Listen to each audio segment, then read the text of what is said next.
And welcome back, everybody. We were just live less than 4 hours ago with a Korean tournament, and now we are back with a Polski's tournament. Welcome, everyone, to gotta get this right, 2022 ESPOT SC2 Circuit Summer Qualifier number 1. I'm, of course, your host, Live VIP, and with me is the lovely, the amazing, the extravagant, the casting jersey herself. Welcome, group. Hi. Hello. Hi. I might be still doing posts, don't worry about it. It's okay, it's okay. For those wondering, Kuro, of course, behind the scenes, she posts on Twitter, Facebook, Instagram, posts on Discord whenever we go live, so she may be a little bit busy with we just dove straight into it. Okay. To be honest, I was also waiting for the brackets to be final, so that always makes it a bit slower. It's all good. It's all good because we are here in the very first qualifier for this Polish circuit that recently started up. And maybe we can have a little bit of time to, delve into it. But first, group, we have some players. What we do? Hold on. Gotta add those reactions. Okay. Indeed we do, as we are on Berlin Gallery. Where in the bottom right corner we have the Blue Zerg player representing CSO Esports. That's a familiar name. It is Trifax. And spawning in the top left-hand corner of Berlingrad LE, we have the other Polish Terran player representing Team My Fixed. Is that how you say it? Yeah, it's not a Polish word. My Fixed. It is Lesker. Fun fact: the letter X does not exist in Polish. It's like a new addition, so anything with an X in it is definitely not Polish. There you go, there you go. But yeah. So for those wondering, this is a Polish-only tournament, and these are the online qualifiers for an offline event, right? Yes. The playoffs of this event will be offline in Warsaw. In the esports spot Warsaw. It's like basically like a PC bar, like a gaming cafe. I don't want to call it cafe because cafes are like associated with something different. It's more like like a bigger arena kind of thingy. Yeah.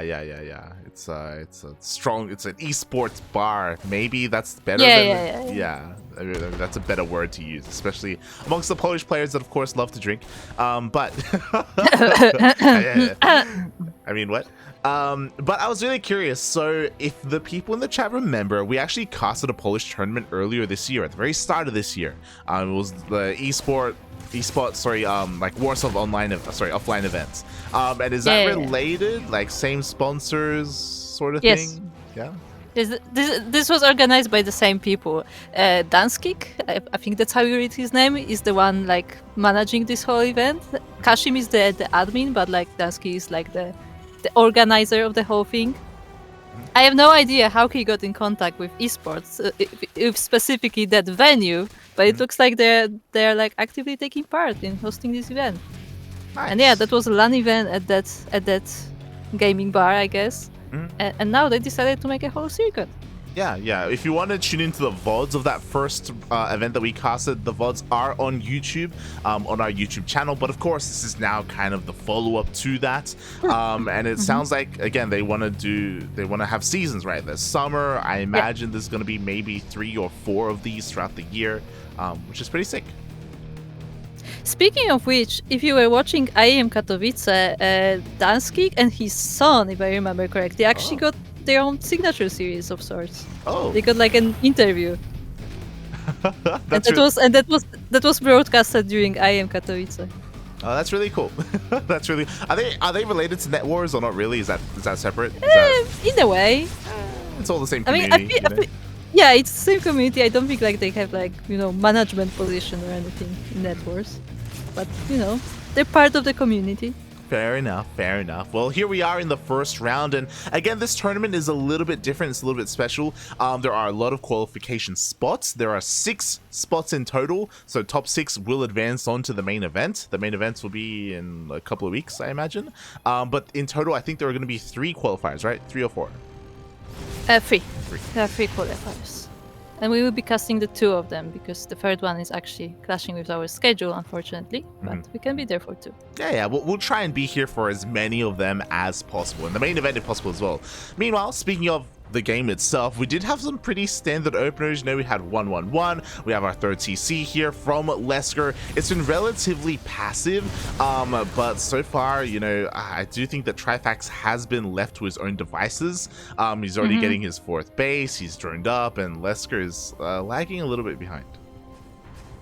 It's kind of funny, right? How players happen to give us all this time to talk about the tournament because they're playing a very slow macro game, you know, just everybody's just taking up to their thing. Yeah, I was a little bit worried that like we were going to be talking and then the game would end, but yeah, that's happened before. But so far, again, relatively standard. I say relatively. Lesker took a really unusual 3rd base. Usually you take it at like the triangular 3rd location. It took him even longer to expand here towards the south. It is, I guess, a little bit further away from your opponent, so arguably safer. But yeah, he's got a really interesting build overall going on here. Going into like mass Raxes and going into Widowmines, kind of skipping tanks altogether. Oh my god. Yeah, we got some Widowmine drops in ZVT. This is apparently now a thing. Yes, you heard it here first. Widowmine drops in TVZ are now a thing. I've seen them in several matches now. There you go, there you go. It's slowly becoming a thing again, even though Widowmine's kind of got a little bit of a nerf in the most recent patch. But I'm honestly a little bit surprised. Again, I personally was caught off guard as we have another drop headed across the map. But these Widowmines have already dealt a lot of damage, like 12 drones going down, not bad. I almost thought they're gonna kill all these Lings. Because if they got hit, like Lings fall like flies. I mean, they kind of are. Yeah. Pretty much. Meanwhile, here in the middle of the map, we also have a creep clearing squad. Oh, even takes out the Overlord just barely, only loses a single Marine. And yeah, like, honestly, not bad here from Lesker. To be fair, this is damage that he needed to deal. Getting those 12 drones earlier was pretty necessary because he is pretty far behind when it comes to the workers. Also, Dansky clarified in the chat that the 2 LANs will be this year and the Grand Finals will be in January of 23. Ah, there you go, there you go. It's like we have our own Katowice.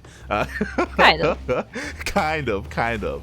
So thank you so much for clearing that up.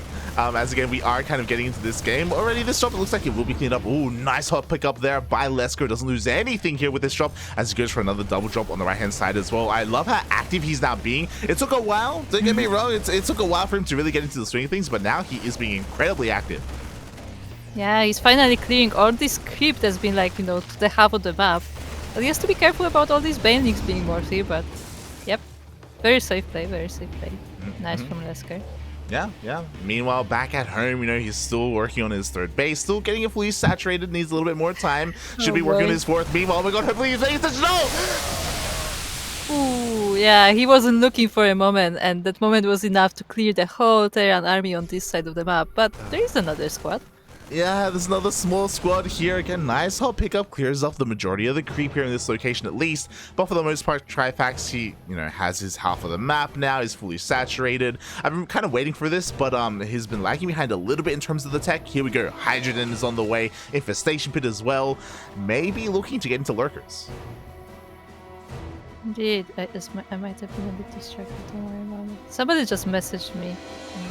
Why do you message me? I'm casting. But yeah, meanwhile, the army is trying to push into the middle of the map. But yo, Trifax is getting ready for a full surround right now. There are a lot of Widowmines and the shots are decent, but there's that full surround. Yeah, there's a beautiful side. Oh, the Widowmine shots actually take down a lot of Link Bane, so this attack, this sandwich actually didn't work out that well, but it still looked pretty nice. Yeah, the Widowmines, have they been doing a lot of work here for Lesker? Let's be real, let's be real. But is it going to be enough? That is the question, because sure, there is a wall, but there's a lot of Link Bane, and that wall is no longer a wall. Yeah, depots fall quite easily to the Lingbane, and they are just rolling through the Terran army. There are still Widow Mines here and there, so some of them are gonna be taken off, but I'm not sure there is enough. Yeah, I mean, the Banelings are all being cleaned up, and it looks like the reinforcements coming out from the production is going to be enough here for Lesker to clean up all of this army. So honestly, a pretty good hold. But behind this, there's a Lurker Den. The Hive is on the way. Like, he survived the Ling Bane, but what about the Hydras and the Lurkers? Yeah, like this, like, you know, that's just the way Zerg rolls. Like, you throw away all these Zerglings, and like behind them, you, like, make more units. It's just the Zerg way. Yeah, it's you know, it's just how we do, especially when a Zerg is left alone, right? Like earlier, we saw how active Lesker was being, and it was cool that it was clearing up all this creep and stuff like that. But again, he needed to deal more damage, he needed to get more drones, he needed to force an army out from Trifax earlier. But now it does feel a little bit too late. He's working on ghosts, which may be interesting, connecting them to lurkers. Yeah. But yeah, I don't know. I'm scared when I see all of these bio and Linkbane and then lurkers on top. It just feels scary. Well, the worst part of that one wrong move. The worst part about all of this is the fact that Trifax, the creep spread, is so imposing. Like, there's creep all over the map at this point. We have another bit of a Ling run by here, going to pick off a tank for free. At the same time, the army is going to try and collapse on this, but there are enough Bedrocks to save the majority, but he can just keep going. Yeah, round 2 is coming. This wall has been put back up, so it's gonna stop the Zerg for a while, but it's gonna break through eventually. Yeah, that it will, as the Baileys will connect in the mineral line, and there's just so much Zerg here. And Lesker, like, again, he's still producing an army, and the Baileys are running out, so he will be able to force this all the way back, but GG gets called, and Trifax will take the first game. GG. And honestly, like, again, even though Trifax did take that game in a relatively commanding fashion, I was impressed with how Lesker played. Fun fact, when I messaged Lesker, I'm like, yo, we'll cast it, and he's like, it may be one-sided. He's like, are you sure you guys want to cast? I'm like, oh, let's go. So yeah, wasn't bad.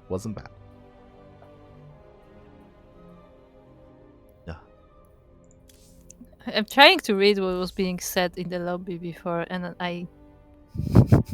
This is my mother tongue, but I have no idea what they're saying. Like, nice. This does not sound like words. Maybe they're speaking like... Zoomer...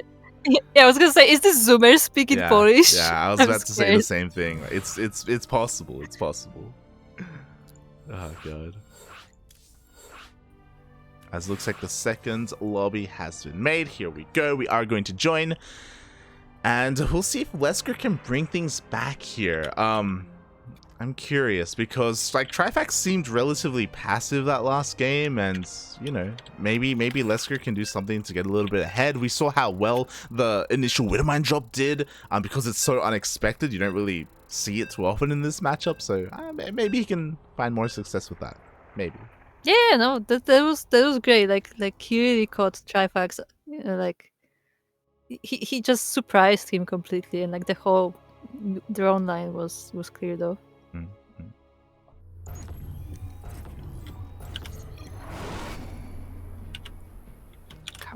As we are now loading in to game number 2.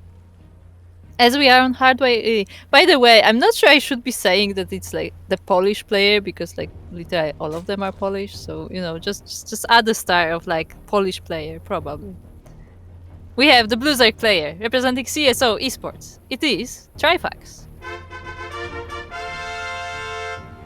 And spawning in the bottom left-hand corner of Hardwire LE, we have the Polish Terran player representing Team MyFixed. It is Lesker.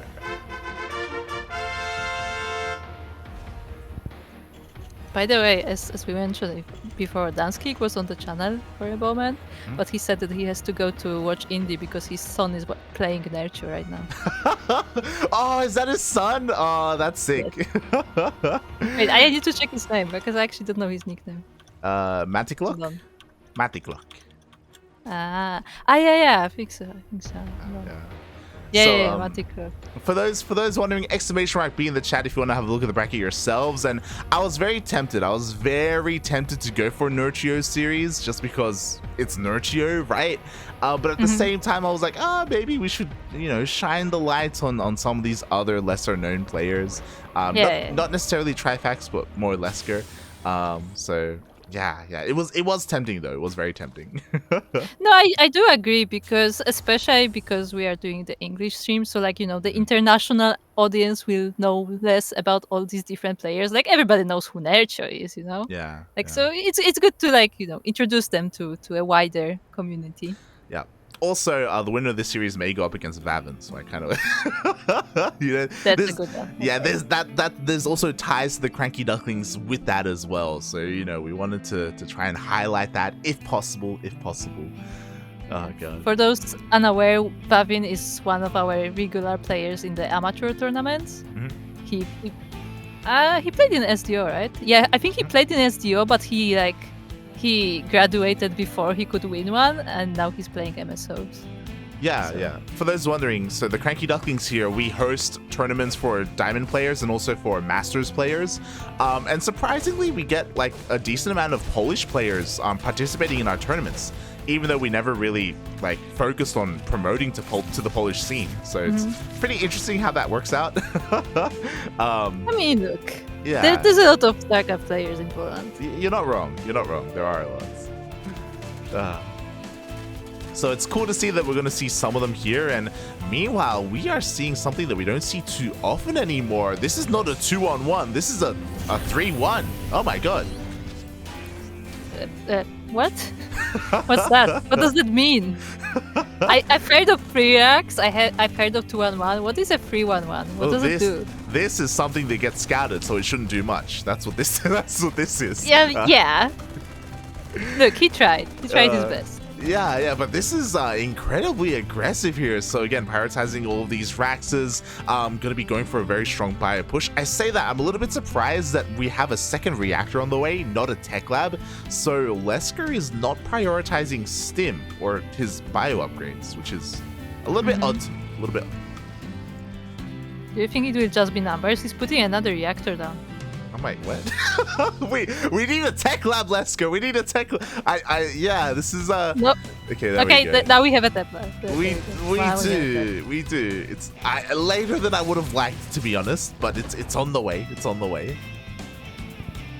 Look, numbers are strong, okay? If you have enough numbers, it may just work out. Yeah, maybe. I mean, you're right. Like, maybe it is a safety thing. Like, because of his build, there are a couple of things that we have to bear in mind. One of them is that he skipped out on a lot of Hellions. Usually, even when you go 2-on-1, you get like 4 to 6. 2-on-1, not really, but like typically you have Hellions to have a presence on the map, clear up some creep, and get some map dominance, if you will. But Lesker isn't really going to have that, so it's understandable that he would want to prioritize Marines just to make sure he's safe from any kind of aggression. When do you think he's gonna move out? When is the time to attack with this build? I hope he waits for at least Stim. I hope he waits. Makes sense. Yeah. As he's pushing out a little bit here, testing the waters with these Hellions. What's also important is that I'm pretty sure he wants to maybe go for a Widowmine drop as well. It's hard to say if he wants to push out with everything at once or go for some drops in the air. There we go. Yeah, I was gonna say, if he wanted to drop, like, that would be the time. Like, you have everything ready. So he will be going for that.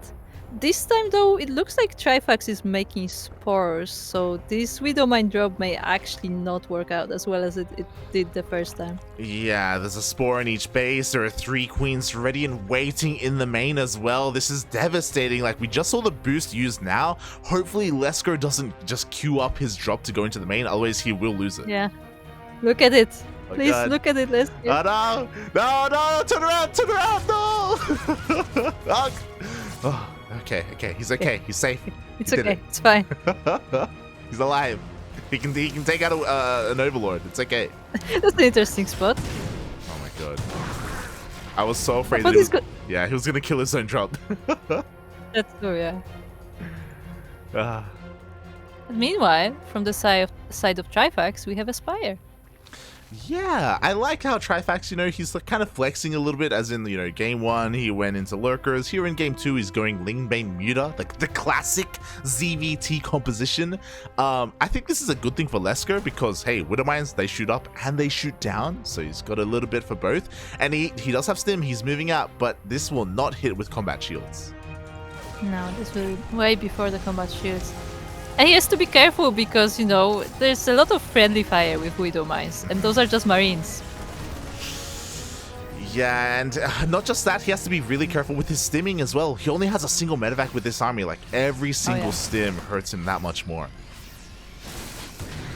And that medevac is already hurt from the drop before, but now he's gonna engage and we'll see how it goes. Yeah, exactly. Baneling's speed needs a little bit more time. We do see the army trying to connect here. The Widowmine shots go off and they're honestly looking pretty good, and there are still 2 more Widowmines behind this. There are so many mines.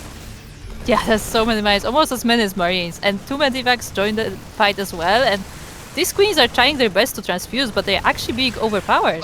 Baneling's speed is done though. He has to respect the Baneling's Widowmine shots go off. A little bit of friendly fire. Oh, half of the Marines do go down, and I don't know if there are enough Marines to keep on pushing. Yeah, it looks like it just ran out of the forces, and the Widow Mines were cleared out as well by the Banelings. Yeah. It's really unfortunate that the Widowmines were bunched up the way that they were. It only took like 2 Banelings to kill all of them. It was a little bit unfortunate there, and despite Lesker having the numbers, and he did have a pretty impressive army, he just couldn't really break through. Yeah. It was a good attempt, but it didn't quite work out. He also got surrounded a few times, I feel like. Yeah. I mean, I understand that he felt pressured to keep on pushing and keep on going and get damage done. Just didn't really work out for him in the end. He is going for another bit of a double drop here. There are only 2 Banelings. Oh, nice one from Trifax to spot that one link that was targeted. Slick moves. At the same time, another drop here on the right-hand side. Maybe he can force a cancel, but the Lings are here, and yeah, they're going to be able to save this. Yeah, I gotta say Trifax is pretty on point with defense in this game. Like, he was prepared for the drop, he's prepared for these attacks as well, and he's clearing out the medevac, so that's the attack potential from Lesker. Yeah, and the most worrisome thing is that as 2 more Widowmines get picked off, this third base is incredibly late. It's not just late, but also it's not even an orbital yet. So Lesker was, I don't want to say all in, but he was very committed with his push. Like, we saw how, like, again, going for early 3 Raxes like this is incredibly committed. And he just didn't deal any economic damage, and now Trifax, he's finished droning. He has 81 drones. Yeah, the good side is that he does have a lot of Marines, so these mutas actually have to be careful flying around the bases. But, eventually he will get a ball big enough that it won't matter. Oh, God. And he may already be there. The mutas do take out the Widowmines. They even take out a missile turret despite being surrounded and being repaired at the same time. So Trifax, he has control of the air. He has control of the map. Lesker, he has to hope for, I don't know... It's not impossible, but he has to hope for, like, the best Widowmine shots, like the best, and then maybe he can take a fight. Yeah. That definitely sounds like a plan. But he's finding the mutas again. Now he has much more Marines, so he should be able to fight them, but, like, they can't run quite fast enough to be everywhere. Yeah, exactly. It's really difficult to just split up your army and try and, like, trap those mutas as best you can. And the problem is that these mutas are kind of a distraction. Like, we have a lot of Ling Bane getting ready for a big run by, maybe even a Bane bust as well to go into the natural. Yeah, these mutas, they aren't necessarily the biggest threat. Yeah, at this point they are just distracting Lesker from what is happening on the front. He's had enough. And he's moving out, so there will be nothing at home to defend. Yeah. He's like, I'm tired of chasing these mutas. I'm not getting anywhere with this. I'm just going across the map. Meanwhile, Ling Bane is going to be hitting his natural and his main and his third base. Uh-oh. Yeah, and Banelings don't care about turrets, and there's still more at home to defend from this Terran push. Yeah, but make the splits? Oh my god, the splits were pretty good here from Lesker, but he's losing everything across the map. Yeah, like, there's nothing to go back to after this attack. So, like, he has to do all the damage now. Oh god, no, Bobby, one of those splits! He does notice them. The target fire is pretty good once again, but there's still more Banelings where that came from, and he's all in. Yeah, the Marines are slowly starting to run out, and GG is called. GG, well played. Trifax will take the series 2-0, but Lesker, hey, you know what? There were moments of brilliance there in both games. In both games.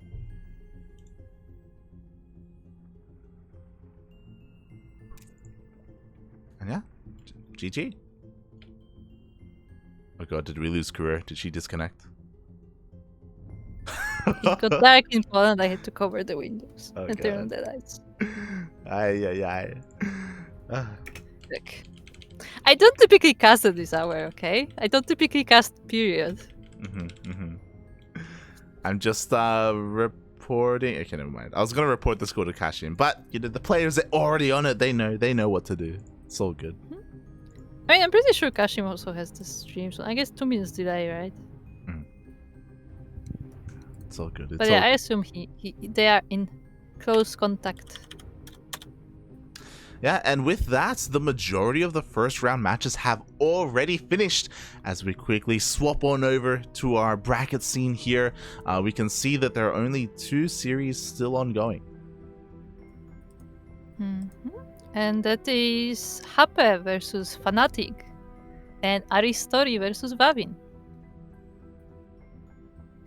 Yeah. Now we have a couple of choices to make because from what I can see, Nerchio and Krystianer they're out of game. So if we want, we could try and like jump into that mid series, or the start of the series. I don't know if they started, or we can wait and we can follow Trifax and wait for Vavin to finish up his series.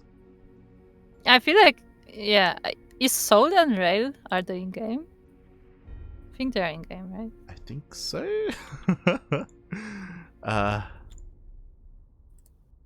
No, they're not. They're not. Oh, they're not. So that's also an option. True. But I kind of want to wait for Vavin just because, you know, it's a regular on the Duckling channel. Yeah, it would make sense. I think it would make sense. I agree. You know, we have some close ties to Vavin, so we want to showcase him. He may not be a CranKy Duckling, but he has been featured many times on this channel. So I will say though, I don't think Aristori is an easy opponent. do you know him? I don't know him. Not much, but I've seen him on brackets, and I don't think he's like quite on the amateur level, to put it that way. He's a little higher. Yeah. I was tempted to cast Aristori. I was very tempted. But when the tournament started, he wasn't in the lobby. Or he wasn't in the in-game chat, so I'm like, we're gonna have to wait for him as well. It's like but yeah, so I'm looking at his story right now, and he's 5.8 on Europe. Oh. Grandmaster. Oh, Vavin, please.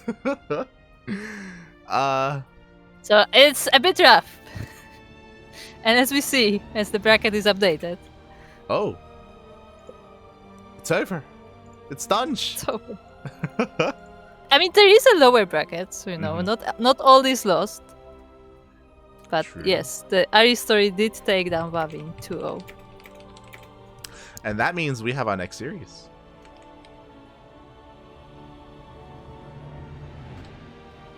Indeed we do. Yeah, so a bit of a feels bad, man, that Vavin did get taken out. I was hoping to at least jump in mid-series, but we were a little bit too late there. And I didn't think we would get this matchup, but Kuro, we have a ZVZ. Oh my. Oh my. Here I thought you were gonna say TVT, and I was like, oh. Oh god.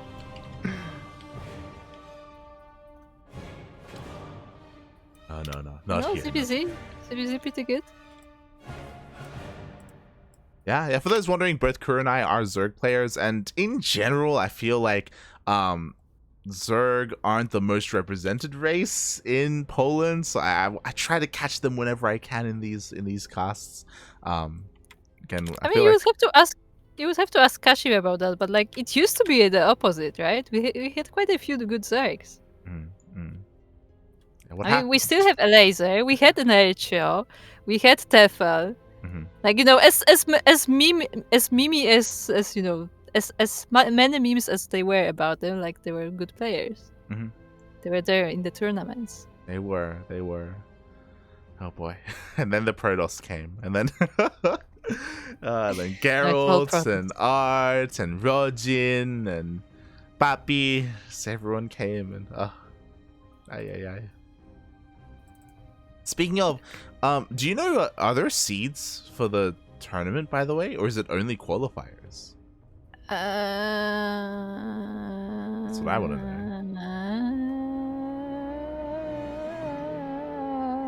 I'm not sure. I would have to check the rules. Yeah. Because if it's only through qualifiers, we're missing some names. No. For the finals, I don't know how it works, but you have the whole point ranking, right? And qualifiers also give you points, so I assume like the point ranking also like counts to that. Look, I have to read the actual rules for that. I meant. I'll be honest, I did not have time to like dive into the whole ranking thing. I was talking mainly about the main events, the main event that this qualifier is for. So yeah, I mean, obviously there are going to be more qualifiers, so more opportunities for other players to get involved. But yeah, I'm surprised to see that we have some players missing. Kashim, send help, please. Let us know, Kashim. Let us know. Yeah, I look. There's the APT systems, and there's these systems, and there's all these different point systems. Okay, that you have to remember. It's a lot. We'll get the hang of it. As you can hear, the beeps are going. This is now our second series of the day, and we are getting a treat. We're getting a ZVZ. Oh my, I'm excited. Oh my. Imagine if Nerchio wins his series and that goes into another series. That would be wild. That's another reason why I didn't want to cast it, is because I saw that it would be Nerchio versus Krystianer, and I'm like, that I don't know if Nerchio can never win, because like he's just, he's playing casually now, right? He's not the foreign hope he once was. I mean, you remember when Deja was retired? He never retired, okay. That's my point. But anyway, we are once again on Hardwire Alley, and we're looking at the base of the blue Zerg player, representing CSO Esports. It is Trifax. And spawning in the bottom left-hand corner of Hardwire LE, we have the Polish Zerg player representing Berserker Esports. It is Aristori. Aristori. No, I would say Aristori. Aristori.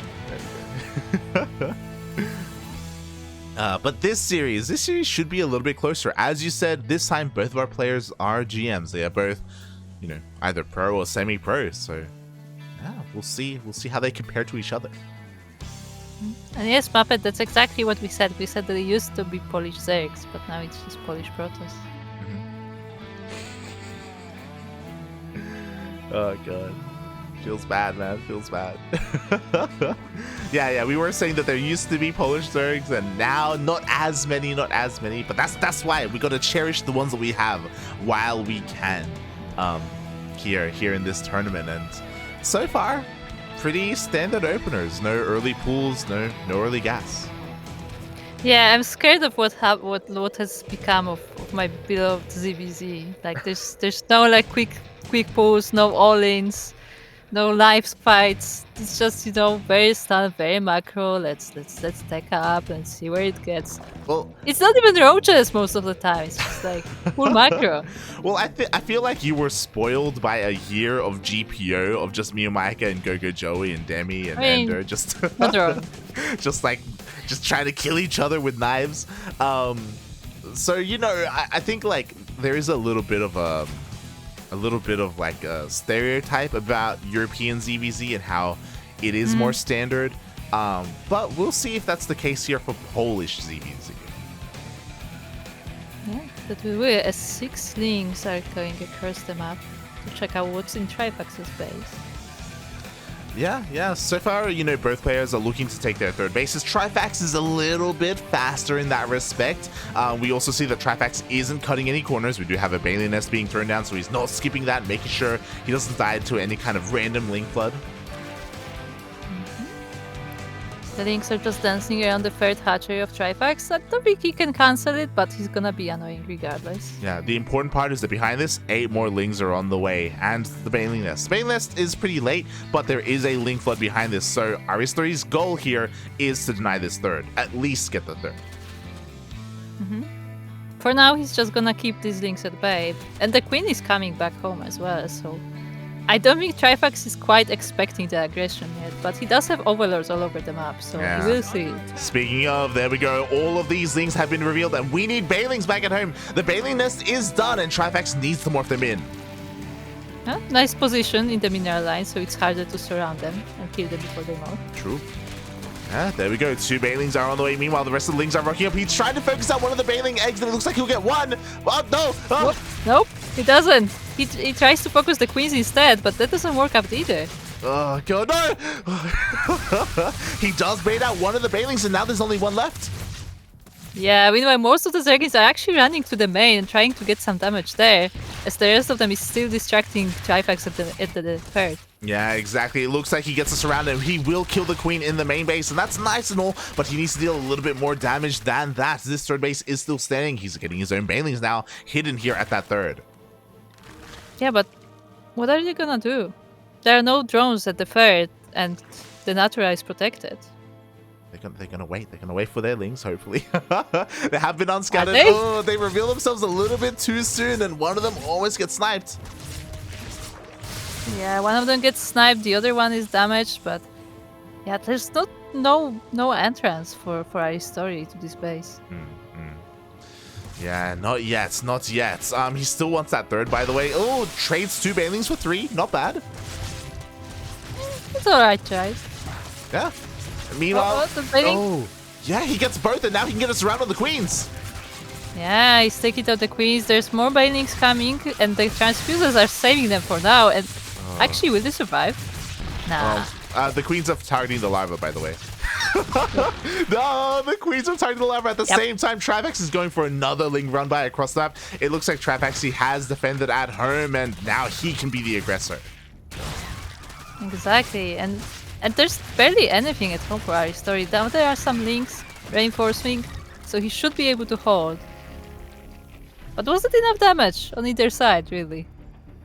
Well, we gotta calm down a little bit. You know, things have been pretty intense here regarding the third bases for both players. Yeah. In the end, it looks like Aristori still wants to continue Ling Bane. We can see he doesn't have a Roach Horn, and he's working on +1 melee, so he may want to eventually go into mutas. Meanwhile, Trifax is a lot more standard and working towards Roaches. Yeah, in terms of losses, they are very close. Trifax losing 4 drones to Aristori's 2. Aristori did lose a bit more links, so there's that, but I don't think it's a huge difference. Yeah. I mean, lings, they're expendable for the most part. Meanwhile, he still wants that third base. The Bailings are rolling on in. How good is he going to trade? Oh my god, gets a pretty good connection. Yeah, it was a great connection for Aristori on all those Zerglings, but he doesn't quite have enough to attack this base. Yeah, there's still so many Bailings remaining here for Trifax. At least he is forcing Trifax to morph in Bailings and spend gas on this, right? Like, there is value to be had there, but he's not going to get much more than that. To be fair, he's taking all 6 of his gases, like, mate. He wants to get into a Spire. He wants those mutas. Oh boy. There's another link red by, doesn't quite work out, but he may get this hatchery? No, not quite. He wants it so badly. This entire game, oh god, he has to be so careful. He's trying to bait out a couple of the Bailings whenever he can. He's droning up behind this. We're now even in workers. At the same time, looks like there was a bit of a Bailing run by here. Splits were looking pretty good from Trifax. There's a Spire. You see, like, they're gonna be at like 5 bases, and that's when Aristori gets that third. Yeah. For no reason. Meanwhile, quickly look at Trifax. He doesn't see. Oh, he sees. Yeah, now he sees, and everything is revealed, and he gets a scout to the main as well. So he knows everything that's going on Aristori's side of things. Yeah, exclamation mark Funada Aristori. He didn't wall off at all, so his natural base was completely open. So now Trifax, he can start working on spores if he needs to. He's pumping out 2 queens at a time. He needs as many queens as possible for that anti-air. And the mutas are no longer going to be a surprise. I mean, there's that, but also roaches, you know? Yeah. He's just making roaches. I don't think roaches care that much about mutas. Ooh, that's a nice shot. Oh, the Lings are here to finish them off. Target fire, puppy, target fire. One more bailing. Yep. There you go, 9 total, and the third goes down, finally. Yes, let's go. Third base finally goes down, but he has to be careful not to poke the bear too much because, as you were saying, roaches are out, and now Trifax is going for a counterattack. There isn't a lot on the ground, and Aristori knows that. That's why he's working on the spine forest, sorry. Yeah, the spine forest is there. There are some Zerglings, there are mutas coming, and this is actually not a huge roach force yet, so it may be just enough to defend. Yeah, we'll see. It looks like the spines are going to finish up just in time, but it's important to note that the spines are protecting the natural, not the third base. Meanwhile, mutas reveal themselves, and Trifax turns around. He comes back home. Interesting. Do you think this is a good idea? I guess he doesn't want to throw away the roaches. It's understandable. Yeah, but it's like, I do think roaches are not gonna help you. I mean, I do think mutas, you know? they're going to help against Lings and Banelings, to be fair. I do think that they would have dealt damage at the third base, though. So there was definitely potential for them. And yeah, maybe it was a mistake for Trifax to turn around. But, you know, he's, again, looking to play this a little bit safer and macro instead because he's working on infestors. Yeah, indeed. Those will work very well versus mutas, potentially. As they are trying to get some damage, it's not a lot, but they are getting some workers. They are trying to get the extractor. Yeah, they pull the attention of all the queens into the main base at the same time. A Baneling run by is being set up. The roaches, though, because they're here at home to defend, they should be enough to stop these Banelings. We'll see how good the target fire is. And he sees the roaches and he turns around. Yeah, the Banelings just nope out of there. That was a great reaction there. Nope. we don't want any of this. And the mutas fly in, but they go right on top of the queens. And I don't think they can win this fight. Yeah, one muta already gets picked off there. What's interesting is that Aristori is not dedicated to mutas. He's actually switching back into roaches, which is interesting. It can sometimes work really well. I'm just worried because Trifax is working towards like the perfect Zerg army in the mid game and late game, and that's like Hydra Lurker. And going roaches against Hydra Lurker can be a really hard thing to pull off. Yeah, I guess the hope of Aristori is if you catch the other player during a transition, like they tend to be weaker, but I'm not sure he can do it in time. Yeah, we'll see if he's going to be able to hit a certain timing, as, again, that roach army is getting pretty large. We can see 20 roaches compared to the 12 of Trifax. If Aristori hits before the lurkers come out, then he can potentially just end the game. But once the lurkers do come out, like, pushing into lurkers is never an easy thing to do. Yeah, and the lurkers are already on the way. 7 of them, in fact. Oh boy. Oh boy. Aristori, he did so well sniping the third base and being as aggressive as possible, but now because things have slowed down, like Trifax, it feels like he is macroing up a little bit better. Aristori also still hasn't scouted any of this, by the way. He just hasn't seen any of the production, so he doesn't know. Well, he sees it now. Oh, he does. He knows. Now, what's his plan? What do we do from here? Apparently, we drop links. I mean, distracting your opponent is generally a good idea because lurkers have to reposition constantly. Oh, those are actually Banes. Oh my. Oh yeah, we have Banelings rolling, and oh my god, they get into the middle line here at the third base. What a loss! They get into the main as well, but they don't get that many workers. But at the same time, the roaches are attacking the front. Yeah, and the lurkers were left completely exposed. There's only one lurker remaining. It barely has any HP, but here come the rest of the lurkers. Aristori, he's trying to commit to this. He wants to maybe even get the base, but oh god. Getting sandwiched. Yeah, he is getting sandwiched. He does have the higher roach count. Yeah, indeed. He invested a lot into the army, and the queens are starting to fall down. Meanwhile, the Zerglings clean out the mineral line completely. So that's just it. That's what Trifax says. Yeah, exactly. So even though he has the weaker main army and he cannot break through all these roaches and lurkers, it doesn't matter because he just completely eviscerated the economy of Trifax. Yeah, like Trifax barely has any resources whatsoever, so remaking this army will be difficult. And Aristori can just remax and try again. Yeah, he can just keep on going from here. Meanwhile, Aristori's economy has been left completely intact. Like, he's been left alone for such a long time. And because of that, he's done droning. He can focus on making nothing but roaches. The mutas are still alive from earlier. Oh my god. The mutas, they're finally useful. They're killing drones. They're doing what they can, okay? Look, they're trying. I mean, they do their job. They're distracting the opponent, right? Yeah, they are. Meanwhile, the Roach Ravager is trying to force its way in towards that natural base. Again, having a bit of a hard time because of the defender's advantage. Aristori has to be careful not to throw away too much here. Albeit, he actually gets the lurker. Yeah, and he's starting to just shoot through this army, and this may be it, yeah? GG is called. Wow. GG, well played. Like, Trifax was doing such a good job at defending for a long time, and I thought he was just turtling up. The other weird thing, if you remember, like, he invested into, like, pathogen glands, but he never got any lurkers. He never got any infestors out.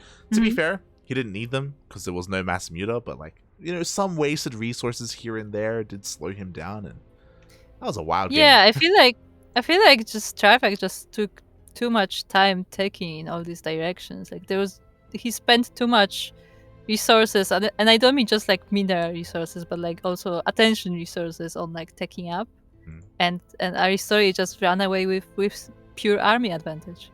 Yeah, and I just want to give a shout out to Aristori as well, because, like, honestly, it did feel like he was in a pretty bad place, like, tech wise.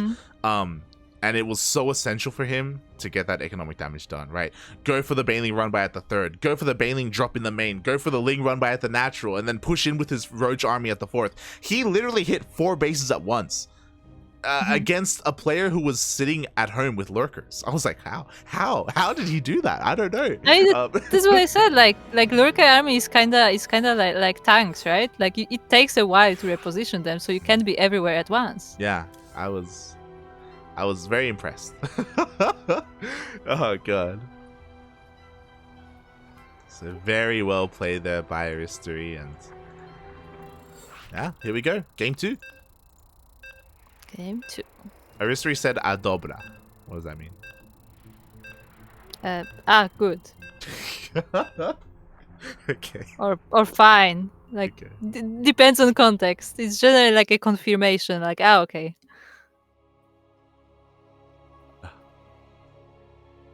Alright, let's go. Game 2. 2,000 atmospheres. Indeed. So it definitely didn't just change my hotkeys. It's okay. We are on 2,000 atmospheres, Ellie, and we're looking at the base of the Blue Zerg player. Did they just switch colors? I think they switched colors. Nobody tell Kashi.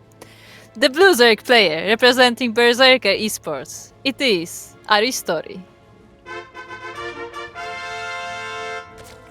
And spawning in the top right hand corner of 2,000 atmospheres LE, we have the Polish Zerg player himself representing CSO Esports. It is Trifax.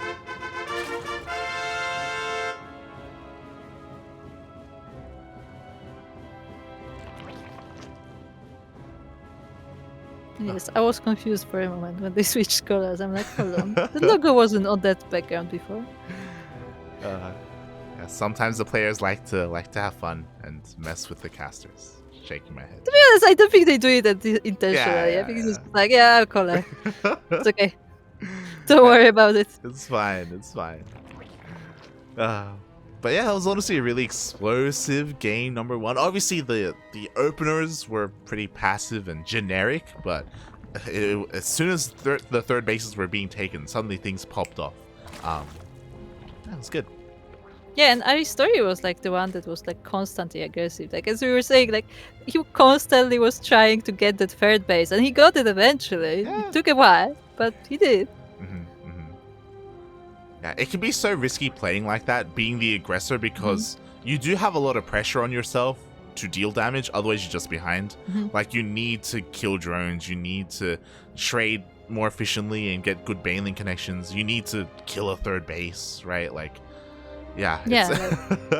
Otherwise you're just throwing units. Yeah. Because you will lose units in this kind of attacks. Yeah, so, I mean, thankfully he was able to pull it off there in the first game, but how will things differ here in game number 2? You know, 2,000 atmospheres, it's a little bit of a wider map compared to Hardwire, you know, a lot of bases to take. Because of that, this could lead to a more standard later game, but I want to believe that Aristori, you know, he's not going to let that happen. Yeah, probably. And so far, both of them, once again, playing a calm game. Aristori getting his third earlier this time than Trifax, as opposite to the previous game. Exactly. Third base already being thrown down. Trifax shouldn't be too far behind, but no, Trifax is the one who's switching things up here, and it looks like he's going to stay on 2 bases and for far much longer. He's walling off.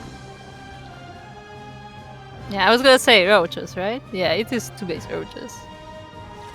Because I feel like if he was trying to go Spire, he would already start taking gases, right? Yeah. I mean, this still could be Spire. We'll see. Like, as you said, the big thing that we have to look at here are the gases. But we already see +1 range, so this should be for 2-base roach. I mean, look. In previous game, Aristori had range, roach speed, and mutas. So, you know, never say never. True. You're not wrong. Of course, now it's on Aristori to figure that out, though.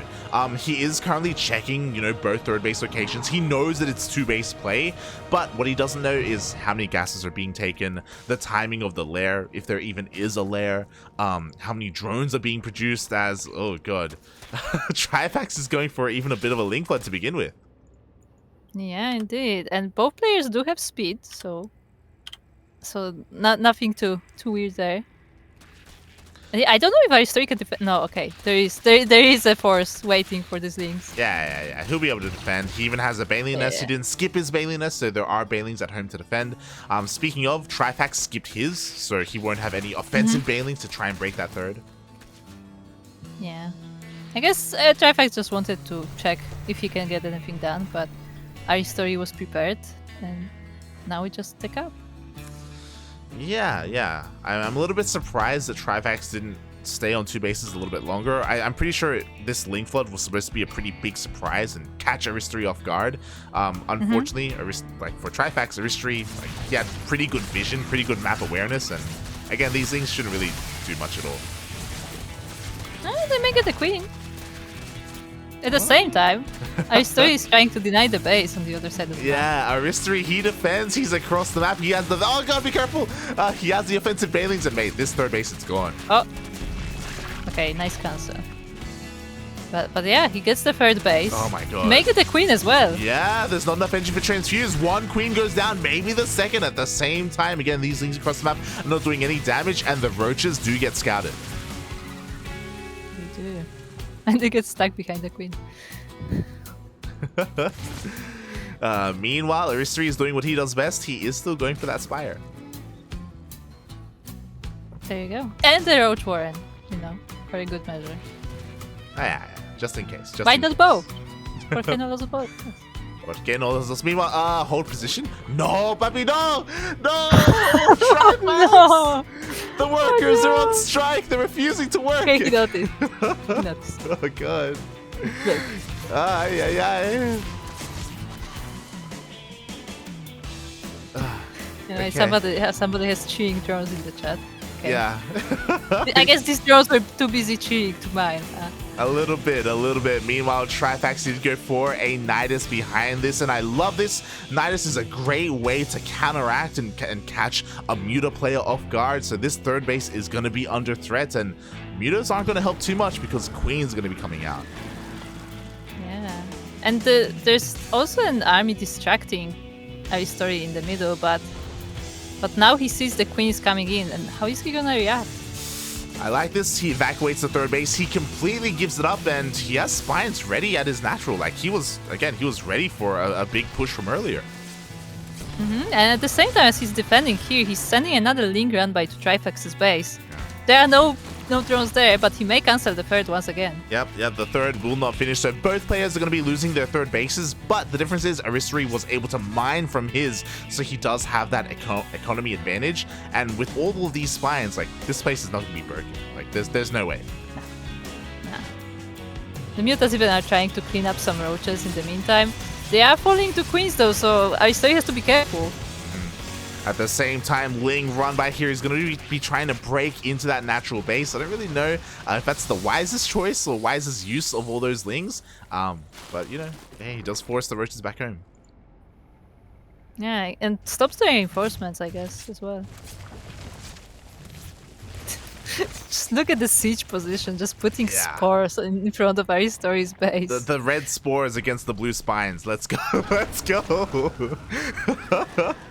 And the problem is that, unfortunately for Trifax, like, Aristori wasn't committed to the mutas. Like, he got some mutas, don't get me wrong, but he's working on a roach army right now. He's got Ravagers, he's already got roach speed. He does have, Trifax does have +1 range, but, no, not now! Now is not the time for Ravagers! Oh. Yeah, the Ravagers get surrounded. Well, some of them pop up, but they are too late. Even the drone was in this army, and he's just taking over Trifax. Yeah, exactly. The mutas come from behind as well. The spores aren't really helping too much. One of them will come into play, but the roaches on the ground for Aristori are going to be too much here. He's going to completely clean up this army. And what does Trifax have? What does he have left? Nothing. Nothing is the answer. GG, well played. Aristori takes the series 2-0 and moves on to the next round. Told you, I've seen Aristori in brackets before. He's definitely not an amateur player, you know. Yeah. It's pretty good. Good. I'm honestly pretty impressed because as a foreigner, as someone who is not too accustomed to the Polish scene, Trifax is a name that I recognize. Like that's a name that I know. Like that clicks in my mind as a Polish pro player. Not so much Aristori. So I'm very impressed that he was able to take down a player like Trifax. Yeah. There you go. So this is what we were saying. That, like, this is why it's good that we got to cast like these less worldwide known players, because you get to find out what they are like. Yeah, exactly. You get introduced to the Polish scene a little bit more. And with that, Trifax, he moves on to the third round. He's going to be waiting for the winner of Krystianer versus Nerchio, who, if I'm not wrong, they're being casted by Indie, right? I assume so. Let me check. In the StarCraft. It's the Polish stream, in case you want to check it out. I believe it should be Indie with Z casting that. And no, they're actually in Spirit versus Rail. Unless that other tier is already finished. Oh, okay. My apologies. So they are casting the TVP instead. I'm a little bit surprised if they started casting Nerchio. I thought they were going to follow him. But yeah, we know where we want to go then. Yeah, definitely.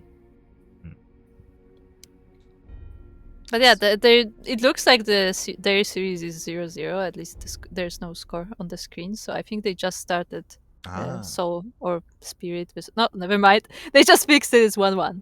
Okay, so they've been in Rail versus Spirit. Yes. So if you want to tune into Rail versus Spirit, that is being casted over on IndieK's channel. If you want to watch that or check that out in Polish. Meanwhile, we are gonna wait to jump in mid-series to Krystianer versus Nerchio, or cast the winner of that against Aristori. By the way, did you just call him IndieK?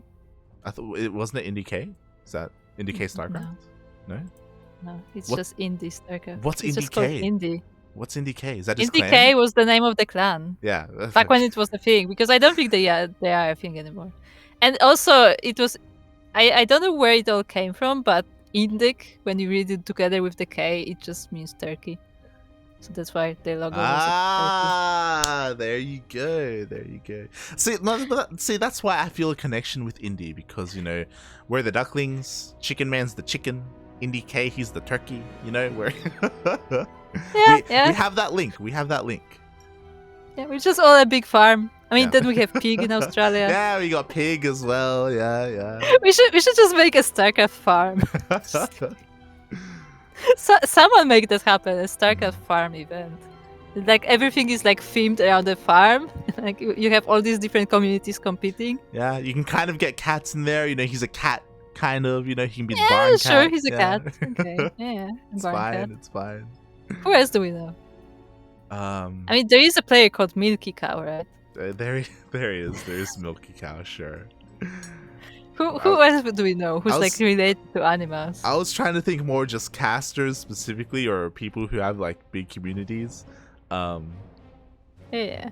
Yeah. But I'm trying to think of general names. Like, who do we know who has like an animal-related name? Snorlax. You know, it's not called Snorlax. Snogstar. Sorry, is it Snogstar? Hold on. Yes, it's. Yeah, Snogstar. Yeah, I know. Oh god. Yeah, who do we have? Who else do we have in the scene? I'm sure there's someone else. Yeah, I'm sure there's plenty of animals out there. Plenty.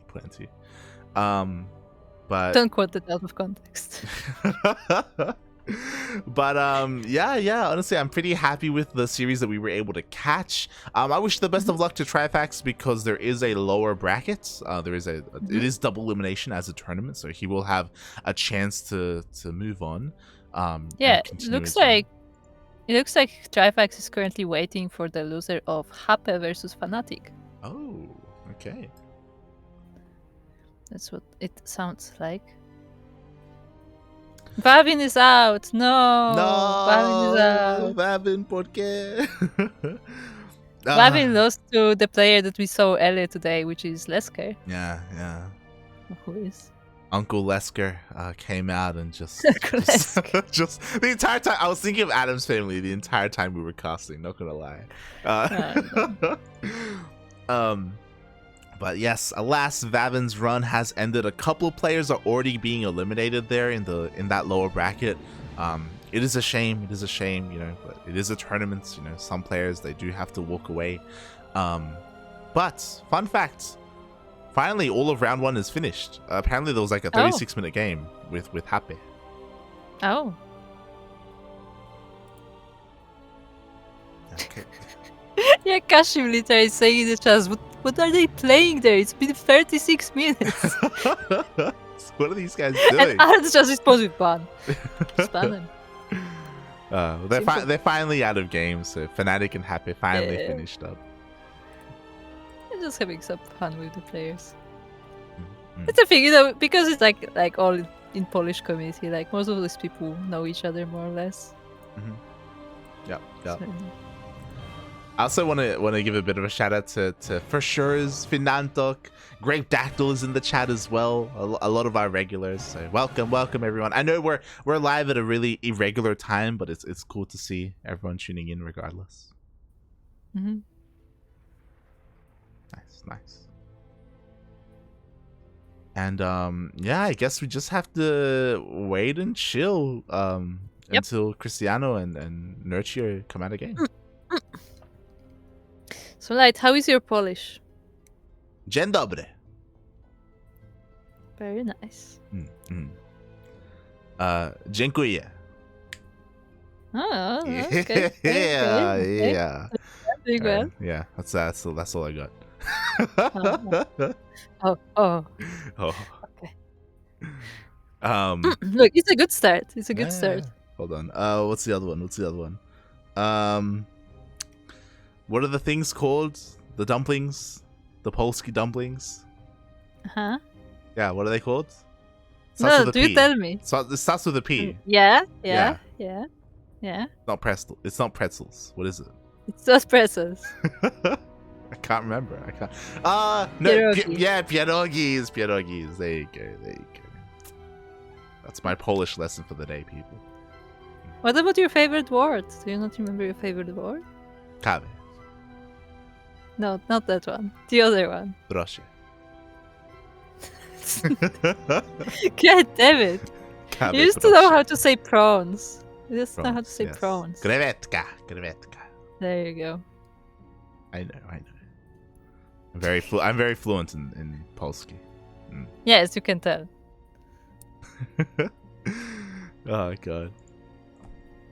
You're testing my memory at 5 a.m. It's not good. It's Yes. not good. It's It's pretty good. It's pretty good. oh god.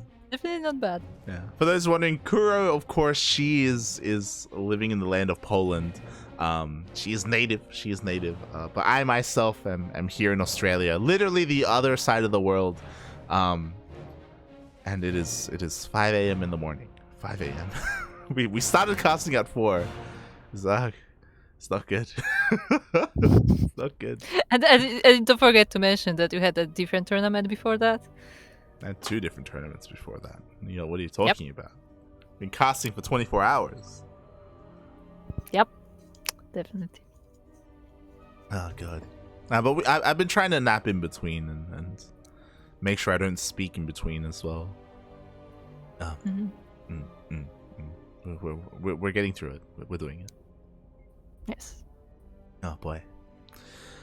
And yeah, I guess other than that, like the only other thing that I really wanted to know about the tournament, again, as was what I was mentioning earlier, is that if there are invites for the main event or not. So I would appreciate it if Kashim would let us know, right? Like, do players Kashim, like Mana and Laser and Geralt do they have to qualify as well? Do they have to get through these qualifiers too, or are they just in?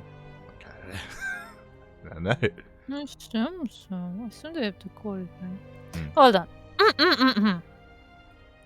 So the main event is 16 players. Yeah, and qualifier 1 is 6, 2 is 6, and 3 is 4. There you go. Yeah, so it's all through qualifiers. Yeah, we cracked the code. So exclamation mark Funada at your favorite Polish players, a Laser, Mana, Geralt. Mate, tell them to sign up. They gotta be here. What's going on? A Polish tournament without them? SMH. Shaking my head. Okay, so I think now I get it, because Dansky was talking about the season finals. So I think like they through to the seasonal stuff, you can only qualify through the qualifiers, but in the qualifiers and in the main event you get points that you will use for the grand finals that will be in 23. Yeah, it's like there you go. It's like Katowice. Over the course of the year, you gather points for a big final tournament at the very end of the year. Yeah, because like when I read the announcement, I didn't quite like it didn't like click in my mind that like that it's not like 3 separate events, like that they have like the playoffs and then the finals of the whole year. So yeah, now it makes a bit more sense. Okay.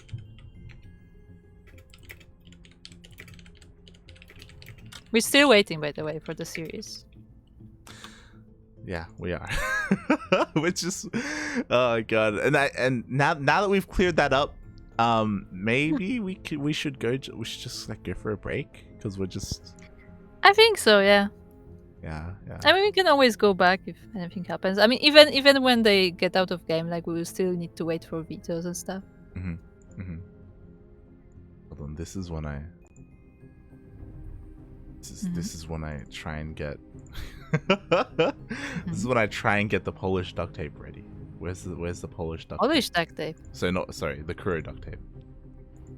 Oh. It was a Spanish duct tape, wasn't it? Yeah, we have a lot of Spanish duct tapes, okay? Oh god. Look, we don't know how that happened, but we became a popular stream in Latin America. It was like one day, I where did we meet Darking?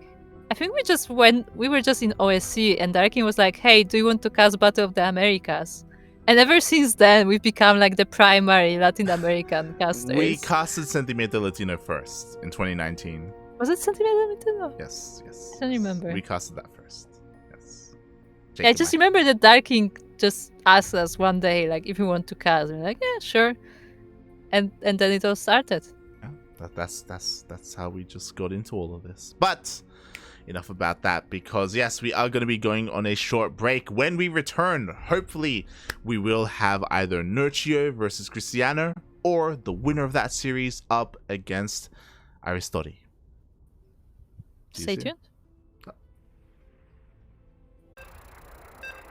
And welcome back, everybody. I hope you enjoyed those duct tapes. I hope you were able to get some water, stretch, get up, walk around a little bit while we get ready for our next series. And our players have finally returned. But they did. And we have a PvZ this time. We have a good variety of matchups today. As we are on 2000 atmospheres. By the way, speaking of 2000 atmospheres, every time I see it now, I now think of the duct tape and how Vortex put the comment, "Trust me, I'm a duck." Every time I think about that. And anyway, we are here on 2000 atmospheres, where in the bottom left corner of the map we have the red Protoss player representing Blazer. It is Krystianer. And spawning in the top right-hand corner of 2000 Atmospheres LE, we have the Polish Zerg player representing Berserker Esports. It is Aristori.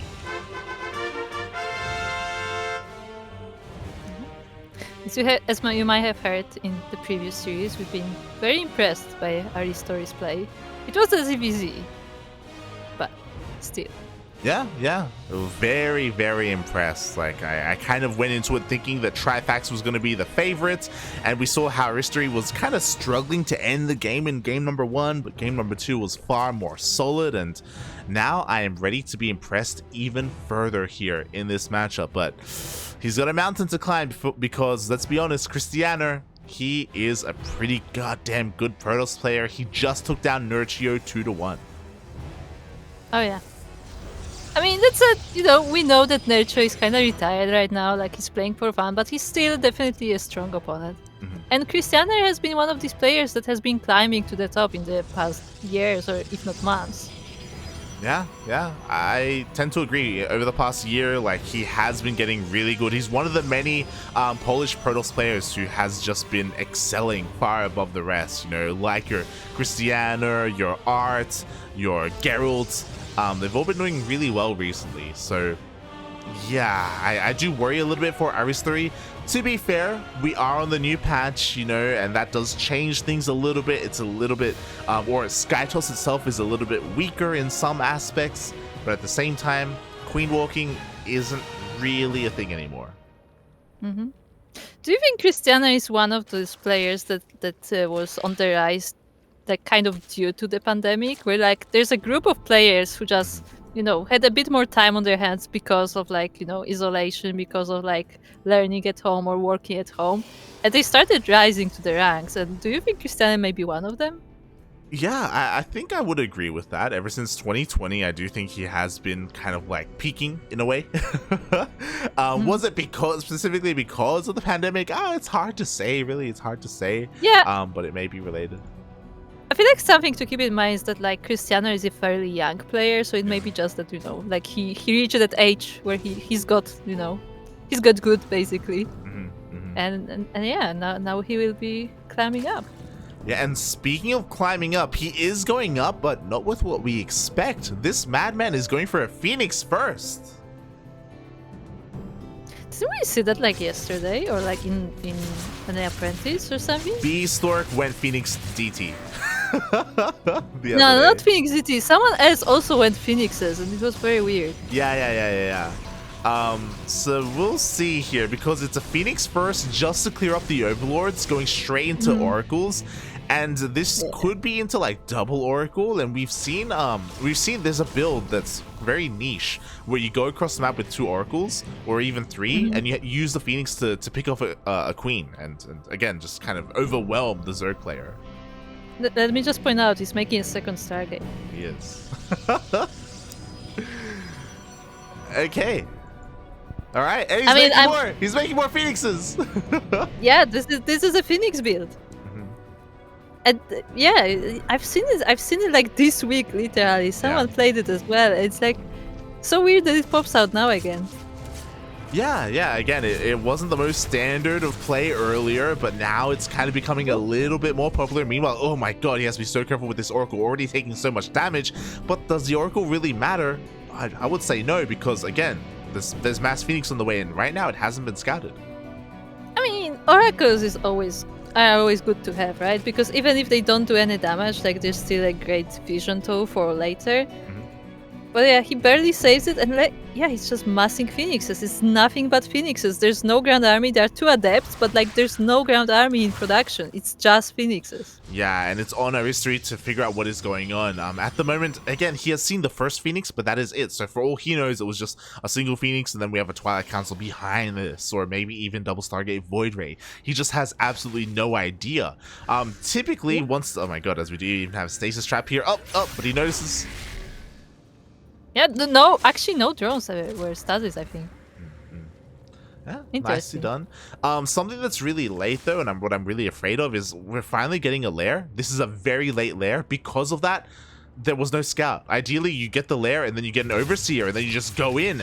But because that these phoenixes are a surprise, there are a lot of queens though, to be fair. But the queens are being forced out of position and they may be forced away from the spores as well. Yeah, fortunately, all the bases are connected with creeps, so the queens have fairly easy way to each base. But that means they will have to cycle through them to make sure they are defended. Up. Oh, this one catches 2. Yeah. It's alright. I mean, it's alright for both sides, right? Aristori, he didn't lose too many drones there, and he's doing a great job at keeping up with all these phoenixes with his queens. Yeah, I mean, another thing that this does is it disrupts the mining at the base as well. The mining, I mean. Because, you know, like you have to reposition all of those drones. And now all the drones are falling in the main. Not just the drones, the overlords are a little bit exposed here as well. 1 overlord, 2 overlords already getting picked off. We need the queens to respond. Finally, they're turning around from that 3rd base. But, god, what is that? 3, 4 overlords? Yeah, and that supply blocks are Aristori, and it's not the end. Yeah. God, these phoenixes have paid for themselves now, and Krystianer, he is hard switching into ground toss. We have charge on the way, +1 as well. I'm still working on those air upgrades, but gateways are on the way, and Aristori isn't really ready for this. Like, he's still struggling to deal with the phoenixes. Yeah, he's going into roaches, which is in generally nice versus zealots, but I'm afraid there will be a lot of zealots, you know? And I don't see a lot of roaches. The gateways are on the way. It isn't just going to be Zealots. It looks like we're going to see Charged Archon, which does make plenty of sense here for Krystianer, as again, he's getting his production up and running, and as that happens, he's just, again, buying time and distracting his opponent with all these phoenixes. Yeah, I mean, something to keep in mind is that roaches need a lot of supply, so killing those overlords, even if they don't necessarily supply block Aristori, like that means that it slows down the production of the army. And Aristori is gonna be that much weaker. Exactly. Like, Krystianer is just picking him apart here. Eventually the push will come, and when it does, Aristori is gonna have a hard time producing all those roaches. Like, he doesn't know about the push coming, so he doesn't know that he has to make roaches right now. He's still just mainly got queens to defend. Indeed. Those zealots are just sneaking in to try to deny this hatch. And that they will, I think. Please cancel. No, a kill. That is a kill, not a cancel. And now Krystianer is getting ready for that big push. A couple of High Templar are being morphed in as well to morph into those Archons. He's taking another base, taking a 4th base even. He's oh my god, he's got 2 War Prisms. You might as well. Look, you're not using the robo for anything else. True. Oh boy. I mean, thankfully for Aristori, he has been producing roaches. So he's getting ready. There are so many queens at that 3rd base. Yeah, that's a lot of but queens. they are not anywhere else. Oh. Gets an Archon, that's nice, but his 3rd base is also under attack. Yeah, I don't know how I feel about this. Like, Krystianer, he's exposing a lot of his Archons, but here we go. We have even more Archons in the main base. The double War Prism play is going to be paying off here, and the Zealots are going to be able to get this hatchery. Meanwhile, Aristori, he has to try and split up his army and defend each of his bases at once, and he just can't. Yeah, it's not even the numbers of Krystianer's army, it's just that he like attacked in so many places once that Aristori can't split it up. Like, all of his forces are on the front. Yeah, he turns around and he will be able to clean all of this up, but not before losing 29 drones. I feel like he wants to push out, but again, Queen Walks just aren't anywhere near as strong as they used to be. By the way, that Warpies just flew over several spores. Just... Doesn't even care. Doesn't care. Just goes back in. And you can see Aristori basically wants to go all in. And there we go. He's finally walking his queens. Again, he won't be able to transfuse. The creep is not too far behind. I kind of want him to send overlords to spread that creep, and that's exactly what he's doing. But unfortunately, like, they are still vulnerable to these phoenixes. Yeah, I mean, they can attack them, and they are on move command, so a lot of them are falling down. Oh my god. Essentially, half the Phoenix count already goes down, and here we go. Aristori is all in. He's lost so many workers. He's down far behind in the drone count, but doesn't even matter. We will find out. The queens are being picked up, so it's that less DPS, but there are still a lot of roaches. Oh, beautiful stasis there. Yeah, decent stasis ward going off on the Roach Ravager, but there is not enough ground army. Why? Because we had warpins across the map. Zealots are wreaking havoc all over the place, but again, Aristori doesn't care, not anymore. Yeah, he's just slowly but surely eating up the Krystianer's army, and he's gonna lose this fourth base. I'm not sure he has it enough to defend the rest. He needs to spread the creep. He needs to spread creep, puppy. He needs to keep going. Yeah, this is the downside of the Queen army, that it's very slow, and by the time he reaches the other bases, there's already reinforcements. Oh my god, Krystianer is trying to snipe the overlords before they can spread any creep, but there we go. We finally have a little bit of creep being spread. Doesn't matter. Is it going to be enough? We need some transfuses. Yeah, this is actually very close. Now there are some force fields as well, but they do an okay job, but the wall is falling down. The wall is falling. Do we have enough roaches though? Aristori, he doesn't have a lot of resources because he's been losing workers left and right. He's barely breaking through. There's only gateway units to defend. Okay, it's so close. The Oracle! The Oracle just flies by and dies. Oh no. Yeah, this is close. Yeah, god, the Zealots are doing such a good job at tanking, by the way. Do we have anything coming across the map? No, we don't. We don't have any gas being mined either. It looks like Aristori is running out of steam. We have one link to reinforce, a couple of roaches. One link to reinforce, oh no. Here we go.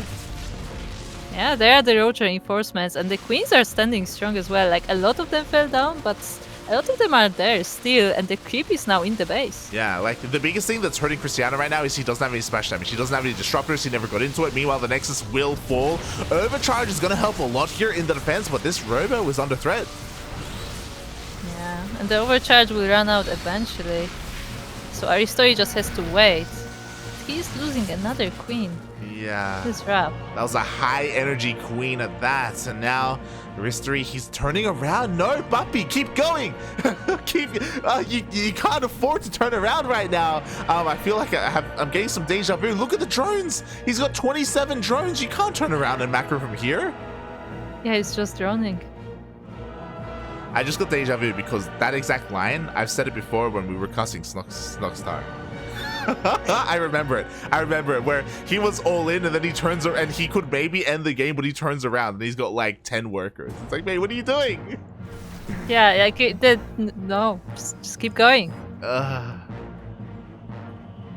yeah, he's droning up. Like, he did kill 2 bases, don't get me wrong, but like, that's not enough. Like, Krystianer, he's still mining on 3 bases. He just tried a bit of a run by, but it runs straight into the Archons, so the Zerglings didn't fare too well. Yeah. He's trying to catch up, but I don't know. Yeah, and Aristori, he didn't even take out this Robo. Like, at least taking out this tech structure would have been great as well to stop any Immortal production, to stop the Observer production as well. But, yeah, he just didn't deal enough damage, and now Krystianer's pushing out, and he's got a massive supply lead. I like how Krystianer didn't clear that creep, by the way. It's just there. Yeah, tis just there. Lives there now. Oh boy. I mean, at least Aristori, he's cleaning up all these zealots here that are trying to harass, but like, there are just so many Archons. Like, I just don't. Krystianer, he can just aim it. Immortal as well. Some sentries. So yeah, this army is probably not enough. Yeah, he's going to try though. He's going to try and force us back, but the force fields are going to be able to zone him out. This base is going to fall. A couple of drones maybe going down as well. No, okay, all the drones will be evacuated, but there's just nowhere for them to go. Like, look how saturated this third is. Oh yeah. And every time Aristori tries to take another base, it's being sniped by zealots. Oh. Nice run by. Yeah, it's okay. The Zealots will be able to clean them up. Krystianer, he's expanding. He's taking a 4th base as well. I don't believe Aristori sees this. No, he does not. He has no idea. He probably thinks he's in a better position than he is. Oh boy. Yeah. his push was looking so good. It was looking so good. Like, I was very impressed with how much damage he was able to deal. Biles do connect with the army. Yeah, like, the one thing that can save Aristori here is like good bias connections, like good micro, but even then it will be a hard battle. Yeah, it really will. He's going to try nonetheless. He definitely will as he continues to attempt to bile this army, picking off whatever units he can. Again, another bile connecting with the Immortal. War Prism gets picked up. Yeah, War Prism gets picked up. There are still sentries there. There's still so many Archons and Starcraft. Yeah, again, like his bios have been pretty amazing. I'm not gonna lie, like his bios have been insane. I mean, he's slowly sniping the Archons. Like, this Protoss army has gotten much smaller since it got here, but it's just don't know if it's enough, you know? Yeah. If he can kill this army fast enough before the reinforcements come. Exactly. Speaking of, here we go. The reinforcements do waddle across the map because there is no War Prism. They had to be morphed in all the way back at home. Transfuses are pretty good. They're buying a little bit of time. Another nice bias, but... Oh, the Immortal? Yeah, Immortal. Yeah, the Immortal goes down. The Archons are all being cleaned up as well. There are only gateway units left. Krystianer overextending here. And we have 24 lings to reinforce. Aristori wants to... Don't stop turning around. Keep going, puppy. Keep going. You gotta go. Yeah, time is of the essence as Krystianer is also getting the Robo Bay now. So soon he will have that AoE damage. Yeah. And that's going to be a game changer. As soon as we have disruptors, like, it's going to be so difficult for Aristori to really push into any of these bases. Oh my god, there's so many more Archons. Oh god. Yeah, the Archons are just... That said, the Archons are getting stuck behind the Stalkers, so they're not that useful there. But...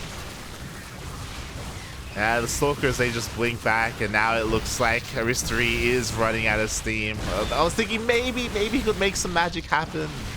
And again, he was trading incredibly well, but... oh no, the queens. There's no creep! There's no creep! Yeah, it's that one line when there is no creep, so no transfuse and no running away. GG. GG, well played. Krystianer will take the first game, but Aristori, with that all in, he almost made it work. It is just a shame that he was forced all in, right? Like, he was being pulled apart by the double War Prism, by Zealots all over the place. Yeah. But hey, once again, we've seen some good games from Aristori so far, so hey, maybe he can bring it back. Maybe. Ooh.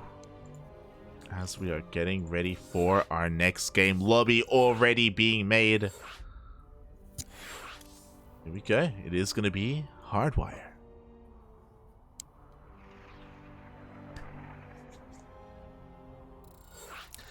And yeah, that was a really interesting style from Krystianer.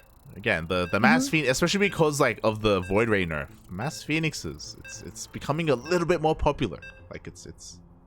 I feel like players are just trying different things right now to see what works and what doesn't, you know. And that kind of worked. It kind of worked. Yeah. I mean, you know, those Phoenixes were kind of like mutas, right? Where they're not like the main, you know, army. They're more like distraction and like damage. But anyway, we are here on Hardwire Elite. Looking at the base of the red Protoss player, representing Blazer, it is Krystianer. And spawning in the top right-hand corner of Hardwire LE, we have the Polish Zerg player representing Berserker Esports. It is Aristori.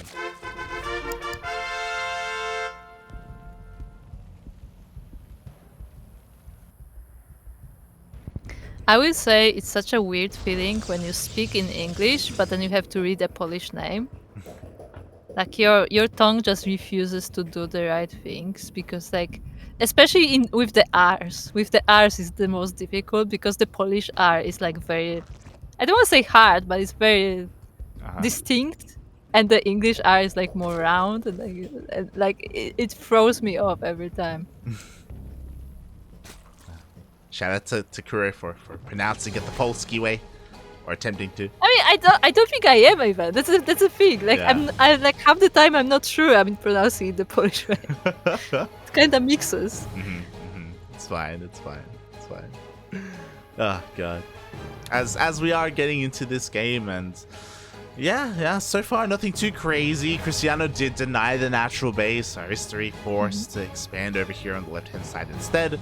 But that's like again pretty standard. I guess the big question is, do you think we're going to see Phoenixes again, or is that just you whip it out once and only once in the series?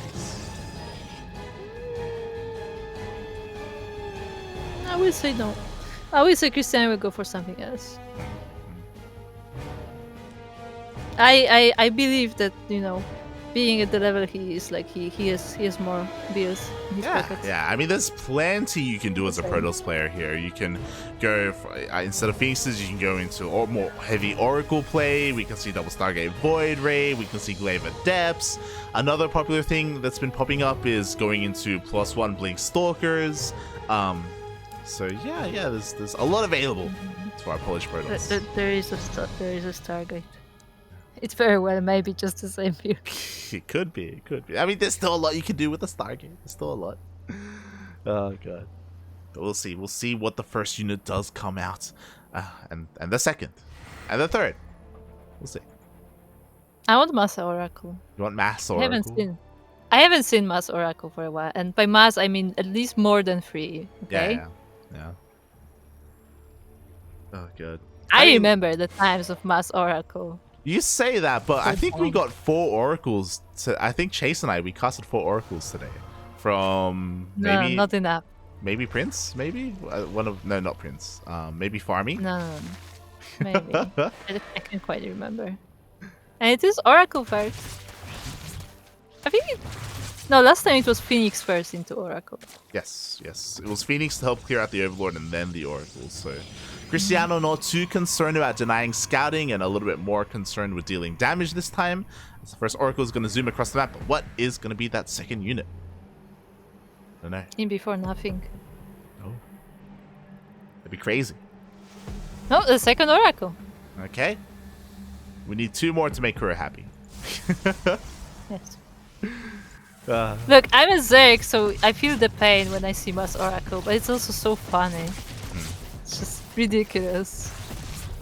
Oh, this one was close, but it got 4 drones. Yeah, some very nice moves there by Krystianer to get those 4 workers there. And things are only going to get worse when we get our second Oracle. And are we going to see a third? We are! There's a third Oracle, guys. Strap in. So we do have that 3 Oracle opener. With this, of course, 2 Oracles are all you need to one-shot a worker, and typically your 3rd Oracle is going to stay at your 3rd base and clean up any kind of links that try to deny your 3rd. So again, a very kind of safe way to open up with your Oracles and to get your 3rd up and running. Come on, make a 4th one. Make a 4th. I don't think he will, but it would be fun. Anyways, these Oracles are gonna drop by and try to get as many drones as they can. Get only 3 though. But 3 added to the 4 earlier, 7 in total. That's, again, that does pay for an Oracle, so very nicely done. Meanwhile, 3rd Oracle is chilling here outside that 3rd base to make sure it gets up and running. And we do not see a second Stargate. We see a transition. We see a Twilight Council and a Forge. Yes, indeed. So I assume he will probably once again... Ooh, the Oracle goes down. Yeah, I was gonna say, he's gonna once again go into charge and the Zealots. Typically how it goes with the Forge going down so fast. This Oracle. Ooh. Ah! Ah!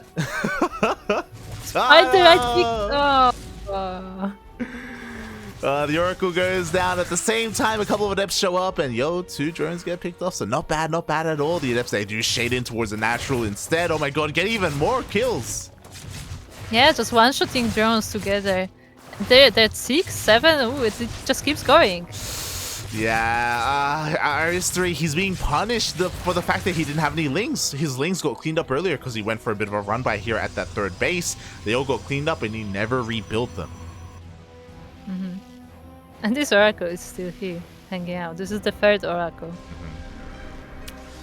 Yes, the third Oracle indeed. Meanwhile, Krystianer, it's soon going to be his turn to be the even more of the aggressor. Like he's just been he's been across the map constantly. But now that he's fully saturated on 3 bases, he has 6 gateways are about to finish up. The War Prism is done, and he's going to be going across the map. Yeah, the Slings are scouting the War Prism at the very least. They were trying to get some probes, but the Oracle is there to defend. And now Aristori has to prepare for all these Zealots coming his way. Oh boy.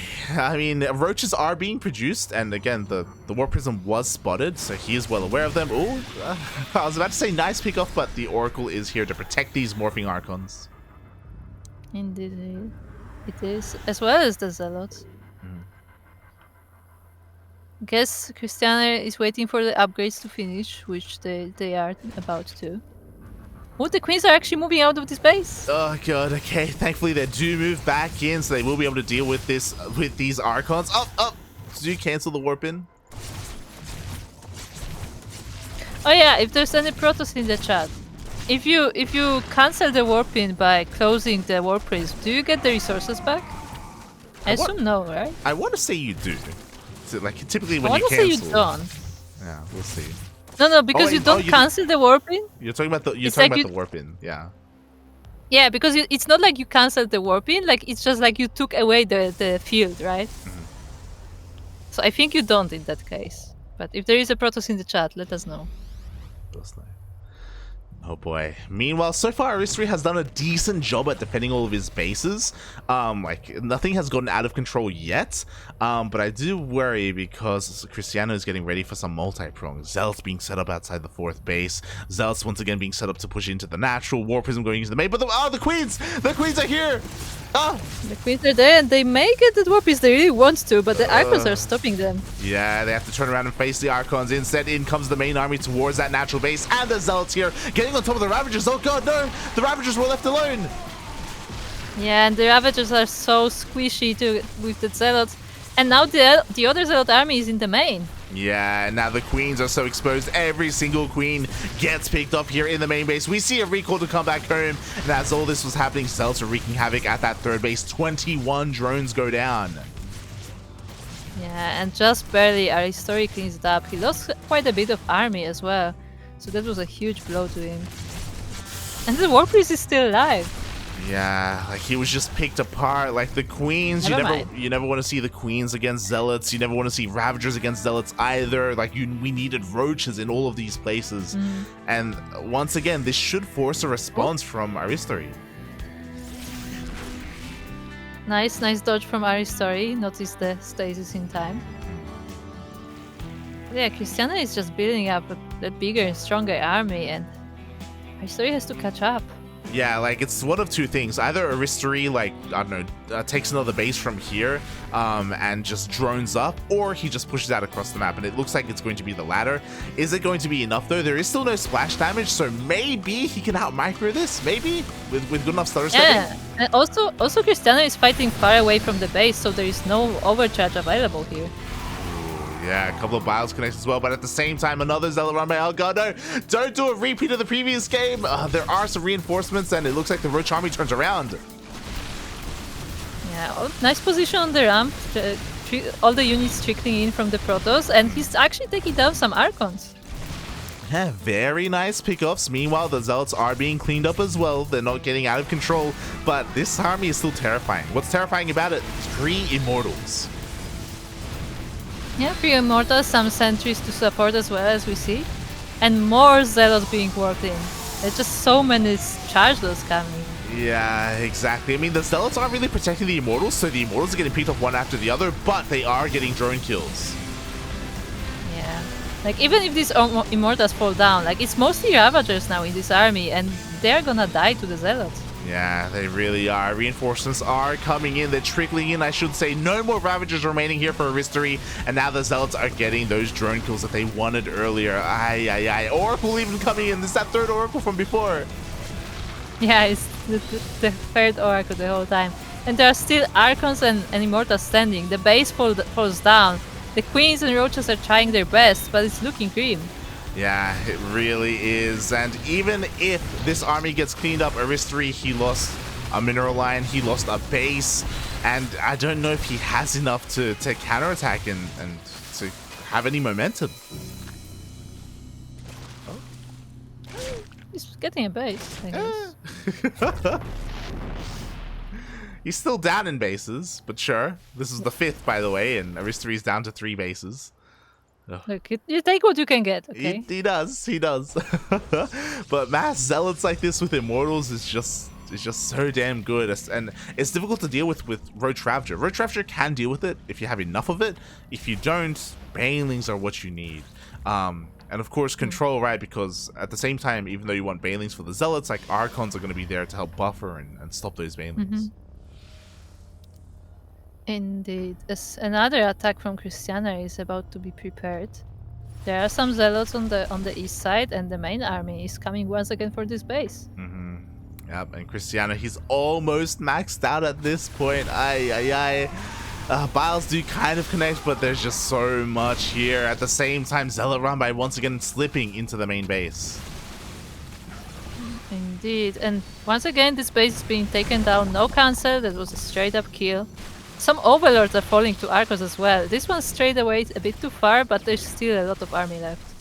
Yeah, so many Zealots here. They're wreaking havoc in that 3rd base. The Overlords are getting picked off, as you were saying. It looks like these Archons are a little bit too ambitious, and they will get picked off, and maybe even the Immortals. So these are nice trades, but it's just too much damage, Kuro. It's too much. Zealots. It's more Zealots. Believe it or not, more Zealots. And GG gets called. Krystianer does take the series 2-0. That he does. And as we look at the bracket, we already have the opponent ready for him, as Art takes down Spirit 2-1. Oh, that is a surprising result. Oh my god. Well, when I think of the Polish scene and when I think of the representatives for each kind of race in the Polish scene, Spirit, he's like the heart of the Terrans. He is the Polish Terran player, and for Art to take him down, that is impressive. I understood that. I understood that. Art, you're depriving us of the PvP. Art, please. We just praised you for taking the Spirit. Do you wanna translate specifically what he said? For the context, Art said that he's giving a walkover to Krystianer because he's playing another tournament at the same time, and if he will have the time, he will play the Royal Bracket. Shaking my head. Just understand. He takes down Spirit just to give it away. Like, dude. Yeah. Feels bad, man. Feels bad. I also didn't realize, looking at Team Liquid, there's like 6 tournaments going on at once. What the hell? I noticed that there's the Sumdrunk Canadian Open that's on. There's a NA Apprentice Cup is going on as well. There's the OSC Rising Star, which I think is what Art is playing in. Yep. Wait, is it Art is playing in the Rising Star. It's not Apprentice Cup. No, oh sorry, there is Apprentice Cup. Never mind. Yeah. Because there's also a European Apprentice Cup now. Yes. So called something different. The Alpha X Apprentice or something? That's why I said NA Apprentice Cup. So there are a lot of events going on right now. Shaking my head. There's an Alpha Pro series as well. But yes, Art is playing in the OSC Elite Rising Star tournament. Not just Art. Ziomek is there as well. And he's not in this bracket, I think. I know. Shaking my head, Ziomek. That's why. Yeah, so I guess we will have to go to the lower bracket then, as we are waiting for the opponent for Krystianer. Yeah, I guess so. And we need to quickly figure out what's going on. Oh my god, we're scrambling. By the way, by the way, from this round, we are now at loser round 3 in the lower bracket. It will be all best of 3s. Yeah, I noticed that earlier as well. That does mean that does mean that suddenly this tournament is gonna take a much longer. I mean, that was the plan from the start, as Kashim was announcing the bracket. But yes. Yes. I mean, I feel like the upper bracket went fairly quickly. Like some matches were longer, but it wasn't too long. So it will kind of balance out now. It would balance things out a little bit here because it's already been 2 hours and we basically made it to the finals of the upper bracket, but now we have to work through a second bracket here in the lower half. It looks like all the series have already started, so we're gonna have to wait, jump in mid-series. But maybe I spoke too soon because Trifax is out of game.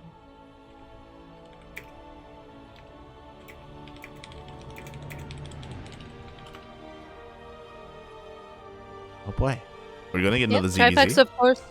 Trifax of course currently facing Nerchio, and the winner of that will be facing Spirit. Oh, okay.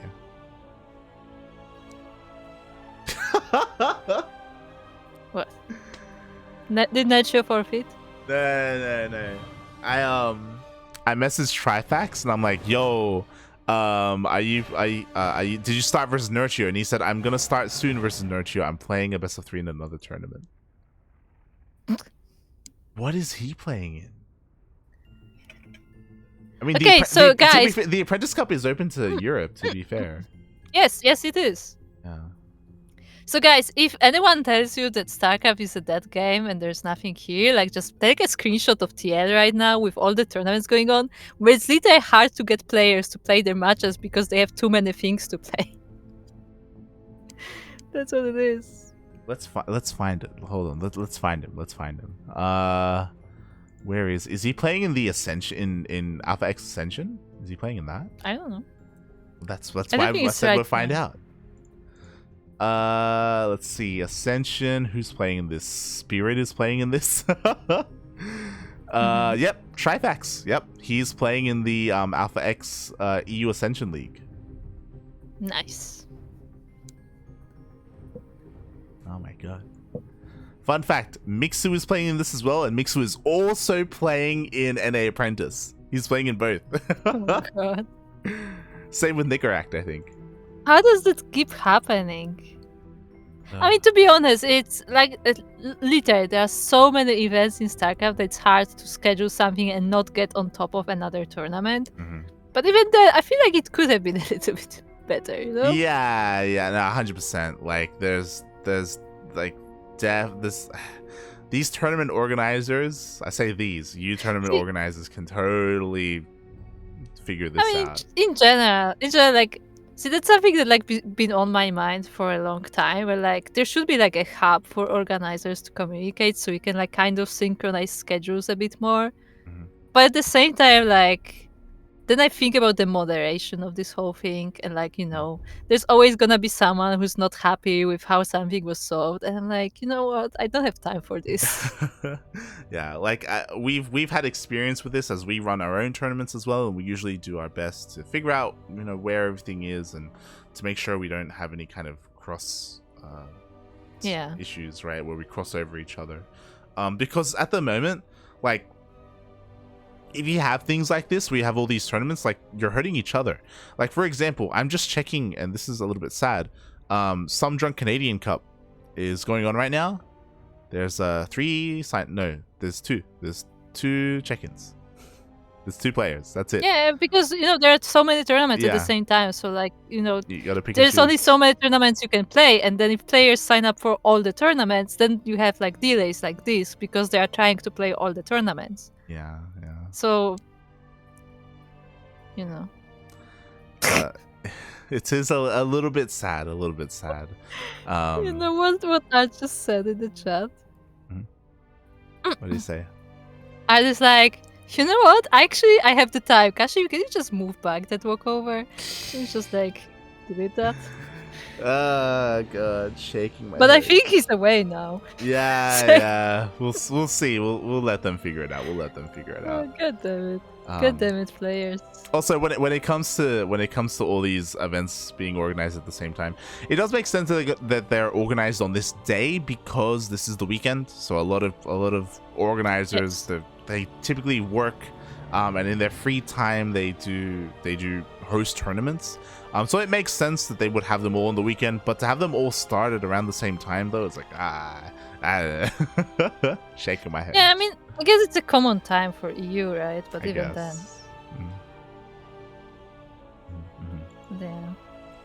But yeah, so I guess also what we're saying is that, hey, if you're in the chat, consider checking out some of these other streams at any time.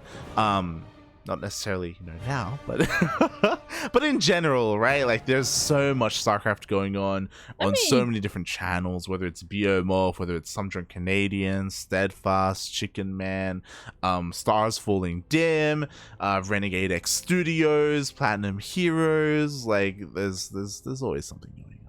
I mean, even now you can like open a second window on the other screen or on the other side of your screen and like watch another tournament while waiting for a game here. Yeah, there's plenty of StarCraft like this. Yeah, that's it. There's just plenty of StarCraft. We found Krystianer. Oh god. I think the match is actually gonna happen. We'll see. I'm not holding my breath. I'm not holding my breath yet, as all the players are trying to come and trying to go. I think the other thing is that even if Trifax comes back, I don't know if he's gonna play against Nerchio because Nerchio may forfeit. Like I haven't seen him in the lobby for a while now. So he may have just logged off. I mean Art and Krystianer though. Yeah, I'm talking about the other games. Meanwhile, it looks like Aristori and Rail may begin. Yeah, they're about to begin. As long as Rel can find Aristori, because I don't see him either. Oh no! Oh no! Oh no! Do you want to just jump into that? I mean, up to you, I guess. Well, like, do we want to? Like, Art and Krystianer is definitely a hype series, though, and we do follow Art a lot, so I will leave that choice to you. Well, do we have confirmation? Are they playing? I mean, Krystianer said that he can play, but okay, that's the end of the conversation. Nice. Okay, so I guess we have our next series. It is going to be Krystianer versus Art. We are going to set that up. It is going to be a PvP. Make sure to poke Art, so he doesn't forget about us. I mean, I'm sure they're going to post in the chat anyway. It's fine. I don't know. Okay, let's be honest. I expect from Art to post it. Ah. By the way, today I learned that the Polish abbreviation for ladder edition is ER. Ah, there you go. Emergency room. Yeah. Nice. I mean, what? No, I think because I'm guessing what it is, but I think that it's like in the opposite order, so it's edition ranking. It's like basically edition ranked, like ranked as a description of the word. I'm checking the chat. What is Enya intro? Español intro. Sí, Máximo, sí. You should know. Máximo should know that. Yeah, I was gonna say it's kind of from you. If anyone knows, it should be Máximo. Ay. Well, now we know that Aristori did not show up. What do you mean? Rail got the walkover over Aristori in the lower bracket. Aristori's in a lobby though. I don't know. That's what's on the bracket. Maybe a Blizzard bug where you just see outdated information, maybe? Or maybe he's playing in another tournament. Is he playing in another tournament? What is he playing in? I didn't see him in any of the ones that I checked, unless he's playing in the Rising one.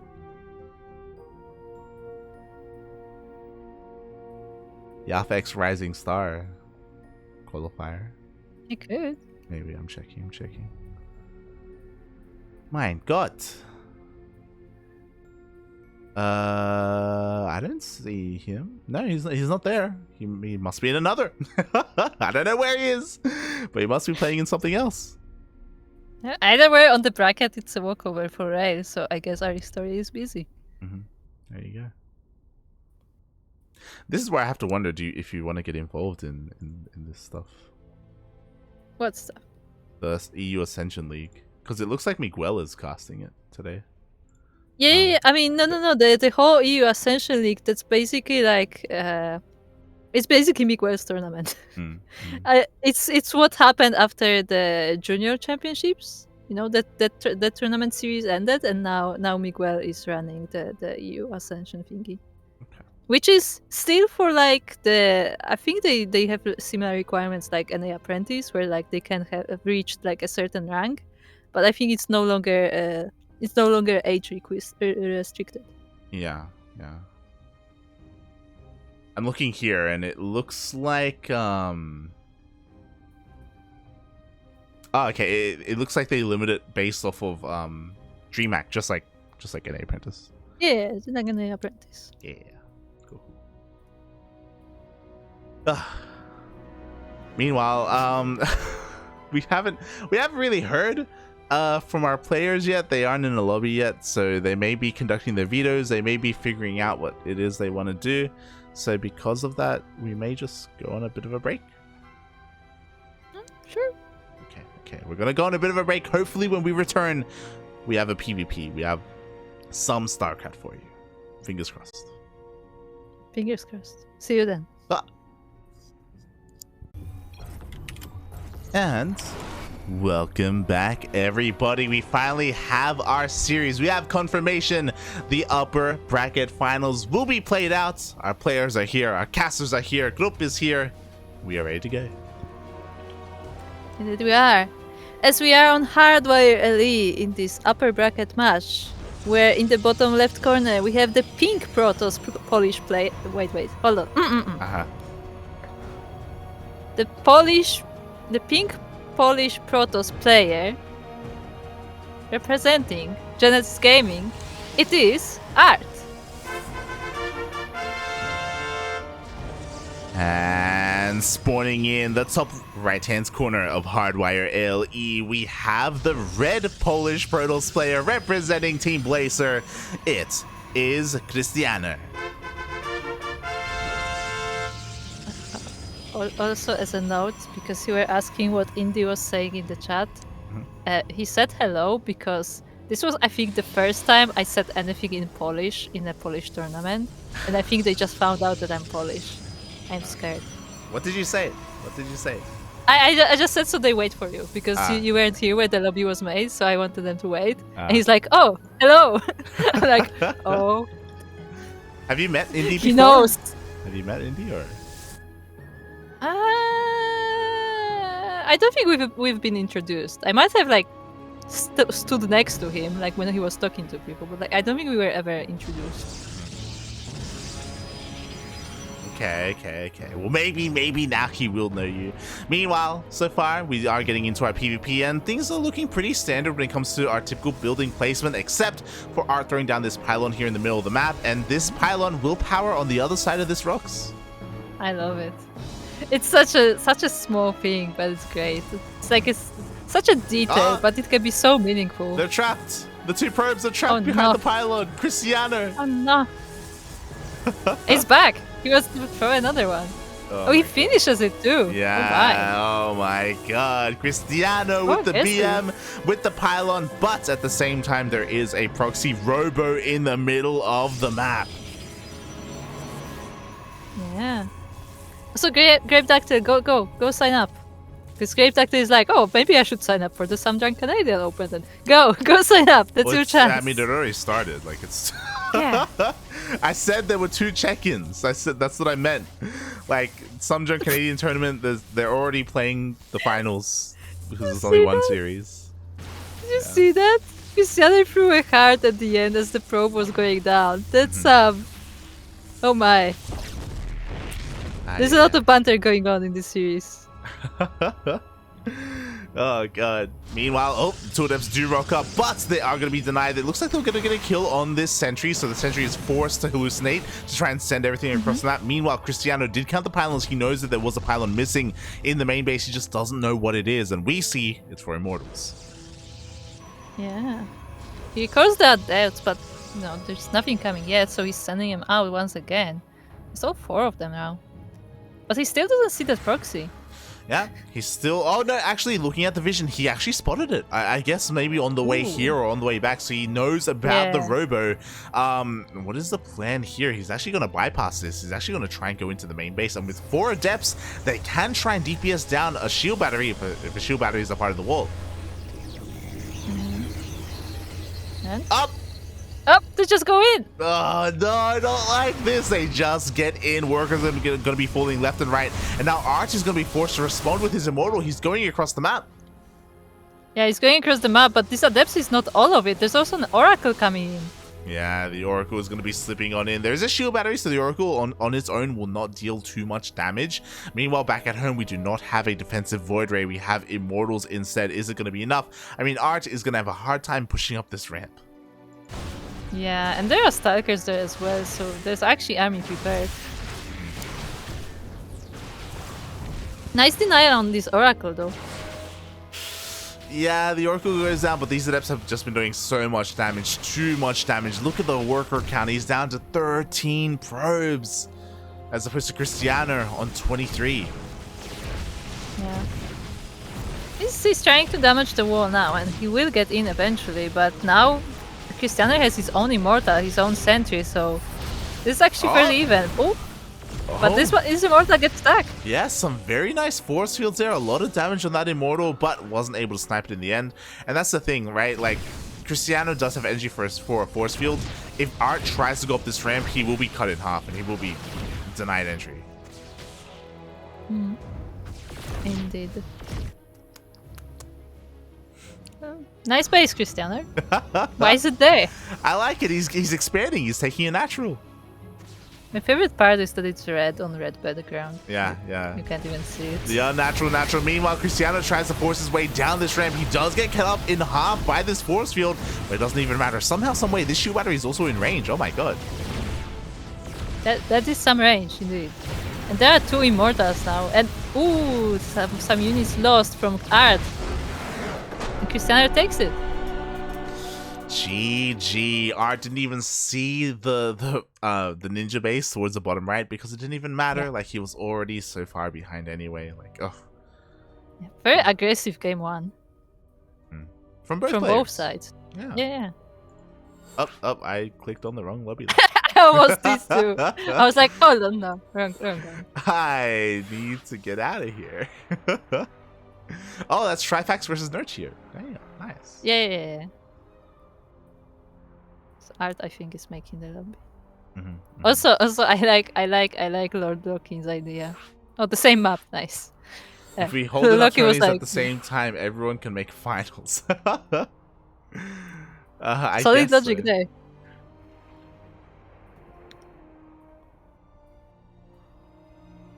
It's true. Like, technically, if you wanted to be like in the semi-finals of a tournament, you could have signed up for some drunk Canadian Cup. Yeah, instant semi-finals. There you go. Semis. Oh, God.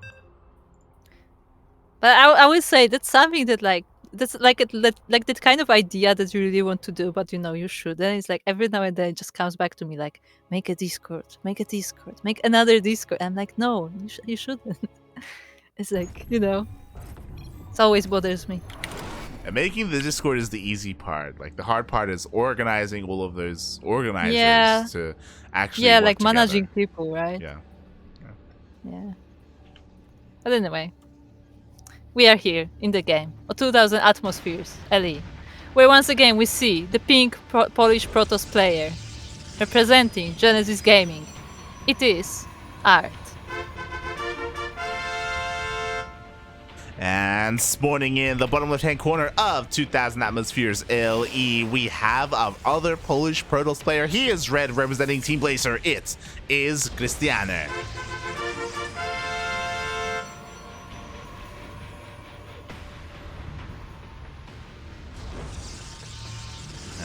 So we saw both players acting a little bit wild in game number 1. Art more so than Krystianer. Krystianer was pretty standard, honestly. Like, obviously, going for all those adepts isn't standard, but it was because of Art's risks that he was taking that he was vulnerable to that kind of stuff. I guess so, but I mean, I guess Krystianer is a bit of an aggressive player. I mean, he is playing Oracle too, so like he's kind of set on doing damage, I feel like. But it just worked out that, like, you know, Art was very vulnerable to the damage at that point of the game. Yeah. Again, the Proxy Robo was cute, but yeah, there's a reason why Proxy Robo isn't too common in this matchup anymore. You know, I'm sure this, again, there's a world where that may have worked against Krystianer, but unfortunately game 1 didn't really go Art's way. We'll see what he does here in game number 2, as both players do scout each other with their probes. And we'll see if Krystianer can trap some boys again. Yeah, I was gonna say, you were saying that Krystianer wasn't aggressive. Did you see what he was doing with his probe game 1? He threw a pylon. He was attacking the he got one probe to half their health. He was running all around the base, and then he dropped a heart in it. Okay? I should say, I shouldn't have said he wasn't being aggressive. I should have said he wasn't being, like, cheesy. Like, I wouldn't say what he was doing was cheesy. As once again, going for that double adept opener.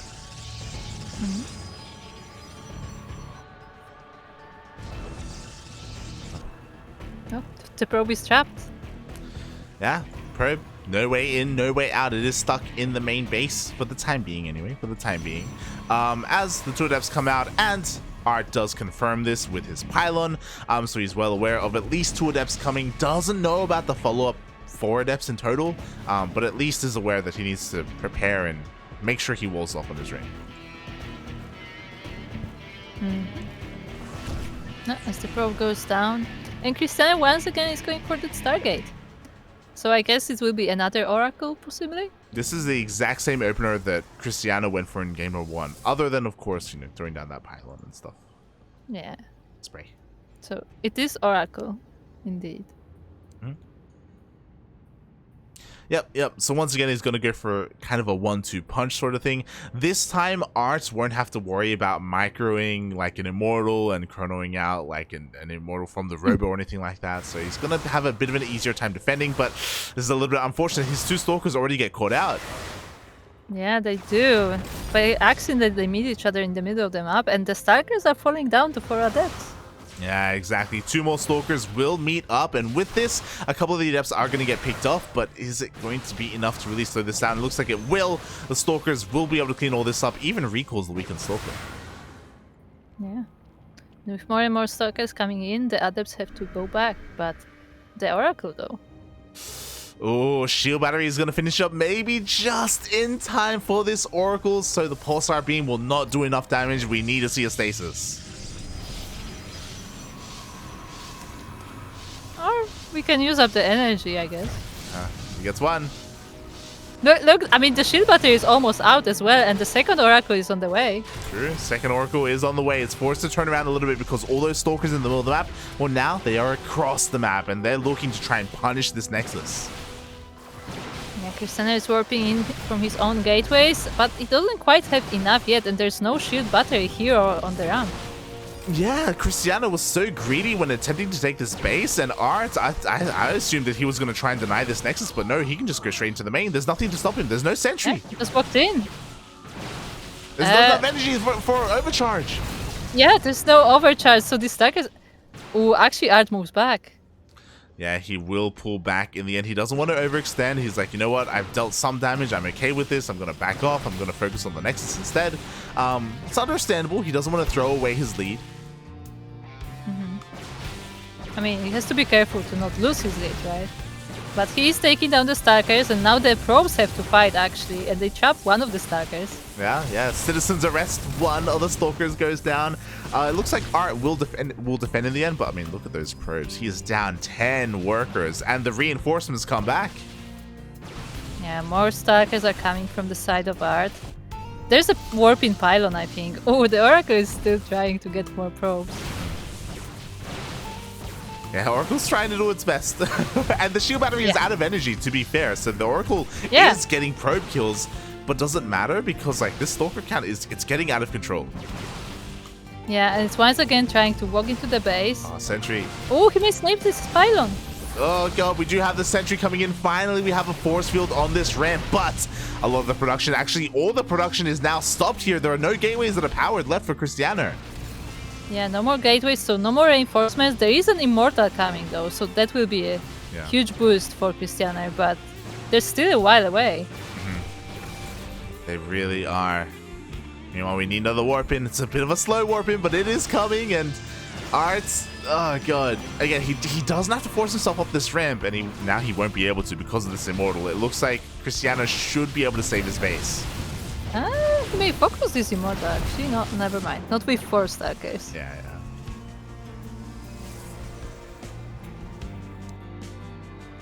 He commits to this staircase going for blink. The Oracle is still shacking around trying to find some space. Yeah, look at this Oracle. It's got 13 kills. The one Oracle, 13 probe kills. My god. Yeah, the first one I assume died in the attack, but this one actually got a boost. Yeah. In the end, it did, and now things are gonna calm down a little bit. Like Arts, he's slowly probing up. So is Krystianer. I'm a little bit concerned because Art not getting this Nexus. It does mean I feel like he's a little bit behind, maybe. Like, he's behind when it comes to the immortal count, to be fair. But what he lacks in immortals, he makes up for in blink. He doesn't have that much army though right now. Like, there's not that many Stalkers on the map. Oh, I kind of wanted both Adepts to finish. Only one Adept finishes, so it will be cleaned up. A little bit unfortunate. Still. And yeah, Krystianer just keeps working on more immortals while Art decides to go for charge. Yeah, now that Blink done, charge is on the way, so Art is going to go for a more mass gateway-based army and overwhelm his opponent. And this can work really well, but ideally, if you're doing something like this, you need to be a little bit more greedy and get a third base a little bit faster. Meanwhile, Krystianer, instead, just being a little bit more defensive, working on his immortal count, and once he has a high enough immortal count, then he can potentially go for a counterattack. And now Art is getting his 4th gate, so the attack will be that much stronger. But Krystianer's +1 is also on the way, so I'm not sure how that fight is gonna work out.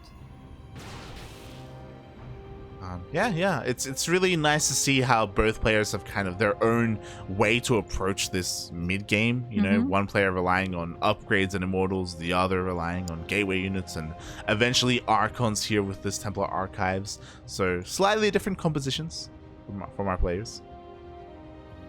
Oh no, it's just 3 naked immortals. Yeah, but that's 3 immortals.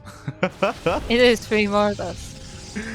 Oh god. So the immortals are going to be able to bully Art back. Art does confirm though that Krystianer wants to expand and take a third base, so he takes his own. God, this Oracle has been so annoying. It's still somehow alive. Yeah. It's so close, but it's still alive. Yeah. Oh, Meanwhile, the Starkers walk in. Yeah, I don't know how I feel about this. Art, he's actually going deep into this natural base. Sure, he's going to pick up a couple of Stalkers, but yeah, there we go. We have a recall. We'll lose 1 Stalker, 2 Stalkers.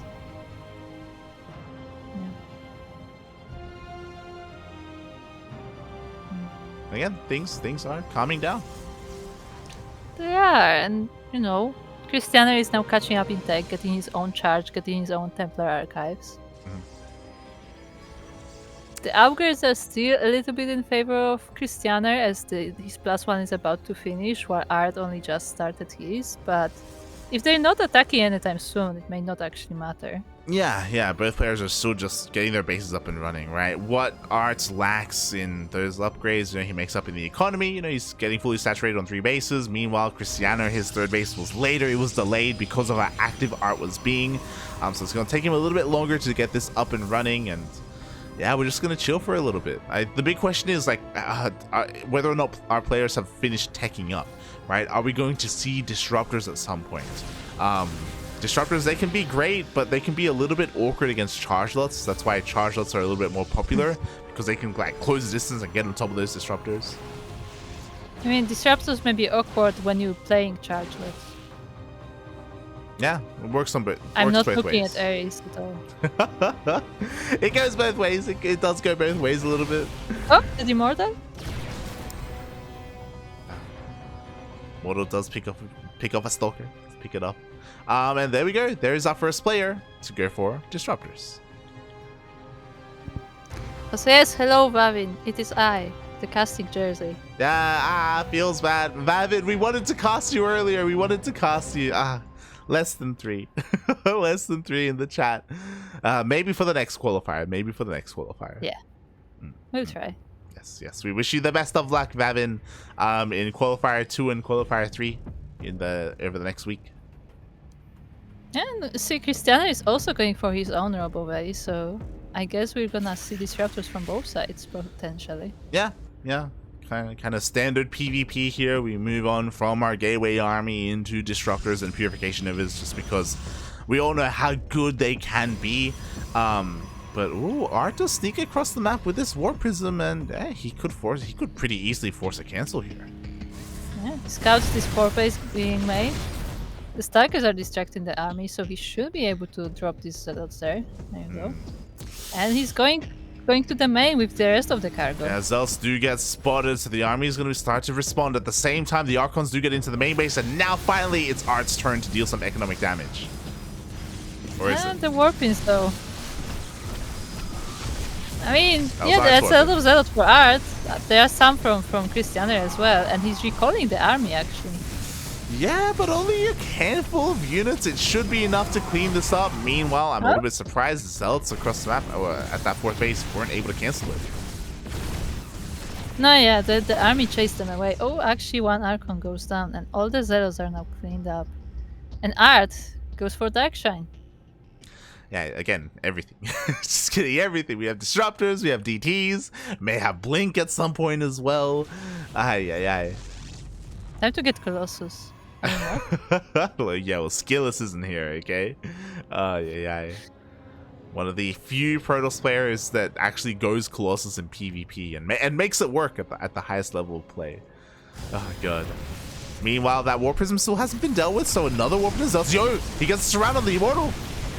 Yeah, very nice takedown of the Immortal. And the Warpy survives as well. Yeah, War Prism barely does survive. At the same time, the main army is rotating over towards that 4th base. It's honestly left pretty exposed. Krystianer, he is on the way to help keep it alive. Can he get here in time? It looks like he will. Yeah.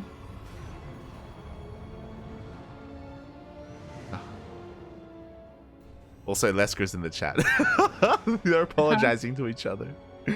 I'm sorry, Vavin. Oh, God. Also, I think Pavin doesn't know what less than 3 is. Oh. Less than 3, you know? In the chat. It's like a love heart. It's a love heart. It's like the sign for less than 3. Oh, God. Meanwhile, here we go. The 2 armies are finally colliding here. Quickly looking at the units. What do we have available to each other? Art with 3 disruptors. Krystianer with 7. Oh my God, that's a lot of disruptors. Look, I for one enjoy watching disruptors, okay? Oh my God, I think he's getting ready for a flank as well if Art decides to chase, but Yes. Art sees! He sees! Oh God! Oh no! Oh, Oh no! The disruptors are getting sniped! oh And God. Krystianer once again goes for a ninja base. It's about to get scattered by the War Prism, so it's not much of a ninja. Meanwhile, Krystianer splits up his army. Again, this is a very high-tech army here towards the bottom right. It is spotted by Art, and he's repositioning. Yeah, Art in the meantime is dealing with that ninja base, so he's distracted from the main attack actually. Ooh. Yeah, and in that distraction, 2 disruptors go down for Art. Not the best start to the fight. And the Zealots are dealing with the Blink Stalkers. Uh-oh. Uh-oh. So for the time being, Krystianer will keep the ninja base alive, but he shouldn't keep it alive for much longer. Like, it's, I mean, the Warpies is still there. Yeah. Oh God, and Krystianer outpositions Art, but the DTs, there's no detection. There's no detection, but there are so many disruptors everywhere. Just Novas being shot at both armies. And they disengage for now. Oh my god. Yeah, I mean, Krystianer definitely came out ahead in that fight. Like, he just keeps getting the juiciest of Purification Novas. Art still hasn't really been able to get any at all.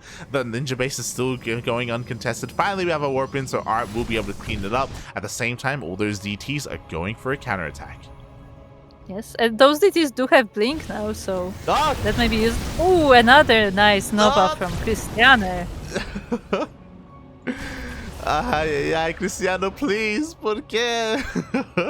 Like, he was able to take that base out towards the top left, which is great. He even gets a couple of workers as well in the process. But when it comes to the main army engagement, specifically when it comes to disruptor control, Krystianer has been coming out on top. Yes, but now that may change. Well, maybe not. Also, people are now analyzing less than 3. Very nice. Thank you, guys. Shake my head. Meanwhile, now this base is honestly exposed as well. The army is nowhere in position. So just like that, we see a blink and the Nexus falls. Sorry, I'm just laughing at the chat, getting less. Look, this joke started back when Crank was streaming because the bot, the TTS that was reading donations, would keep reading hearts less than 3, and it just kind of stuck. Oh god. But yeah, even though Art has been struggling in those main fights, like he just sniped 2 bases in the past couple of minutes. Finally, some Novas go up. Still did not connect though on Krystianer's army. Yeah, mostly just zoning Novas for now. And now Krystianer goes for his own Dark Shrine, so it's gonna be DTs on DTs. Yeah, Krystianer recognized, oh hey, DTs are pretty good. Like, hey, you know what? These are good. These DT runways have been very annoying. Meanwhile, there is detection here, so these DTs in the middle of the map aren't really going to find too much, but maybe they can go for a bit of a counterattack. No, there are plenty of Zelts here at home to defend. Yes, indeed. And there are plenty of observers as well all around the map. Base trade? Base maybe. trade? Oh no, Krystianer's turning around. Oh no, he thought about it. Oh god. To be honest, Krystianer's army is in major part disruptors, and they're not the greatest against buildings. Yeah, it's gonna take a little bit longer to kill the buildings, but nonetheless, Nexuses are falling. At the same time, we have a War Prism in the main base, so Art is already in the main, taking out whatever he can. We are going into a full base trade mode right now, and Art, he is taking his own ninja base. I love it. I know. Yeah. Yeah, we're going full base trade mode. Krystianer does still have that base in the west, which is not being attacked by anything, but yeah, Art is losing all the workers, but Krystianer, so is Krystianer. Yeah, I'm a little bit scared because I don't know if you noticed, but Art was actually trying to send a couple of probes towards the bottom right there, and one of them actually got there. So in the back of Krystianer's mind, he's going to check the bottom right. Art kind of led him in that direction. So Art needs to prepare for that and start throwing down buildings elsewhere. Meanwhile, another ninja base is cancelled here. Yeah, the DT does cancel it. I mean, the question is if Krystianer actually saw the probes or if they just, slipped by.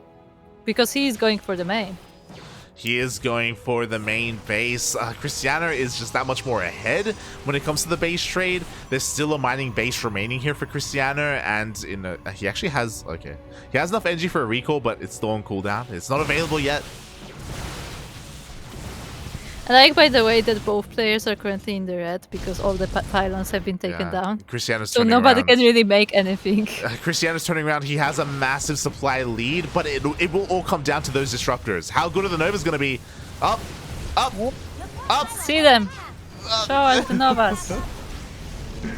We have to be so careful. We have 4 more Novas for Art. A couple of Stalkers get thrown away. Yeah, this army of Art is getting so small, and now the Novas come in. Yeah, they do zone each other away. It looks like Krystianer, he's not really feeling pushing into this army yet, but there are still so many buildings, and Krystianer does have the top left now. Yeah, and his buildings are very spread out as well. Oh! Oh! Ooh, a lot of disruptors falling down on Art's side. Oh my god, that was such a sick play with the Phoenix. The random Phoenix showed up out of nowhere and forced Art out of position. Now he's only down to 4 disruptors. Go, puppy, go. Go, Yeah, send and some he's out. being Send some chased. out. Ah. Oh, another disruptor sniped by the Stalkers. And Art's army is getting pretty small. Yeah, it is tiny. It is half the supply of Krystianer. Again, he can still take a fight because you can always do something with disruptors, but he has been picked apart time and time again. He was a little bit distracted trying to micro his heart out with these Archons. He will keep a lot of these buildings alive, and he does now have mining towards the bottom right, but Krystianer, he just scattered that Nexus. That he did, and he is going in that direction. Oh god, he is en route. Art, he has to control this army better than he ever has before. He needs some Novas! Ah. Yeah, Art wants to defend this base, but it's gonna be very hard with this army supply. And he actually decides to drop it in the end. Yeah, this base is going to be taken out, and if Art doesn't protect this Nexus, that's going to be game. That's going to be it. Like, he has to fight here. I mean, you can try. He can. He has to. Oh my god. As the Nexus falls, so do all these buildings. No, all the probes are going to fall as well. Yeah. And just like that was the last mining base. The last Nova on the probes. Oh my. And yeah, that was the last Nexus and the last probes of Art. So this is it. Yeah, this is it. This is all he has left. He has to try and fight here. He still has buildings in his main base, of course, and he still can win this if he catches the army. But again, he has to catch the army. And the problem is that Krystianer, he's been red for a very long time. He's about to get rid of his supply block. And he has a mining base with probes. So yeah, the longer this goes, the better it is for Krystianer, and chances of Art are looking very grim. Yeah, the problem is that Art just has to stay at home, right? Like, he's forced to stay at home. If he doesn't, he's gonna just lose the game. He's taking a risk. He's moving out. He goes for a bit of an Archon drop here to try and take out the last mining. Up. Oh.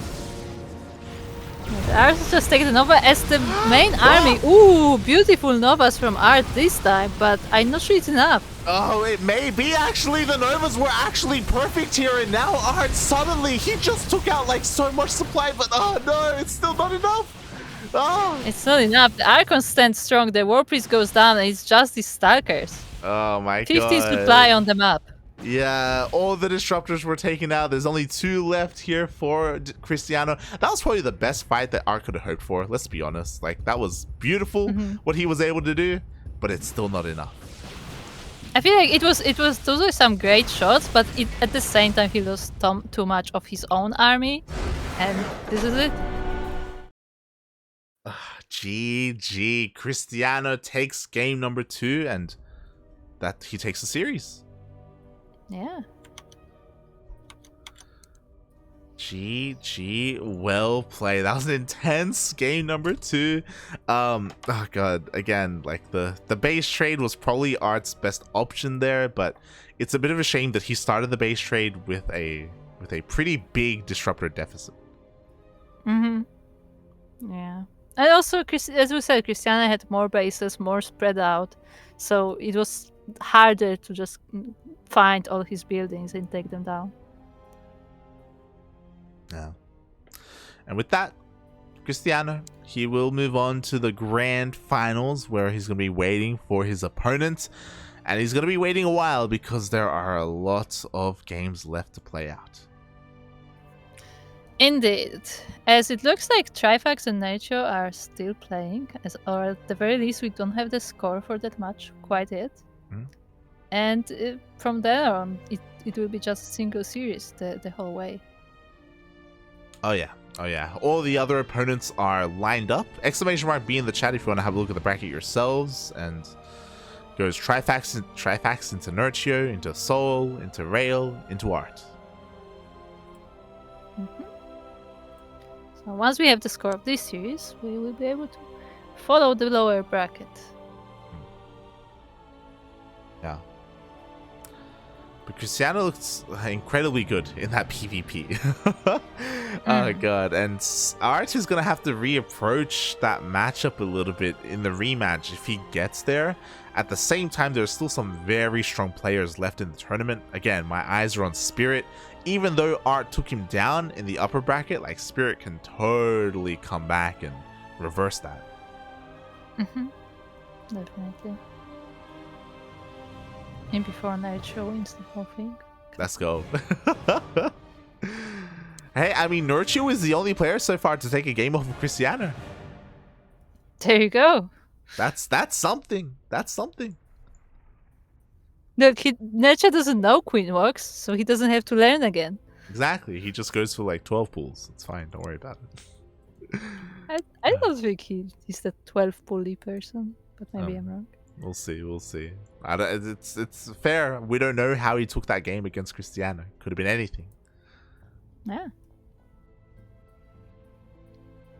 Yeah, it's cool. It's also cool to see him back as well, because like he came back in like a previous tournament, right? Like kind of as almost like a joke, but now he's back again. Yeah. So I think it shows that hey, like he, he's interested. I mean, I feel like Nerchio is one of those people who are always like interacting with the community a lot, like if not the international one, then the Polish one. You say that, but he has been on a hiatus for many years. Like for many years, he wasn't touching the game. So for him from what we know, competitively, for him to come back here after all these years, like it's really cool. It's really cool. It's cool. I still think it's more like of a community thing where it's like, okay, I'm gonna play. I know all these people, so I'm gonna play. But hey, turns out he's still pretty good. Oh yeah. This is what I always say. You never retire from being a pro player. It's just not a thing. Yeah, yeah.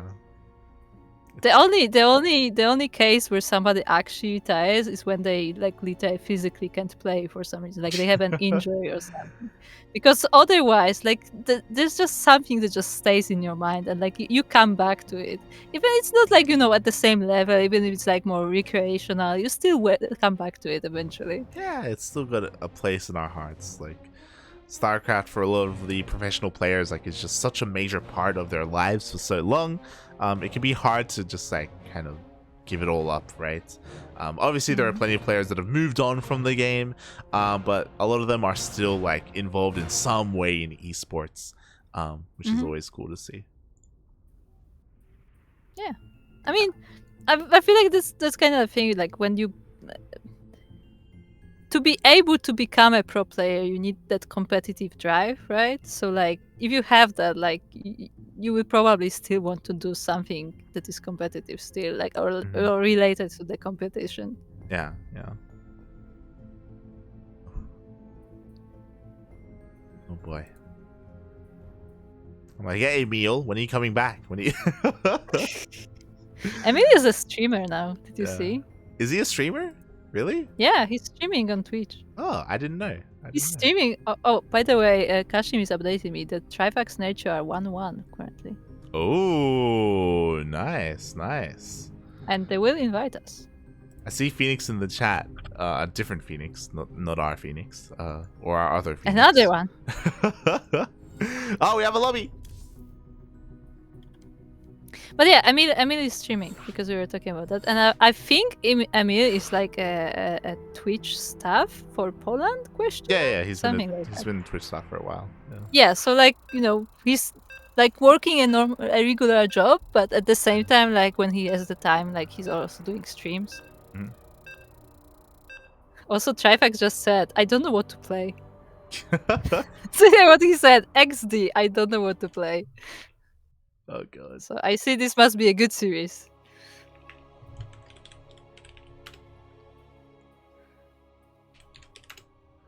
Must quickly update Twitch. I believe in you. You can do it. Go for it. As we are here on the Pride of Altaris LE, we are looking at the base of the Blue Zerg player representing CSO Esports.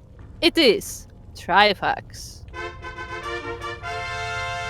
And spawning in the top left-hand corner of Pride of Altares LE, it's the old man himself. The ex-foreign hope. There was a time where he was one of, if not the best player in the foreign scene. It is Nerchio. Well, now I have to check something. What are you checking? You called him an old man. How old is he? I want to say he's 30. I could be wrong. I'm not sure. Hold on. He is 29. There you go. So he's my age. Screw you, right? Oh god, but he's been around for a very long time. If you look at Wikipedia, you can see from Wings of Liberty, you can see an essay, more than an essay about him. Oh, yeah.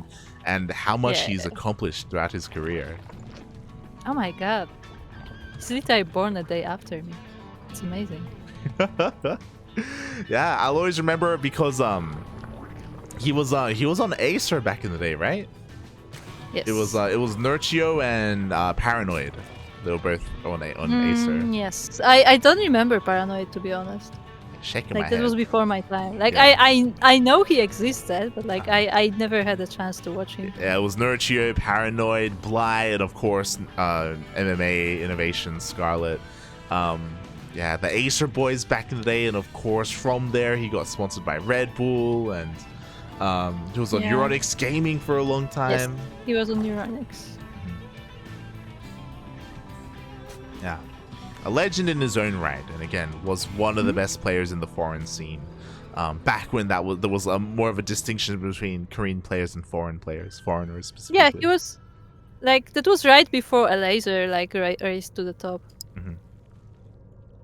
Yeah. I remember that, like, you know, for like up to that point, from the Zerg players in a way, it was always Nerchio coming from Poland, and then there was that one BlizzCon where a laser got to semifinals, I think, and that was like the highest finish for a foreigner or something Yeah, yeah. at that point. And I remember before that, And like, that was. Mhm. I remember like that was kind of like the point where like the balance switch where a laser became like the top. Mhm, mhm. That's what it feels like anyway. Yeah, and in Nerchio's prime, like, you know, he was winning Dream Hacks.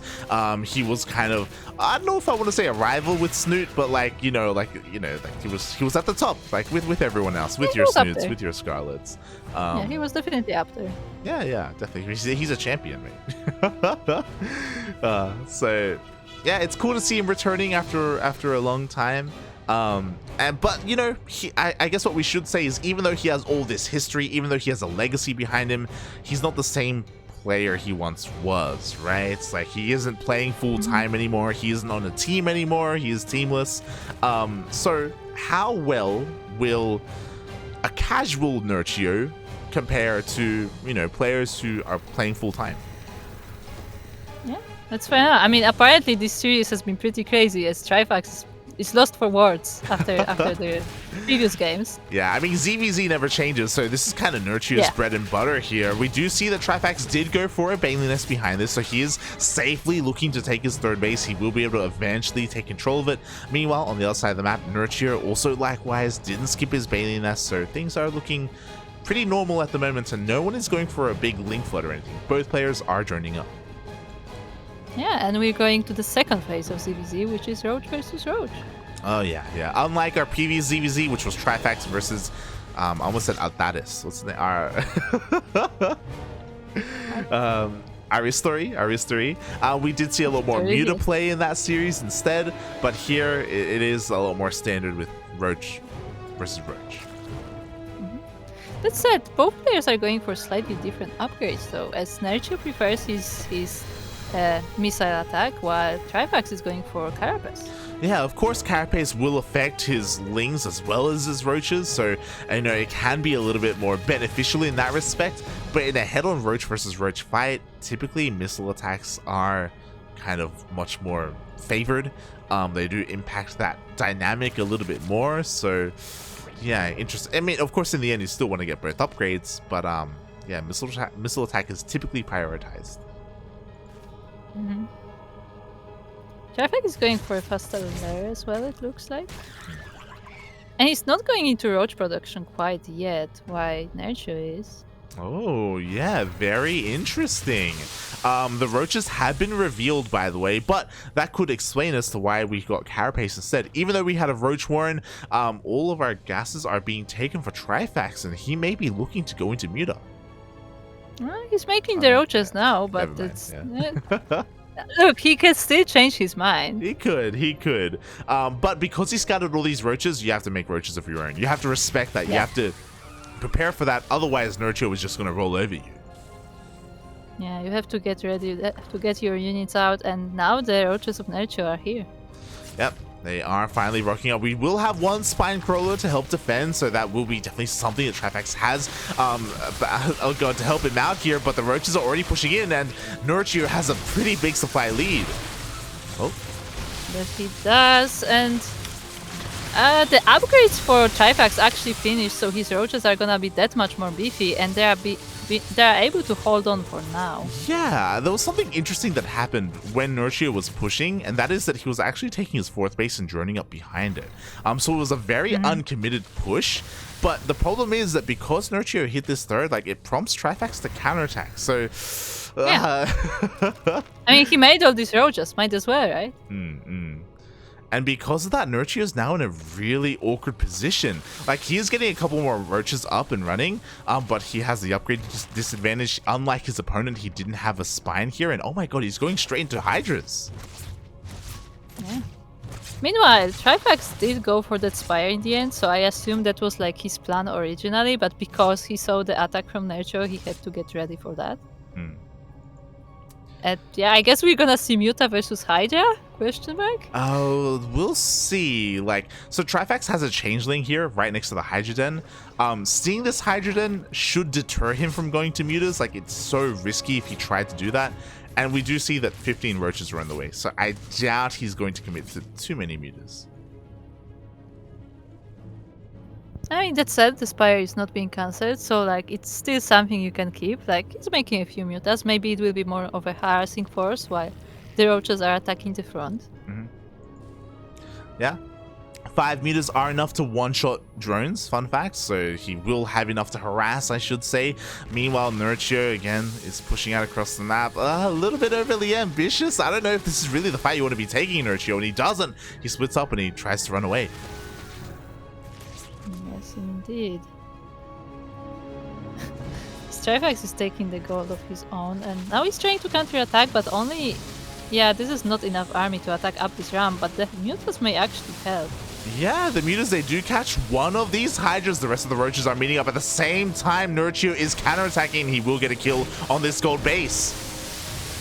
Yeah, but at the same time, Trifax is biting into this army, and he's actually winning this fight. The drones have to be pulled.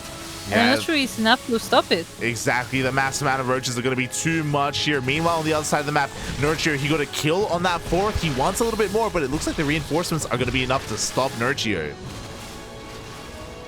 Yes, indeed. And the roaches of Trifax are destroying the Hydra then, so no more Hydras. It's just roaches versus roaches now. Yeah, and this was a very vulnerable kind of moment here for Nerchio. Going from roaches into Hydras, that's really kind of a scary moment for any kind of Zerg player. He will be able to force this back, and to be fair, he still has his gold base, so maybe he's okay. God, but his drone count is just abysmal. It's just, oh god, he's down 20 drones.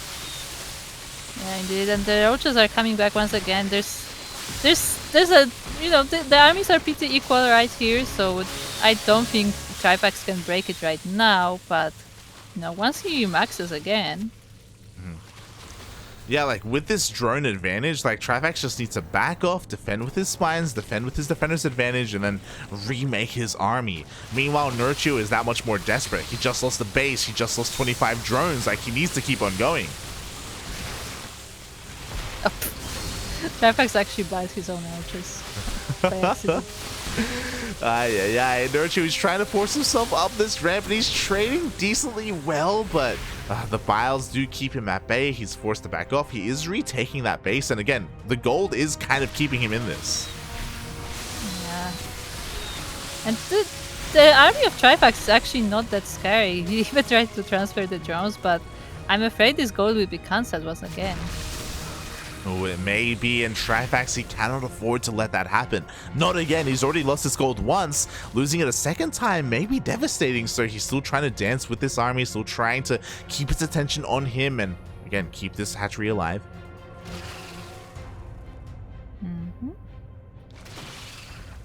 This is just a dance of the roaches. Like, whoever is gonna attack first, whoever is gonna make one wrong step is gonna fall in this battle. And looks like Nerchio, he has enough to feel confident enough to take out that hatchery. There we go. It goes down immediately, and now Nerchio can back off. Like, he doesn't have to force himself up the ramp anymore. Yeah, he took down the gold. He has his own, but now Trifax is gonna counterattack. Yeah, he's going to try. Will be forced back. I mean, Trifax is about to have a pretty big upgrade advantage again. He's about to finish up +2, so he will have 2-1 compared to the 2-0 of Nerchio. Meanwhile, Nerchio, his drone count is still not amazing, but again, the gold is keeping him in this. Could do with some more drones though, not gonna lie.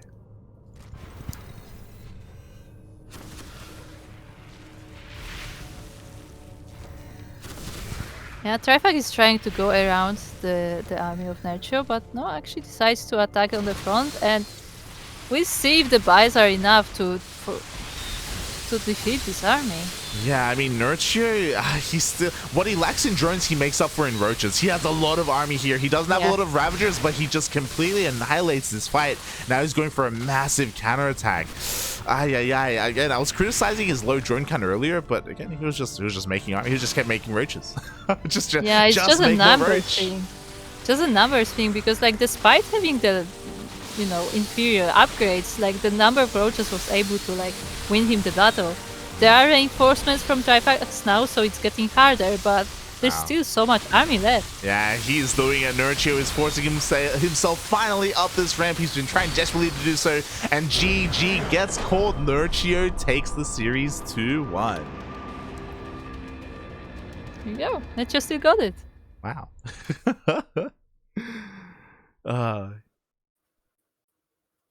I thought Trifax had it, to be honest. When he was counterattacking, when he killed 25 drones and the third base and the Hydra Den, he got so much damage done. But Nerchio, he just didn't give up. Yeah, wow. Despite having worse upgrades as well. Damn. Yeah, that was the most impressive, I guess, where his upgrades were not up to speed with Trifax, and still he took those fights. I do think that you could argue that maybe Trifax wasn't like... maybe he should have just given up that goal base sooner. If you remember, he kept like forcing himself down the ramp because he kept trying to fight and trying to keep that gold alive. Bearing in mind that he had like spines back at the third as well and queens, like he could have been fighting with those instead if he just gave up the position and backed off. Maybe he shouldn't have felt so pressured to take that gold because he didn't need it that much. But yeah, maybe. Yeah. GG. In the end, Nerchio, he moves on to the next round, and in that next round he is going to be facing Spirit in the TVZ. By the way, I like how Spirit is still called Soul on challenge, just to make it less confusing. Less confusing?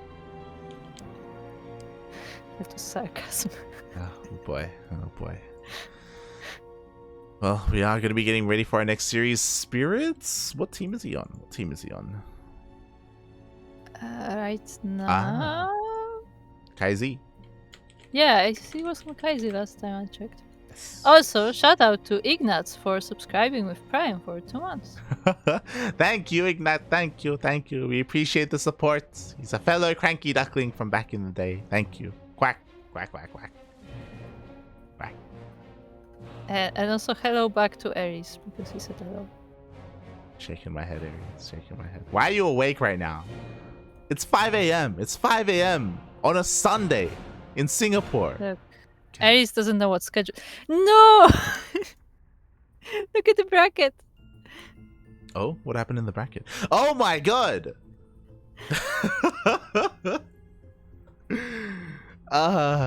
We will not have a TVZ because Spirit, upon seeing the return of Nerchio and his form, has just given up.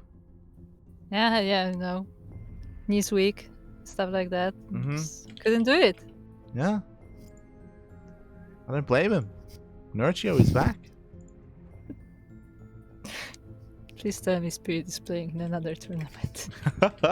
No, it's very possible he just forfeited, because like this is the kind of the bad thing about this format is that some players only care about qualifying. Like once you qualify, it's like, yeah, I already qualified. Like do I really need these points? Obviously the points have value, but for some players they don't care as much about that, right?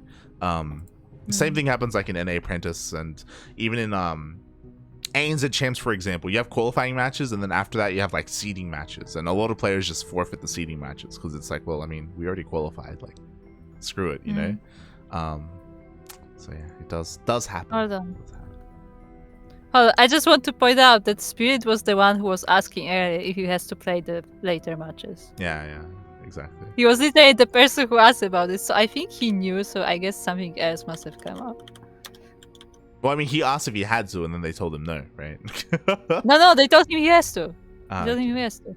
Actually, they told him that they are played for points, and he was like, okay. Like, there was no continuation of that conversation. Yeah. Oh. So it wasn't the only one. We saw Rail also got a walkover over Aristori as well. So now we are going to have Nerchio versus Rail, unless there is another walkover. Speaking of soft sounds, here we go. We have a bit of a lobby going on. They finished their vetoes. We have another best of 3. That we do. It looks like we will be starting on Curious Minds, Ali. As soon as everyone is ready. I was going to ask you if because we had a little bit of downtime there. If do Net Wars still like run tournaments and stuff, or? Yes. Okay. In fact, they are running tournaments that are giving points for this very circuit. Really? Yes. Oh god. Are they? They're not affiliated with the. If you remember, there was another tournament that was run that players were upset about because it didn't have seating. That was something. No. else, right? That was something completely separate, because that's literally what Mana was saying. That like next time somebody wants to organize, they should actually ask someone who played the game. You know, who knows how it works. So but, did Net Wars organize? There was a Polish tournament like last week, right? Is that what they did? There were a few. This one I don't know who organized, but there was a Net Wars thingy, like Net Wars Weekly or something. No, sorry, Net Wars Cup 2022 Net Wars Cup challenge. Next Net Wars Cup 1. And it was 1,000 Polish zlotys prize pool and points. Nice. Yes. Also, you can tell that it's getting late because I'm getting more and more tongue twisted. It's great. I hope you guys enjoy. As we are on Curious Minds LE, and we are looking at the base of the red Protoss, representing his new team, GDA team. It is Rail. Spawning in the bottom right hand corner of Curious Minds LE, we have the Polish Zerg player himself. He is teamless, he is a legend, he is Nerchio. The myth, the legend, huh? Oh boy, I'm also reaching that point. It is currently almost 7:30 a.m. in the morning. I want to go to bed. I want to go to sleep. Remember, I was like, you shouldn't broadcast for 24 hours. They're like, no, it's fine. It's fine. It's fine. It's fine. Look, StarCraft is keeping me together. It keeps me alive. And as soon as the games are done, I'm gonna just die on the bed. It's fine. Don't worry about it. Someone save me. Oh god. But yeah, I'm hip. I'm hyped. I'm excited. I want to see how Nerchio approaches this, especially on Curious Minds. Curious Minds was one of the maps where Queen Walks were very prevalent. This was the map to Queen Walk on, especially if the Protoss player opened up with a Stargate. But now that is no longer a thing, and does Nerchio even care? Probably not, because he wasn't really active, you know? Did he even learn how to Queen Walk? I mean, he might have played one or two, but like, you know, he didn't have the habit of playing it probably. Yeah. Also, I'm looking at the chat as Aris is trying to polish, and Oh god. Stop. things are being said. Someone stop him! Someone stop him!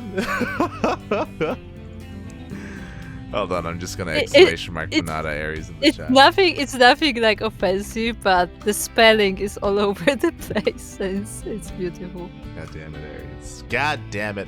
Meanwhile, oh, we have something very different from Rail. My attention was on Nerchio. I was like, yo, what's our Zergplay gonna do? When really I should have been paying attention to the Protoss because we are having a Robo opening. Nice.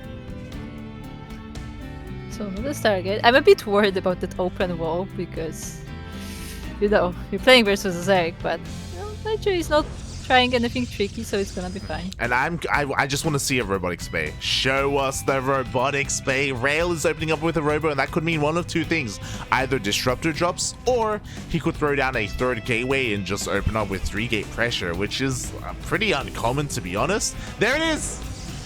Ooh! Wow! You're actually getting it. Yep. Disruptor Nice. drops are on the way, and this needs to be scouted because this can be devastating. Yeah. Especially if Nerchio doesn't notice it in time. Yeah, I'm excited to see some disruptor drops. That's something a bit more unusual. Yep, it is.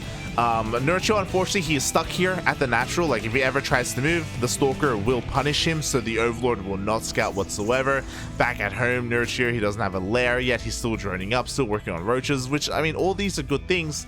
But again, he is in the dark. If only he had another Overlord. Problem is that Stargate openers are so common, it's really risky to have a second Overlord out on the map. Otherwise, you'll just lose it to a Void Ray or a Phoenix.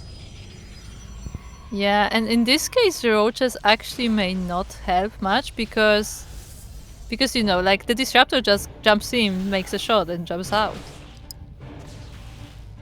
Doesn't really stay for too long, and now we see this Overlord being taken down as well.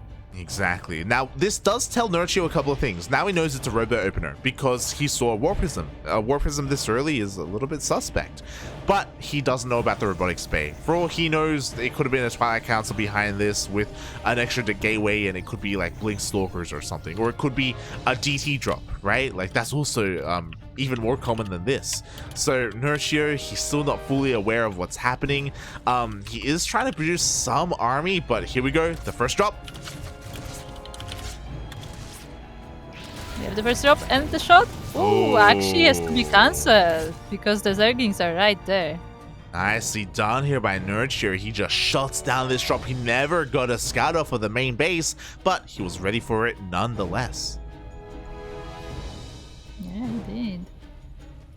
And now that he knows it's there, he's gonna pay attention to that War Priest. It's diving once again into the main. Oh, this time it does get 4 drones. At the same time, Rail is pushing out across the map with an army. I say an army, there's only one Immortal, but there are a lot of sentries, which means a lot of force fields, which means if you don't have Ravagers, he can just cut up your army. Yeah. There are a few roaches coming in, but they are not enough to defeat it. Oh, actually, Zealots have been warped in together with this Disruptor, but now it's being left alone. Yeah, it is. At the same time, Nerchio is going to try and get us surrounded. He's actually going to kill every single sentry here, but he's forced to pull the boys. A lot of drones are falling. He will clean this up. And was this worth it for Rail, actually? These are expensive losses. Yeah, he actually loses the whole army, and 7 drones goes down in total, but I don't know. The counter attack is coming. Yeah, and I didn't get to show it on the screen, but the War Prism that was in the main base was sniped. The War Prism died. The Disruptor died as well. Now Nerchio is going for a massive counterattack. There is one Disruptor on the way, but it's not ready. Yeah, it's not ready. There are no Immortals either. It's just this gateway unit stopping all this Roach Ravager army. Yeah, exactly. And that's not going to be enough. We need Immortals, we need Disruptors, and the Roaches are busting on for it. The second Disruptor is finally out, and we should see that Nova. Split! Ooh, that was a good shot on that Nova, but there's still quite a few Roaches and Ravagers left. Yeah, exactly. Again, he's just buying time because he wants to get a kill on this third base. A couple more volleys. There we go. We even have a Bile on top of the Nexus as well, and the Nexus will fall. There you go. So Nerchio takes a base. It's immediately being remade. It didn't even like fall down and it was already remade. But it does slow down Ray quite a bit. Another Ravager there. Nice. Yeah, not bad, not bad. We even remade the War Prism as well, so now he can go for some more drops. Meanwhile, I love this from Nerchio. He's going for a Spire, so he's going to be going for Mutas, and Mutas will be able to shut down this War Prism. I mean, you say that, but at the same time, Red is throwing down 2 Stargates. True. You're not wrong, but these Stargates should be for Void Rays, to be fair. Oh my god, the Nova goes up! No! Oh my god, he's getting 2 drones and so many of the roaches. That's a very nice shot for Ray. This is the bad thing about roaches. They have very low DPS. Like, they have one big volley and then it takes a while for the second one, so they couldn't kill the War Prism in time. They couldn't kill the Disruptor in time, I should say. And Rail, he's surviving. He's living. He's slowly clawing his way back into this. That he is, and this Disruptor is still quite a danger from Nerchio. For Nerchio, so he can't really move out of his bases, which is buying so much time for Rail. Yeah, exactly. Behind this, Rail is actually going for these Phoenixes. Quickly checking the vision here. Did he scout the Spire? He did see the Spire, so he knows that's why he already has Phoenixes on the way. These Mutas, they're gonna have a hard time. Oh yeah, they're Phoenixes, and now the upgrades is on the way as well. Oh boy, Yeah. this is gonna be rough. Yeah, like, the more Nerchio invests in Mutas, the worse this is going to be. So 9 Mutas are coming out. It's not the biggest investment. Thankfully, he's still making roaches. Thankfully, he still has a Balian Nest on the way, so he's not, like, putting all of his eggs in one basket. But this is still kind of a small basket. And it shouldn't do much. The goal here is that it is at least able to hunt down the War Prism before it dies, or before the Mutas die.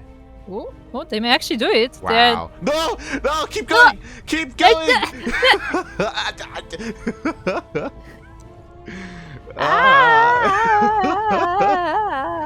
They were so close, and they will miss the War Prism in the end. They will go into the main base, and they will see the Phoenixes. Oh, he may try to depower this, but the Phoenixes are right here, so... Yeah. Oof. Worst case scenario, the Mutas do nothing. Actually nothing. Zerg players don't look. It was a massacre. Yeah, just like that, 9 Mutas, 900 gas and minerals gets flushed down the drain. Nerchio, he's transitioning into Roach, Hydra, eventually into Lurkers. But he has relinquished air control to these Phoenixes. Yeah, now they are free to harass this base. There are no spores here yet. They are being made now, but there are no queens either. But at the same time, the roaches are on this other side of the map. The Nova! Oh my god. Doesn't get too many roaches, and there's a lot of roaches remaining. Even though the Phoenixes are wreaking havoc across the map, the Roach army is going to take over everything. Yeah, they're actually taking down all of these gateway units. The War Piece is here to micro, but doesn't actually pick up anything. Yeah, exactly. The Immortal goes down. There are Lings in the natural base as well. They will be cleaned up by Zealots, but these roaches are dealing a lot of damage. They completely reset the ground army. Yeah, the Void Rays are trying to defend from the roaches, but by the time they are cleaned up, a lot of the probes will fall down. Yeah, you say a lot of the probes. I say all the probes. 31 probes went down here. This will be cleaned up, but back at home, we should be seeing Hydras, so the Void Ray counterattack honestly shouldn't do too much. Yeah, the Hydras are on the way, the Queens are on the way. The Roaches, I guess, are distracting this army a little bit more as the Void Rays are chasing them around the map. Oh, God. Yeah, that they are. Meanwhile, instead of going for a counterattack, Rail, he stays back at home, which makes a lot of sense. He actually wants to wait for Flux Veins instead to make sure he has Void Ray speed. He should be a little bit more active with these Phoenixes, though. Again, there's still potential for them to deal damage, pick off some Overlords. But alas, Nerchio is ready with the Hydras. I mean, last time he tried to harass with the Phoenixes, it didn't go so well. True. I mean, would they have really helped against the Roach counterattack? No. Exactly. Oh, God. Meanwhile, when it comes to Nerchio, at the moment, he's just amassing Hydras, and thankfully, it's not just pure Hydra. He is making some Infestors as well. And Infestors in this position honestly, Microbial Shroud is not bad. Why? Because there's no splash damage. There's no Storm, there's no Colossus, there's no Disruptors. Yeah, definitely. Can be quite useful here, as he's taking up to Hive as well. So potentially some Vipers maybe as an addition, you know? Some parasitic bombs on top of the air army could also be useful. Yeah. Again, your spellcasters are exactly what you want against Skytos. Meanwhile, thankfully for Rail, he isn't neglecting his splash damage. He is making some disruptors, and they're going to play a pivotal role here in the defense to support his air army. But he's only making one at a time. There's only one Robo. He just doesn't have the economy. His probe count just keeps getting reset, so he just wasn't able to get out a second Robo for those double disruptors. Yeah, I mean, you know, even if it's a single Robo production, like, that's still quite a few disruptors that can demolish this whole army in a few shots. So, yeah, Nerchio has to be careful about his positioning of the army. He really does, but he may just be able to walk over his opponent. He is now maxed out 200 supply. He has a lot of Bailings. Oh my god. He may just be able to just kill the Nexus with just pure Banes. Roll them in. Roll them in. Let's go. The Nova goes up. Oh my god. Half of the Hydra army goes down. The Vanguards are great though, and Nerchio actually takes it. Yeah, despite that one Nova being amazing, there was only one Disruptor in the army. GG gets called, and Nerchio takes game number 1.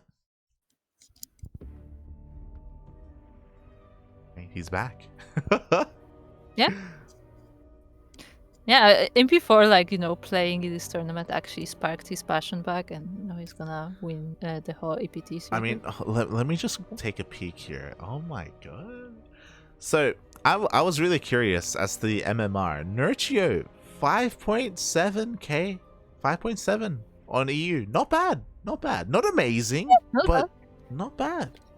I mean, for a player of his caliber, as they say, it's you know, it's not bad. Yeah, he's top 100 EU.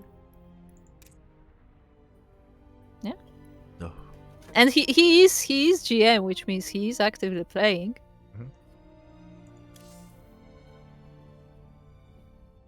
Boy, so we'll see how deep he can go in this tournament, as we're getting ready for game number 2. And honestly, game 1 was pretty sick. Like, the way that he was able to deal with the disruptor drops was pretty amazing. Yeah, definitely. Even though he didn't dodge quite a few shots, like, still, it was just enough. Yeah. Wasn't perfect. Again, like the Muta switch was was a little bit sad. The way that the Mutas, again, they were thrown down the drain. They couldn't really do anything. But like, despite that, it didn't matter. Like, just in pepperonis. Yes, rip in pepperonis. But yeah, despite that, like, Nerchio, he had some very, very solid play, some very solid transitioning, teching up as well. It was good. Yeah. Good games for Nerchio there.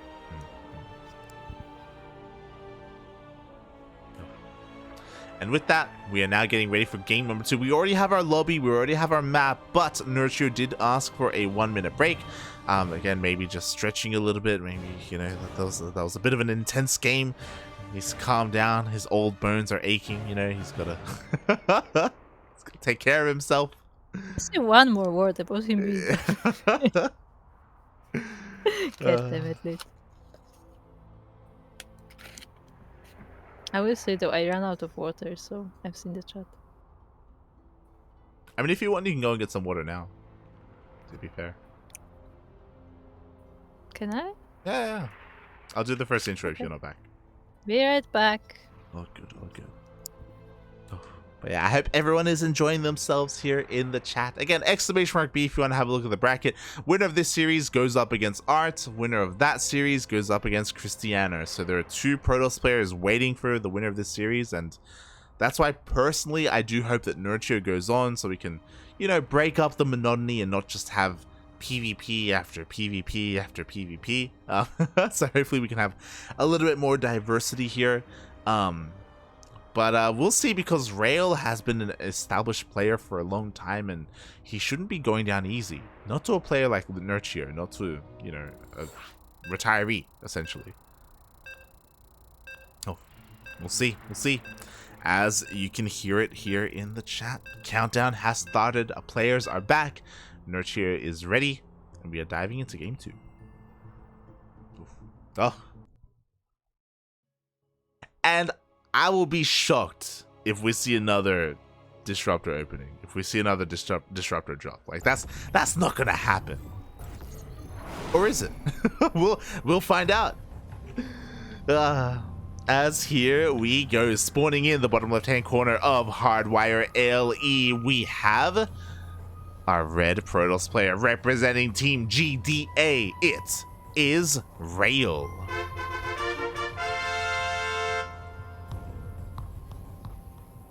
And spawning in the top right-hand corner of Hardwire LE, we have the Polish Zerg player representing himself. This madman is teamless, because again, he is a bit of a retiree, but he is up in this series 1-0. It is Nerchio.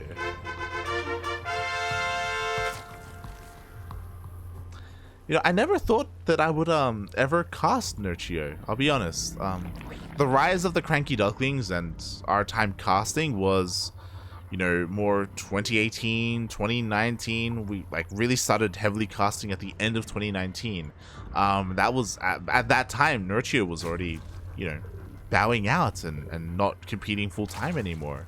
So yeah, it's cool to see him return. We have the privilege of being able to cast him. Now we just need players like Snoot to come back.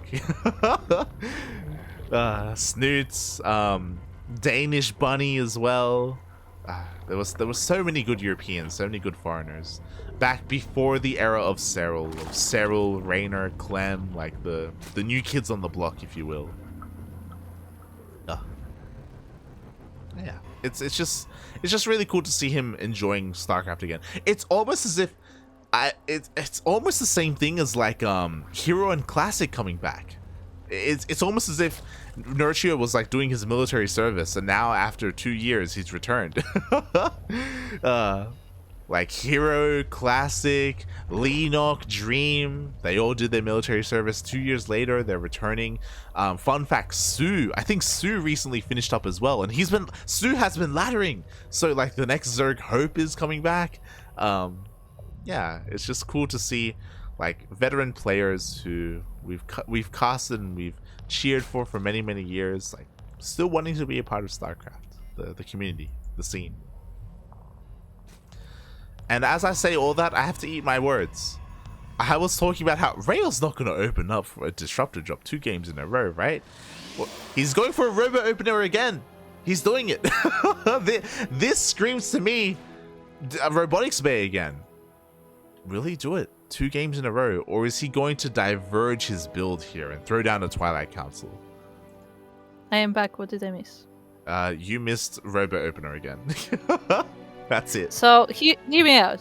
You're like Colossus. Nerchio saw the disruptors.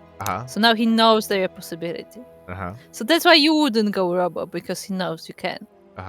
But Nerchio thinks that you also think that you wouldn't go for disruptors twice. So that's why you go for the disruptors. So Nerchio's gonna take the series too, eh? He's gonna. Oh god. Well, just like game number 1, exact same build. We have a War Prism on the way. We have a Robotics Bay. It's gonna be for disruptors. If at first you don't succeed, I guess try again. I guess. Look, the opening was not too bad. So. Yeah. True. It was the push that was questionable, right? Where he moved out across the map with like 7 sentries and 1 immortal, right? Yeah, and he lost all of that army. And also Nerchio was very ready for the drop. But, no. Yeah, that's I very feel like fair. he shouldn't be showing this War Priest though. He did that last time. That's the thing. He did it last time. Yeah. He's going to be clearing out this Overlord. So once again, Nerchio knows about the robo opening. And he should be preparing as well, you know, make an extra wave of lings so we can chase the Warp Prism with those lings. He's droning up. He's getting a much faster lair this time. So there is that to take into consideration. But yep, 12 lings are on the way, so he'll be able to chase down that Prism and chase down that Disruptor.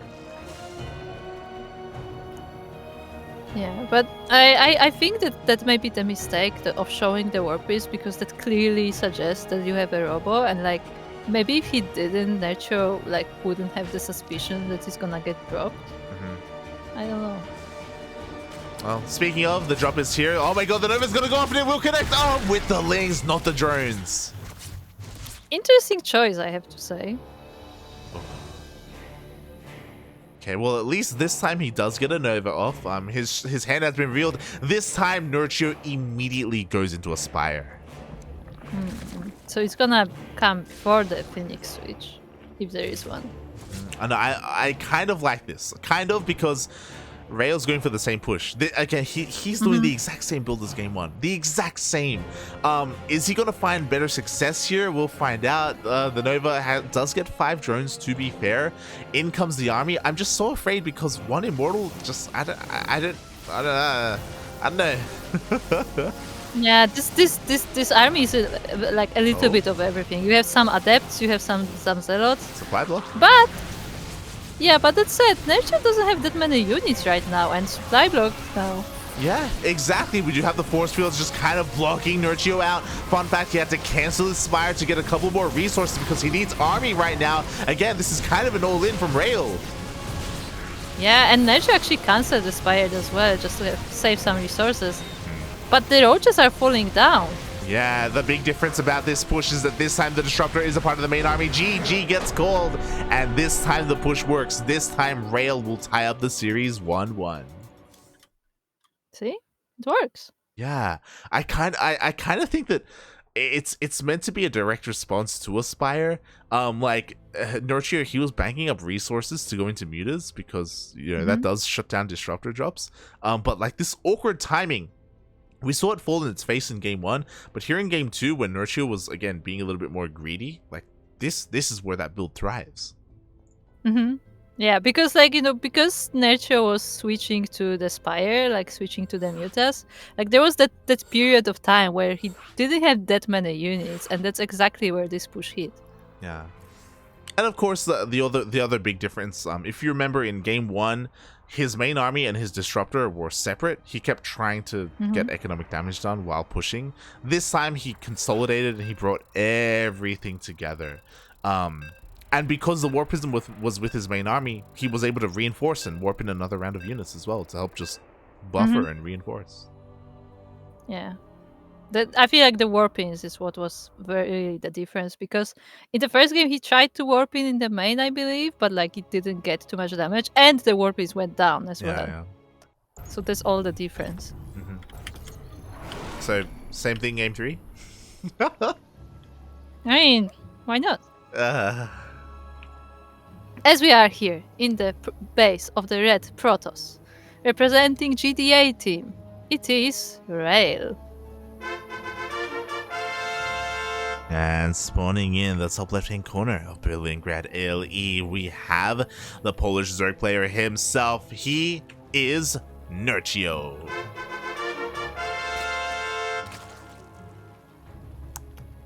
I want to see in the chat, do we think that we're going to see another Disruptor opening? Another Disruptor drop? Yeah.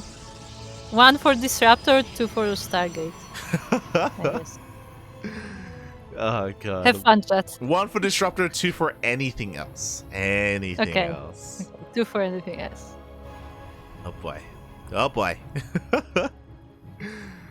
I'm a little bit worried, not gonna lie, because if Rail goes to the same push, like it's gonna hit even harder here on Berlingrad.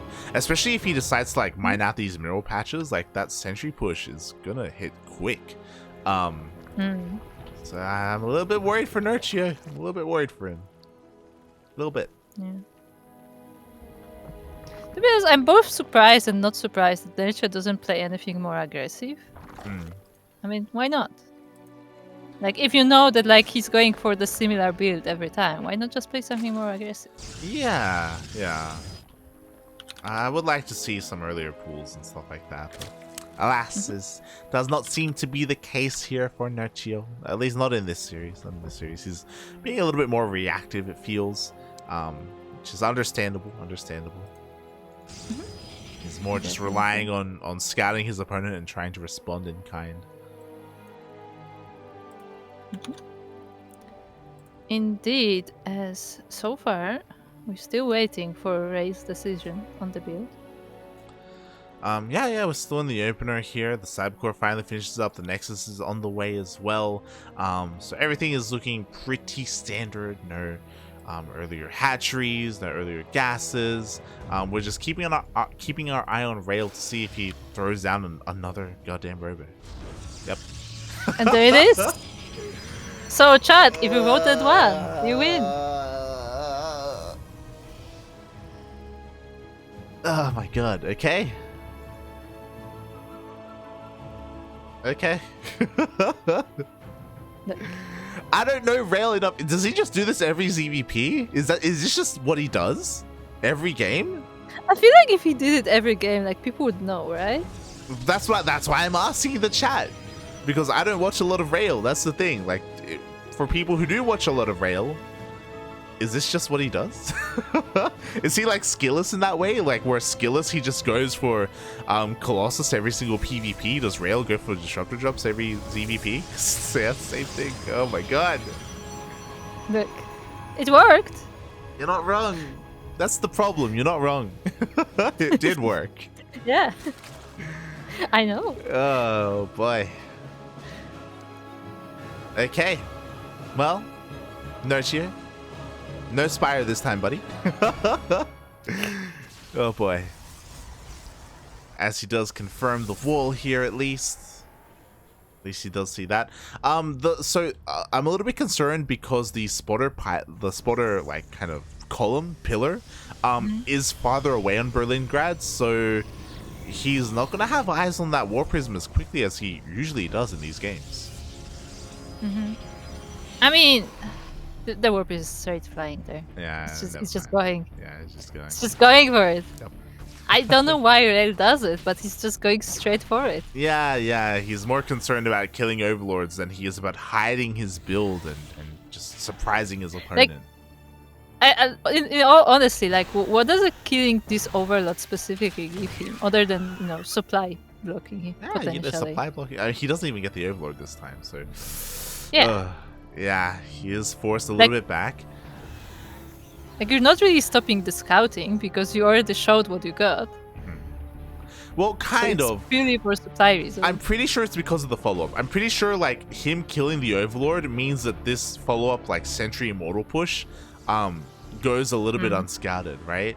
So, yeah. Maybe. Again, he's forcing these overlords back. Immortals are on the way. Meanwhile, Disruptor does get across the map. Show us that Nova. Where are the Lings? Ah! Well, good splits on the drones. Only 3 go down. Yeah, only 3 could have been worse. Okay, there we go. Could have been worse. Meanwhile, here come those sentries. This time, Rail is taking a third base behind it, but I imagine he's still gonna go for the push, right? See, maybe. He I mean, the War Priest comes back. It does come back, and then head out once again. He was thinking about pushing out, but no, yeah, because of the third base, he's approaching this a little bit differently.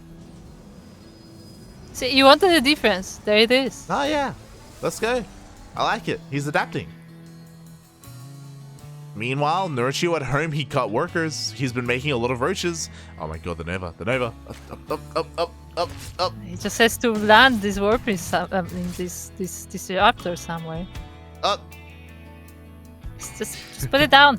Up. You can do it. And because Rail has backed off, and I feel like Nerchio has recognized that, he is now starting to drone up a little bit more, and he is going for the Spire, and this time he's going to get away with it. Right, look what Ray is doing. Why is he making Colossus? No, why?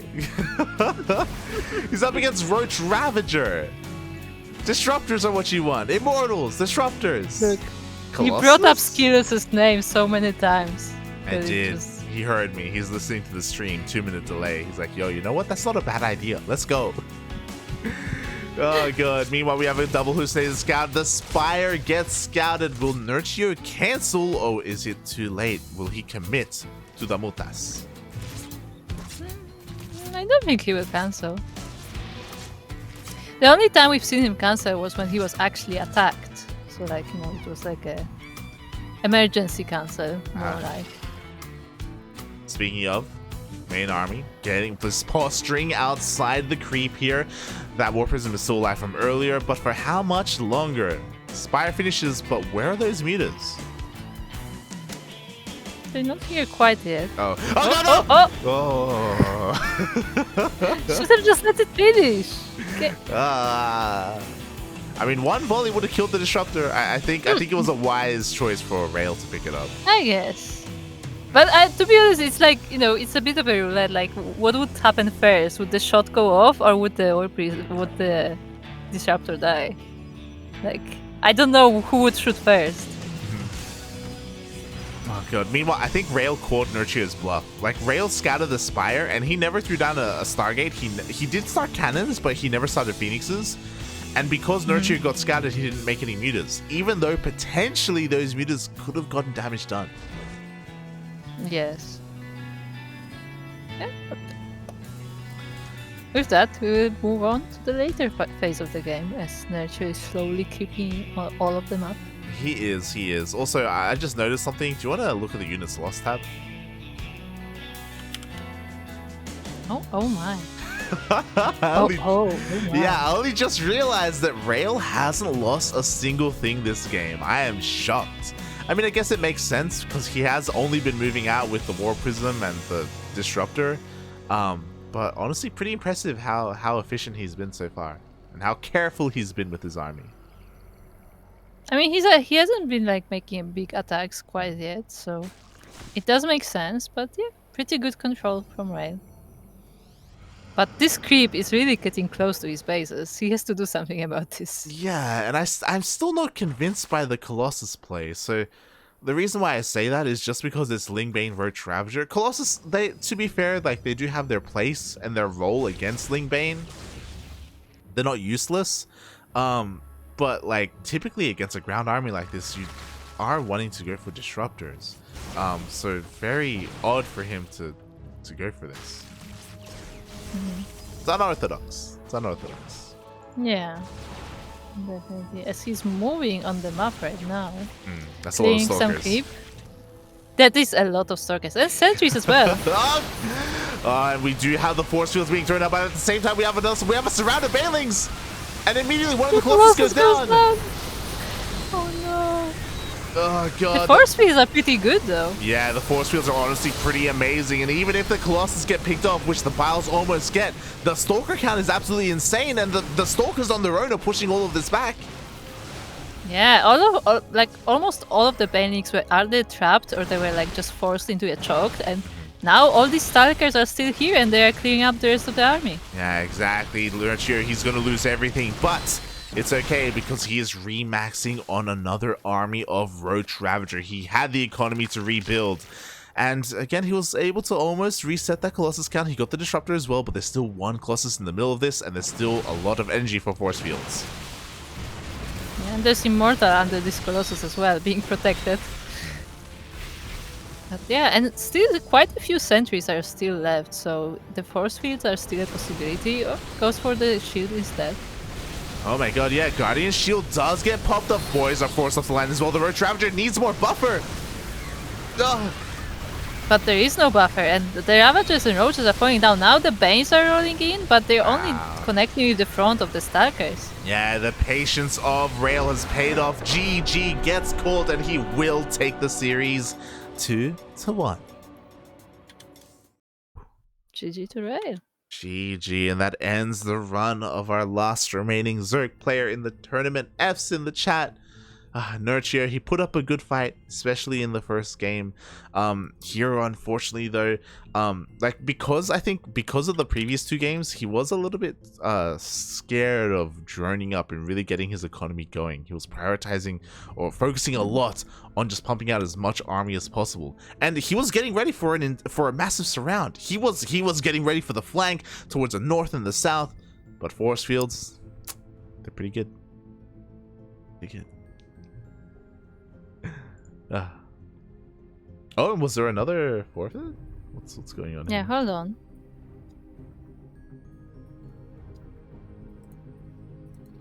Oh, what is happening? Azrael moves on to face Art, but it is possible that Art is giving a walkover because he's in another game. Yeah, potentially. Fill us in, Kashim. Fill us in.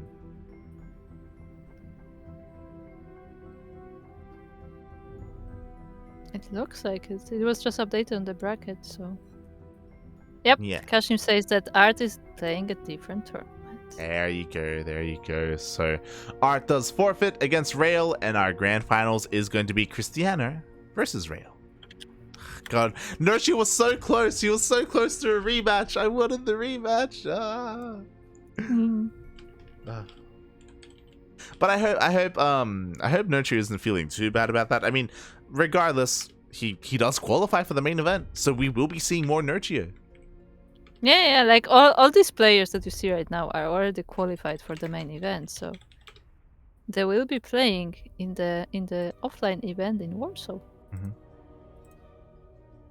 That he will. That he will. So all of these players, whether it's Nerchio, Krystianer, Rail, Art, Spirit, even Aristori as well. Aristori. So yeah, they will all be playing in that offline event. But they will be joined by many, many more, as we still have 2 more qualifier days after this. Today is just qualifier number 1. And there's number 2. And then number 3. Indeed. So now we have to wait a moment for players to do the vetoes. I like how Steel Mold is giving us a fun fact. Yeah, I saw. Steel Mold was just Steel letting Mold us. fun fact. You need to bring a plushie. You need to bring a plushie to read the Steel Mold fun fact. I don't have an old plushie though. Take the old Zealot. Zealot can be old. But he's letting us know Nerchio is one of the first pros that Steel Mold casted back in WCS Valencia, and he learned about lobby links from him. Ah, there you go. Yeah. Nice. Yeah. Useful info.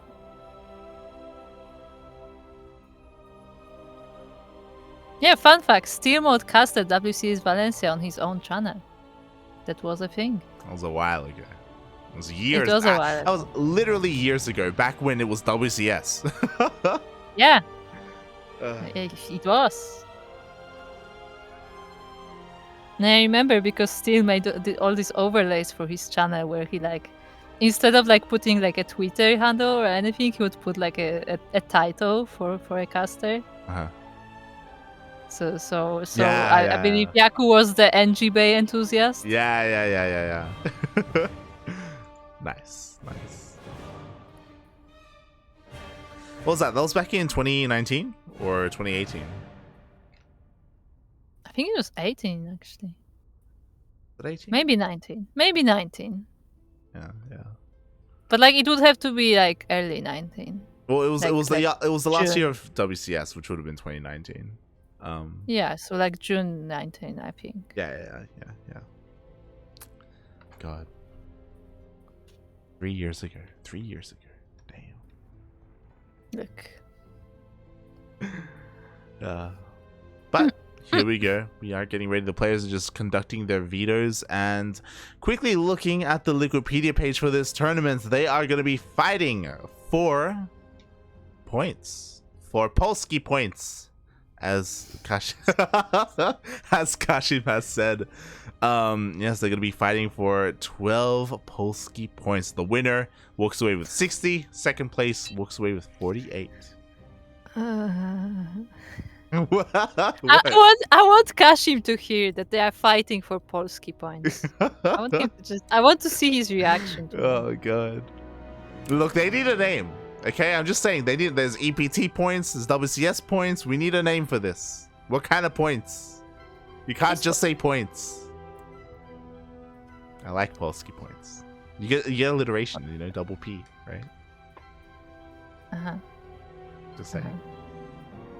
Kashim, I give you permission to use Polski points as the official name of the of the point system for ESPOT SC2 circuit. Oh no. Yeah. Don't be shy. Don't be shy. You can use it. Free of charge, huh?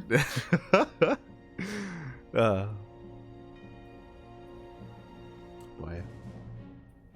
But yeah, this is going to be our last series of the morning or the night, depending on where you are.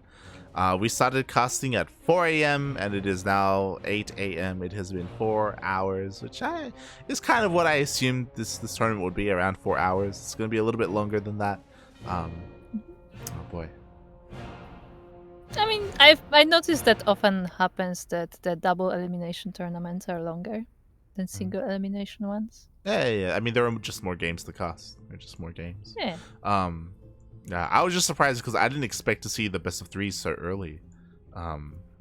Usually for a double elimination like this, best of threes are saved for like the last couple of series, but oh no. I think the best of threes started from the rounds when they were already qualified. Fnatic didn't qualify though, so it was actually like one before. So it was a round before. Yeah. Oh. Boy. And hopefully our players are here because we obviously have Rail, but I think Krystianer may be AFK. Yeah, maybe he went, grab a snack, eat dinner. I don't know. Went to bed. Hopefully not went to bed. Although, as we said, he is quite young. He is. He's not like 14-year-old, but he's more like an older teenager, I guess I should say. Look, they need their rest, okay? They need to take care of themselves. They need to grow, They need to grow. It's true. They need all the youth juice they can get. Oh no. Oh no, I summoned the youth juice. And this is what I was worried about. Rail, he's looking for him. I'm actually checking how old exactly is Krystianer. He's like 19, right? I want to say 19. Something around that. I don't remember exactly, but I remember he's something around that.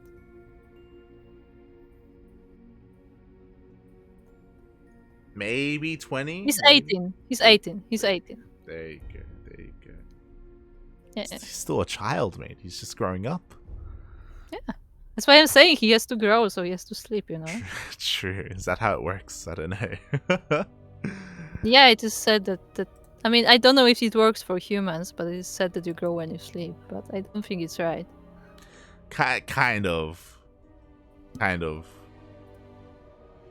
Like, they say that if you measure yourself in the morning, you're the tallest then, but that's because you're flat. That's a different thing. That's a separate thing. I'm talking specifically about growing. Okay. But yes, that is a thing. When you wake up, you are slightly taller because your spine relaxes. It's because you pancake. Yes. Oh boy. Also, Steelmold is protesting that he's not old. He's old. Oh, the copium is real, Steelmold. The copium is real. I'm not old. I'm just like the kids. I'm old. Yeah, I was just watching the VOD of your stream where Asher was like, "Hello, fellow kids." Oh, God. Yeah, what have we done? We've introduced Steelmold. He can now communicate with the youth. I mean, I'm not gonna say anything, but you were the first one who started using the Zoomer talk. Well, I started using the Zoomer talk because I started talking to the Zoomers. Yes, I'm not saying that's not how it's, but like you were the one who brought it to us. I think Oreo started like speaking. It was Oreo. I was in a call with Oreo and Starduck, and Yeah. The edges got out of control. Very quickly. Very quickly.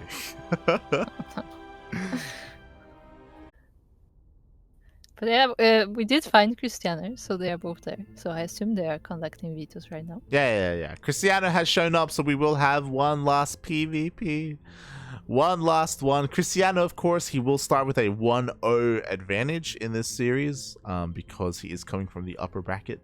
So he only needs 2 more wins to become our champion.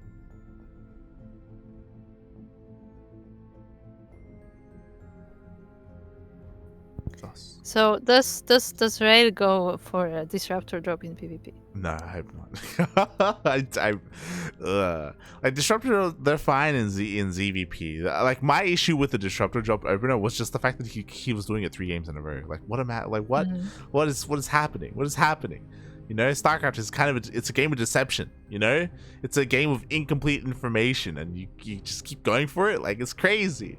It worked in the end, so like I can't say too much bad about it, but shaking my head. Every time you say shaking my head, I imagine you're shaking a literal head. Yeah, I like it. It's good. What? What? Oh god. But yeah, this isn't gonna be the first time we've casted them. I think in the last ESPOT Warsaw LAN, I think we casted Rail versus Krystianer, didn't we? I know we casted them. They were both there. Yeah, I know we casted them in their own series, but I think we casted them face off against each other. Maybe. How do I find this tournament? It should. To be fair, it should be linked up. It isn't, but it should be linked up in like the same. I mean, it wasn't. Box. It wasn't part of the circuit. So. Sure, but it was same organizer, right?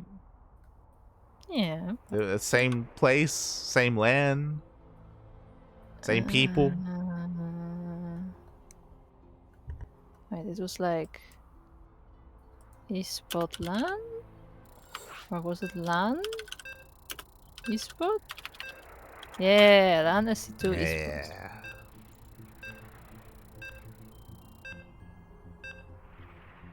They play? Hold on, I'm checking.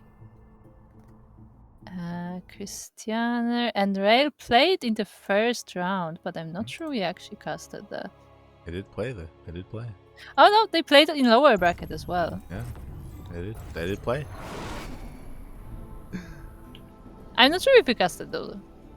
I don't remember which series we went for. I don't think we went for Rail back then. We did cast them. But then maybe that's what we casted. Yeah, but here we go. Here we go indeed. As we are on Berlingrad Alley, in the top left corner of Berlingrad Alley, we have the red Protoss player representing Blazer. It is Krystianer.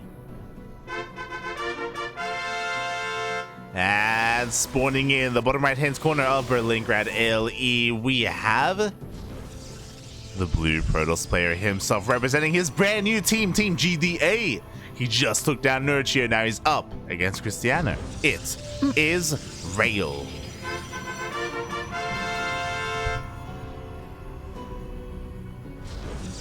Disruptors.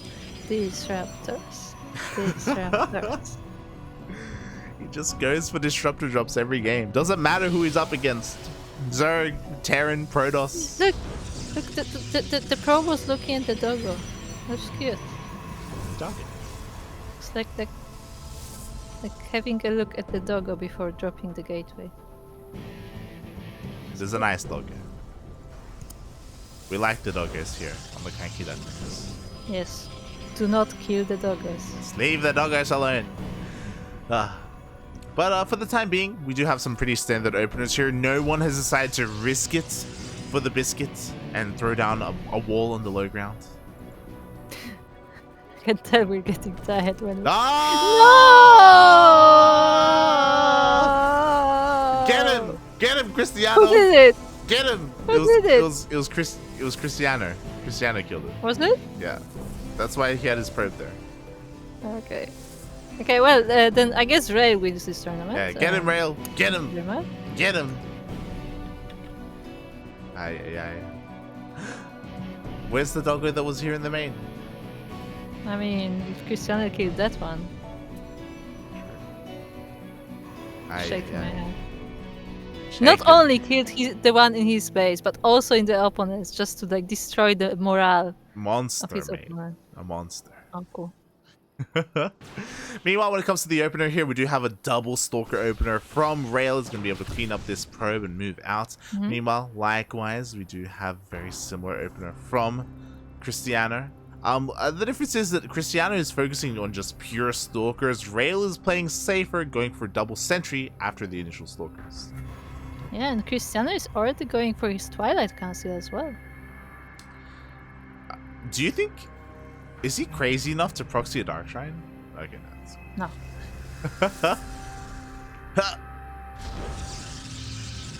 It's just a warping coin for the Stalkers. The dream. The dream. Hey, right. It has a robo. Yeah, but it's not for disruptors. It's a robo. It is a robo. Krystianer is coming across the map with his Stalkers. He has his reinforcement point. He has Blink on the way. He shouldn't find a way up into this main base, but denying this natural is possible. He's protecting his main. Oh, he's actually splitting the army, so he's actually trying to deal with it. Yeah, a little bit of a bold move here from Krystianer. We see a second shield battery thrown down. Well, we have a second force field thrown down. Krystianer, bold move. He's gonna lose 2 Stalkers. Yeah, indeed. And now this Nexus is finished. It has a lot of health, a lot of shields, and Ray should be able to hold this. Yeah. Bit of a misstep there by Krystianer, trying to go up a ramp in a mirror matchup like this was crazy. It was insane. Oh my god, another force field goes down. The target fire is looking pretty good, and he takes out a 3rd Stalker. Yeah, I mean, Ray has to be careful because Krystianer is reinforcing this, but, you know, he can't really snowball with the Stalkers being taken down one by one. Exactly. So Krystianer has to resort to other tactics instead. So he does warp in 2 of these adepts. So his goal here is to distract the army and then have 2 adepts try and sneak into the main base and get some probe kills. Right, he's getting a war prism. He's getting a war prism. He can still do it. He'd absolutely find a way in, but do you have a full wall off? Just barely in time.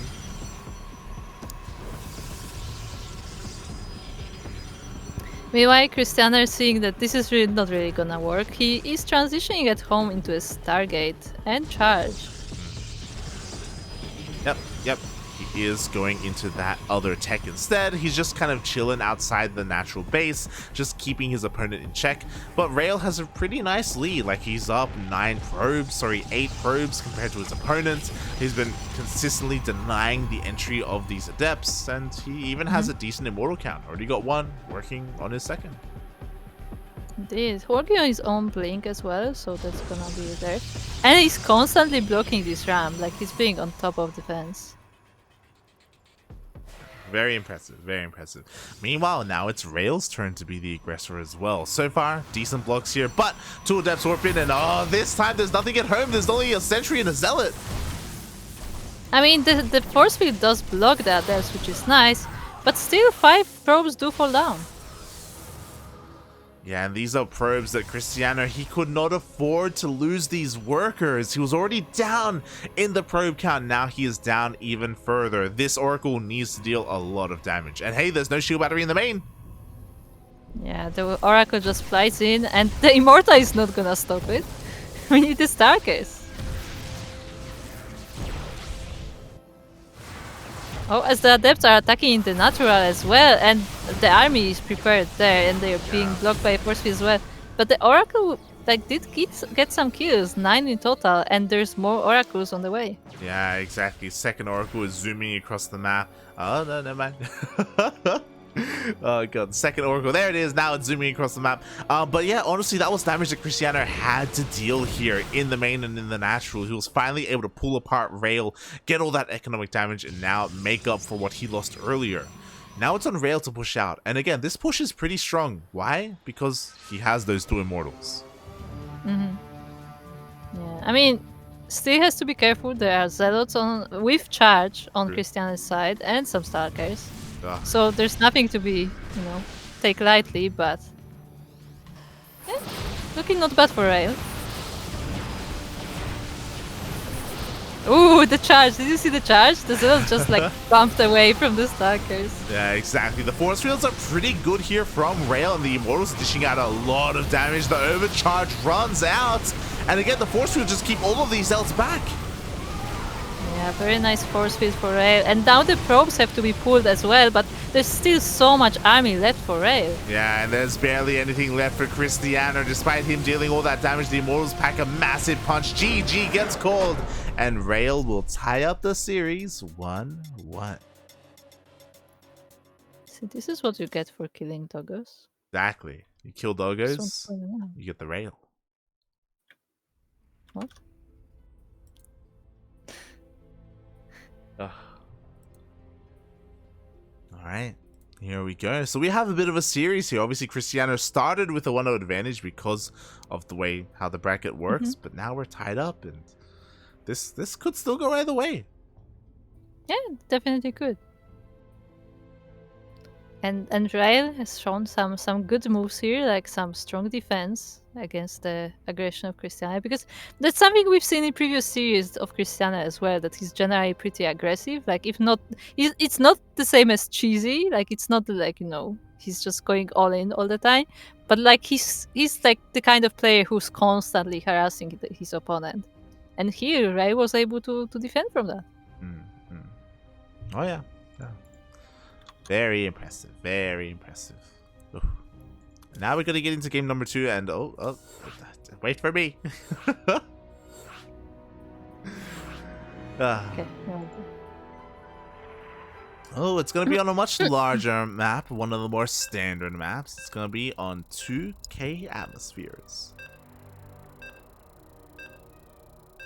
Indeed.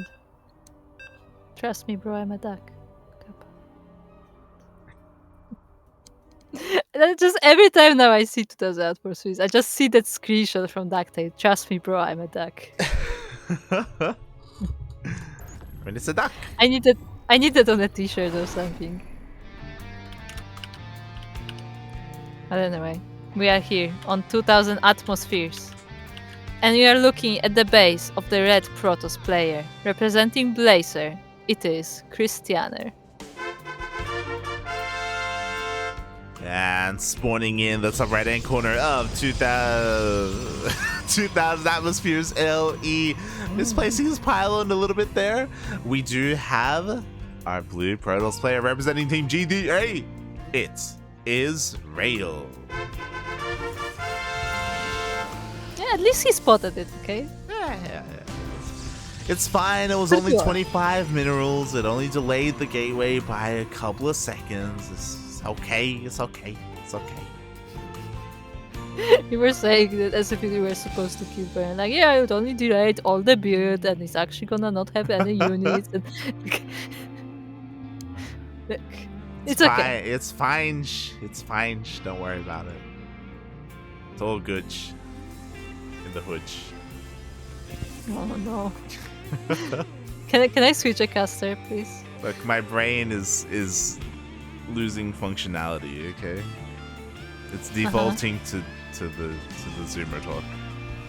Oh no. Oh, we have a little star.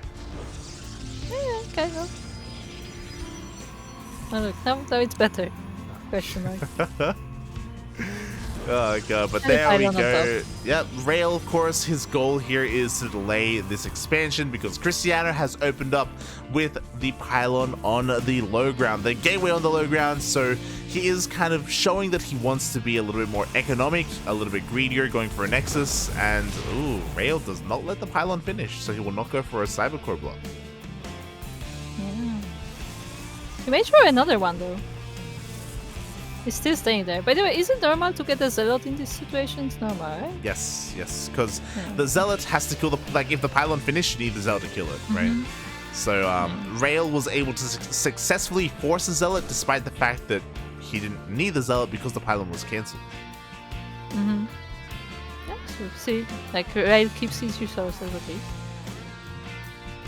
At the same time, Krystianer once again goes for the Twilight Council fairly early. Yeah, because his Nexus was being delayed and he couldn't spend his money on the Nexus, he decides to go for a tech instead. Well, whether or not this is because he wanted the Nexus or not is up for debate. Regardless, he is adapting and working with what he has. Oh my. Oh my. Oh my. And I don't know if you noticed, but Rail didn't get to scout this. There are 2 gateways in the main base. We have 3 gates in total. If we have another gateway here across the map, it is going to be 4 gates for Krystianer.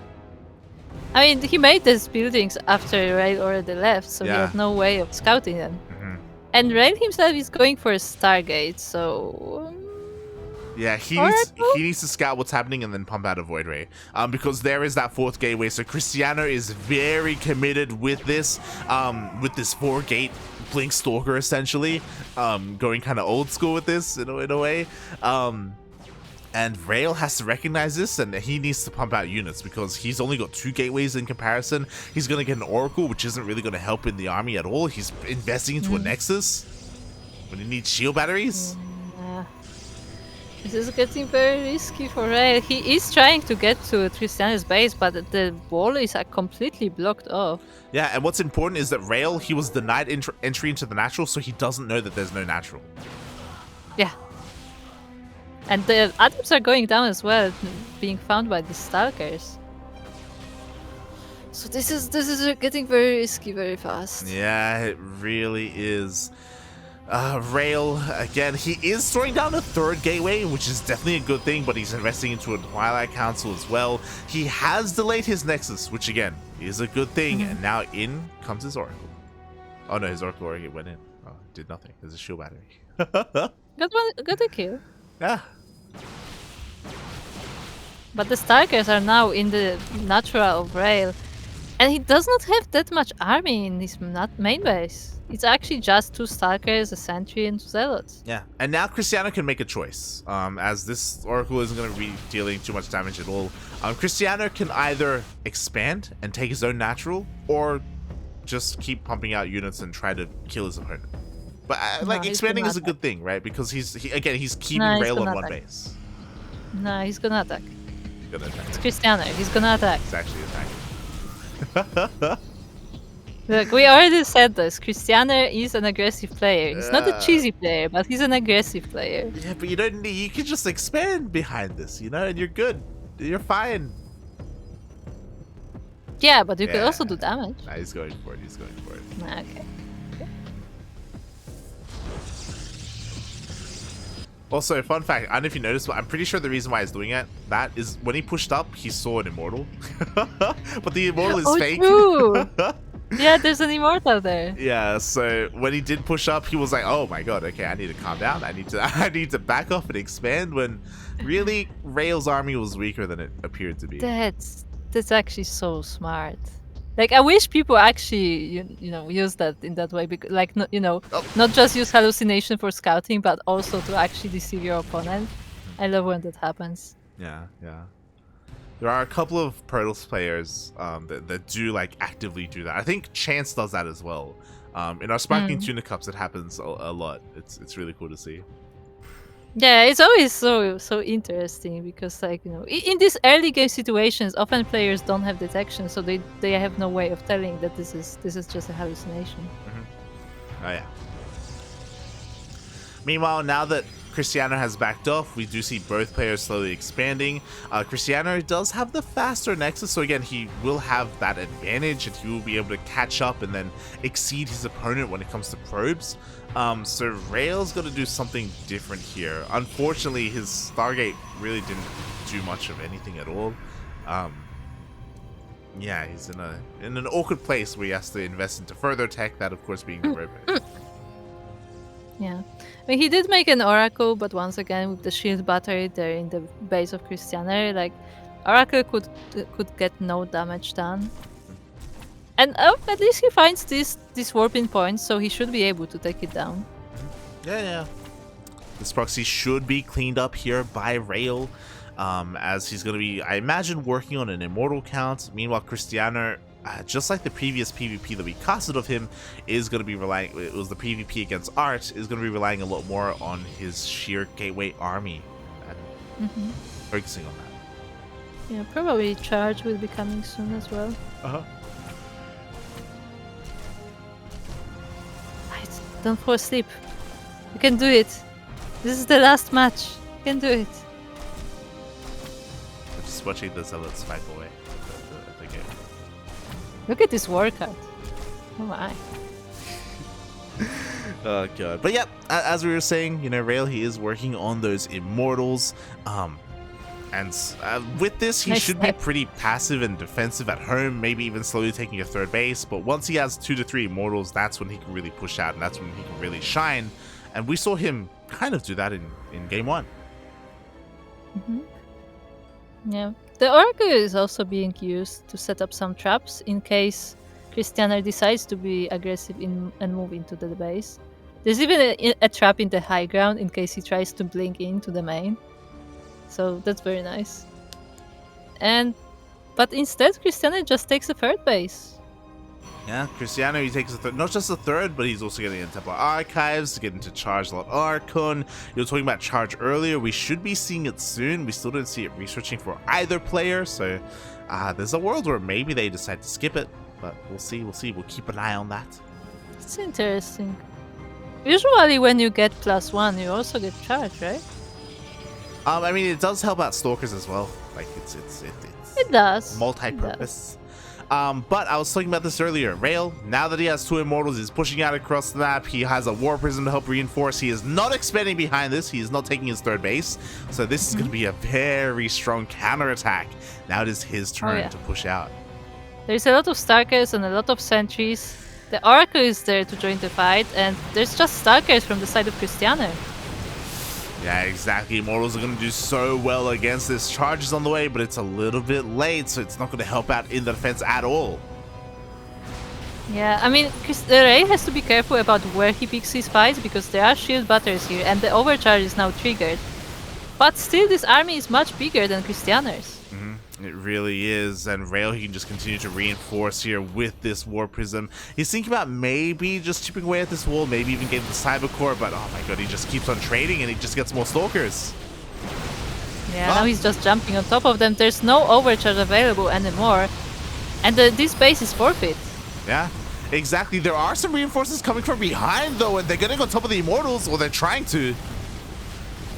Yeah, the Starkers of Rail went a bit too far behind, leaving the Immortals vulnerable. And yeah, at least one of them falls down. The Starkers now are trying to save the other one. The boys are forced off the line, but in come the reinforcements. My god, that's a massive army. Rail has a massive army supply lead here. And just like that, he still has that 1 Immortal left, and he can just keep on pushing. No, he's getting a little bit sandwiched by Krystianer, but this army is still pretty strong and can fight on both flanks at the same time. And G is called. Wow, 1G? 1G. Rail takes the next game. He takes game number 2, and now he's on match point. He is.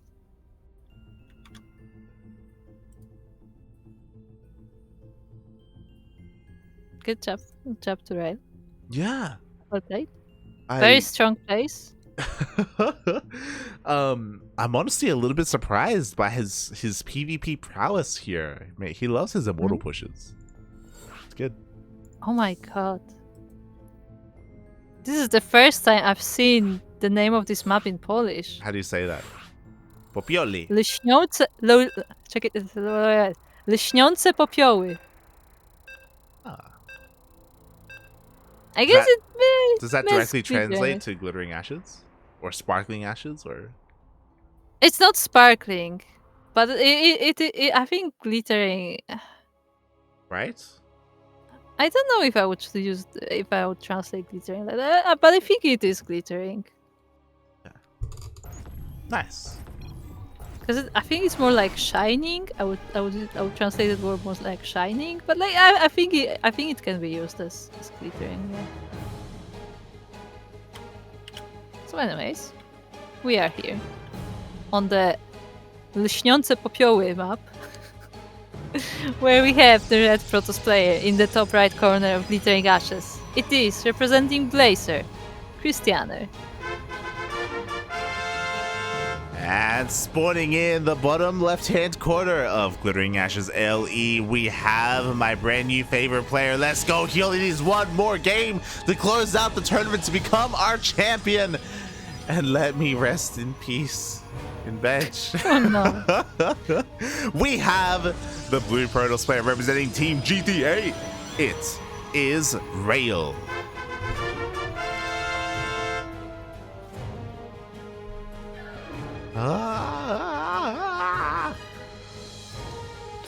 It's okay. You're gonna be okay. I have to edit VODs after this. It's not okay. Oh, It's not oh, okay. oh, oh. But here we go. We do have some pretty standard openers. I say standard, pretty interesting here. Krystianer decides this time to go for the high ground wall, not here at the natural expansion, so he's not looking to be greedy, despite the fact that on a map like Glittering Ashes you can be. There is no ramp here at the natural base, but because it's so large, like, you can take the risk sometimes. Once again, he's scrapping these probes there. Feels bad, man. The poor Yeah, probes. he did that to Art earlier today. Looks like that's just a thing he does on Glittering Ashes. Yeah, I mean, there is that little pocket there. If you time it nicely, you can do it, and this is a lot of lost mining time. Yeah, lot, and all actually. those probes are fighting for the pylon as well. Is he gonna drop a heart though? That's the real question. Oh my He's god. trying to do it again. Yeah, he's been... sneaking in. He's like squeezing in there. Citizen arrest! Go to the corner, think about what you've done. Get out of here. Yeah, no one likes you. No one likes you, Prep. You killed the doggo on Berlingrad. Ugh. Shaking my head. Shaking my head. Meanwhile, looking at the openers, once again, we've seen Krystianer just decimate Art with this. He's going for a very aggressive opener. We have 2 Adepts. We have another 2 Adepts. We're going to see another 2 Adepts, and we're going to see some Oracles. So Krystianer just ramping up, going up to 11 on that aggression. Yeah, meanwhile, Red going for his own Stargate, so I assume we're also gonna see an Oracle from his side. Yeah. There's gonna be a weird dynamic. Like, if Rail scouts the Stargate, like, he may go for a Phoenix first, but it's gonna take a while for him to really get across the map anyway, so he may never scout it. Meanwhile, 2 Adepts do avoid the 2 Stalkers of Rail, and they do get across the map. Of course, the Adepts are being stopped by Rail in the wall, while the Stalkers are able to check out the natural. Yeah, they may even get this pylon. Like, 2 Adepts are nowhere near enough to deal with 2 Stalkers, but 4 Adepts are more than enough, and we force a recall. Okay. I think that's an alright recall in this situation, because not much is happening quite yet. And it's not like that those Stalkers would do much on the other side of the map anymore. Yeah, I mean, it's crucial to keep every single unit alive, especially here in this stage of the game where Stalkers, without them, you wouldn't be able to defend against this Oracle. The Oracle gets across the map, but... Oh, the Oracle of Rail actually runs into the Adepts. Yeah, just gets a bit of damage on them. Meanwhile, the Stalkers are distracted. Yeah, a little bit. 3 probes go down, but only 3. That's acceptable losses here for an Oracle. For the time being, as Rail actually still hasn't dealt any damage with his own Oracle either. Just gotten a single Adept.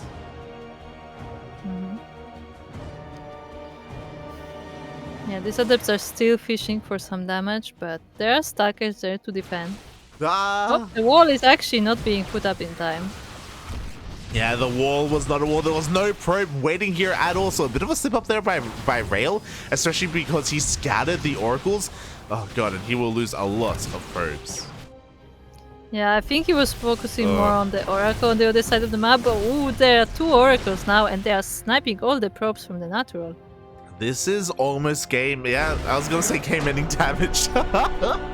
It was game-ending damage. I was gonna give Rail the benefit of the doubt of maybe counter-attacking with those Stalkers, but nope, that's not gonna be it. GG gets called, and we are going to our ace match.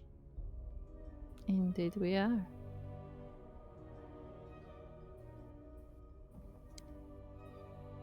I'm stretching. You are stretching indeed. I can confirm light is stretching. Oh In boy. case you don't know what stretching is. Look, stale. It's like sale, but Stałe, with the T. it's stałe połączenie. Stałe połączenie. Połączenie. Połączenie. There you go. I don't know if I would call it hardwire that, but at the same time, I don't think. Is it like ingrained? Is Is that what that is? Or engraved? No. It's literally like a. What's the opposite of temporary? Permanent connection. Permanent connection, or like stable connection. Yeah. 5G. Fiber. Uh-huh. I mean, but like, yeah, when I think about it, I don't know if there is like a direct translation of a hardwire. It makes sense. It makes sense. You can see the connections. The hard wires. Yeah.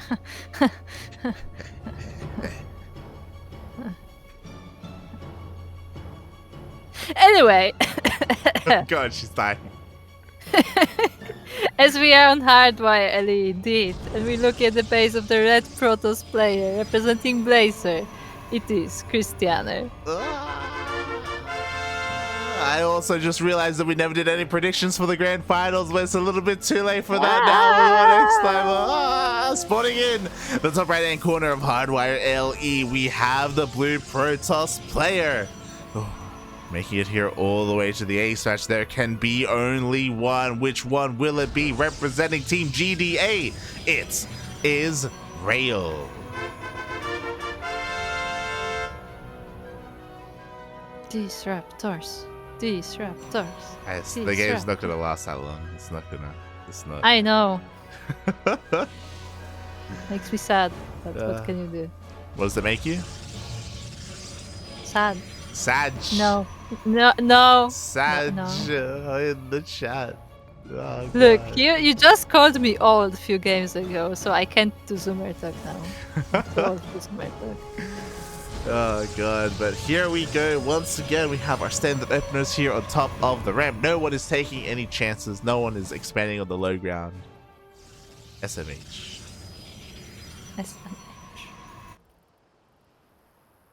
Oh, the probe is coming. Is he gonna make a pylon once again? I think he's only on glittering, huh? Yeah, we need like that little like pocket. It looks like there's I think there's kind one. of a pocket here, but it's not as deep as the one on glittering, so it's harder to do. I guess so. But it's still, you know, being annoying as possible with the probe. Definitely. Oh, it's a And room. both players are starting with adepts. So yes, it is a room. Yeah, we see both players looking to be the aggressors here, adepts on both ends. Now the question is, are we going to just see 2 adepts from Rail, or are we going to see 4, and then 6, and then even more? I was gonna say that. I don't think Rail would do that. He failed the game of chicken because Krystianer is doubling down on all these adepts. And this is a little bit scary because you know what, sentries, they don't fare too well against adepts. Yeah. And the role of these adepts, or the pathing of these adepts, by the way, is to avoid the stalkers, but there's no stalkers. Uh-oh. But Krystianer behind is going for Stargate, so I guess there is more adepts coming still. Yeah, this is the same as last game. Oracles and adepts. Yeah. Indeed. He is ready for the adepts of Rail as well, so he should be able to block this ramp. There it is. Does I like block how it he in pushes time. the shade under the wall. Meanwhile, we have a proxy 2 gate. We have 4. Wait, we have a 4 gate. Okay. Wait, but what? So when 4-gate? when we saw this earlier this series, when we saw it was 4 gate Blink Stalkers. It was Rail who did it, right? If I remember correctly. No, it was Krystianer. Sorry, it was Krystianer who did it. 4 gate Blink Stalkers. But there's no Twilight Council there, so it's just 4 gates. But the sentries. Oh, Yes, yes, yes. Fear Yeah. us. Lead the I just way. imagine sentries like it's like you say like 4 ducks in a trench coat or something. The sentries just pretend to be an immortal. Yeah. Let's go. Meanwhile, these two gateways across the map are finishing up. Rail, he's going completely all in. Krystianer, what does he have to defend? I mean, he does spot this army coming across the map. He turns around. Oracle also turns around, does not get across the map, so no damage will be dealt. But he needs everything he needs to defend. Everything he has to defend. He needs the shield batteries. He needs stasis traps. Yeah, he's putting down the stasis traps now. Well, if Ray is careful, that may not even matter. Oh! Yes, the hallucinations trigger the stasis traps. Oh my god. And now the rest of the army is free. They're insane, but you know what? The shield battery is about to finish up. Overcharge is going to be available. We all know how good Overcharge is defensively.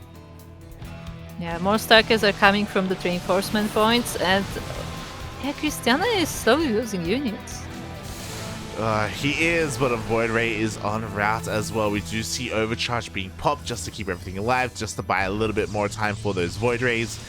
And Rail, unfortunately, he just doesn't have Blink here with his army. He can't, like, pounce on top of anything. He has to slowly work his way through all these gateway units. Yeah. I mean, you say that Void Ray will have, it will, but at the same time, there's a lot of Starkers, so it's a lot of anti-air. So I feel like a lot of depends on the positioning of these armies. Oh yeah, it really will. But that positioning is going to be that much harder to deal with because of both of these stasis traps. Meanwhile, we do have a couple of force fields. He's trapping the army in with him. Yeah, slowly chipping it away. Oh, there's a sentry actually blocked with that stasis. And the Void Rays are still standing strong. One of them falls down, the other one is being sniped. It just barely doesn't go down. Just barely didn't go down, but it may be enough anyway. Overcharge is being used, but there's nothing left to use it on. There's only 2 soldiers left. He's trying to bait him, and he does. Ooh, that's a very nice stasis, but there's still a bit more army left. Oh god, exactly. Just barely. There's 5 stalkers against 3 with 3 shield batteries. The Starkers are dancing, by the way. They are stuck in the animation. But it's too much. GG gets called. Rail does it. He works his way through that lower bracket. He was dead. He was done. He barely got through Nerchio, but he will be today's champion. GG. Good job. Congratulations to Rail. As he did come back from the lower bracket, so it was quite a run from him, and he showed us quite interesting games, including disruptor drops. Yeah. And disruptor drops. Exactly. Like Rail had a hard time. He got knocked out pretty early on by Spirit, by Soul, and he had to fight hard to get all the way back here. Not just fight hard, but he also had to show up because other people did forfeit as well on the way. But yeah. He was there. He was waiting all this time. GG. Yeah, GG. Congratulations to Rail. Yeah, very well done. We got to see a vast variety of his play. Even here in this PvP series, we saw a lot of his more defensive style, just kind of biding his time and then going for counterattacks. And even here, just whipping out the 4-gate, because why the hell not? I also have to compliment his use of sentries. Yeah. All these hallucinations. Like there was one game when he hallucinated Immortal on top of the ramp, which stopped the push from Krystianer because he wouldn't go there with just Starkers. You had this one where he first hallucinated Immortal to move out, and then used the hallucinations to trigger the stasis. So he's using this very creatively, I would say. Yeah, it's really nice, especially because he had very limited tools at his disposal. Usually when you want to bait out stuff like that, it's like, okay, you blink like a Stalker forward or something like that, but he didn't have blink, he didn't have Twilight Council, so he had to make use of what he had. So very creative play here from Rail. It was nice to watch. Also, shout out to Kyrie, who rated us with 9 viewers. Oh, wow. Wait, why are you awake? What happened? Why are you awake? I like how you just greet everyone with why are you awake? Why are you awake? Thank you so much, Curry, for the raid. But yo, it's like, what? Hold on, 9. It's 7 a.m. in Korea right now. 7 a.m. The hell are you doing streaming at 7 a.m.? God damn Look it. who's talking. No, but we're casting a tournament though. Okay, that's different. That's different. But thank you so much, Kari, for the raid. We appreciate the support. Thank you so much. Less than three. But wow, what a tournament. Yeah, no, it was a really good tournament. Really good games. Mm-hmm. Like all the games were actually like very, very good. Oh, yeah. Very like some strong strategies from all players. Some back and forths. Mm-hmm. The comeback of Nerchio that not many people expected, I guess. Mm-hmm. Yeah, and we're gonna see more Nerchio, because Nerchio is one of the many players who qualified for the main event today. Quickly looking at the bracket, we have 3 Protoss players: Art, Krystianer, Rail, 1 Terran, Spirit, and 2 Zergs, Nerchio and Aristori. So 6 players in total qualified today, and we will see more of them in the main event in 2022 ESPOT SC2 Summer. Yeah, I'm actually really hyped that Aristori got in, because we saw his games today and they were very impressive. Like, Yeah, he surprised us with how well he played today. he's like the dark horse. Like, I said it before, but he's like the lesser known player compared to everyone else here. So this may be like a bit of a breakout moment for him. Of course, there's still a long road ahead of him in the main event. There's a group stage and then a playoff bracket, so he's gotta work hard, practice hard to get through. But I wish him the best. Mm-hmm. Yes. And with that, I was just catching up in the chat. I see Lord Loken was saying Steel Jiang. oh no. Yes, instead of Steel Mold. Oh god. Shaking my head. I'm not young, I'm 18.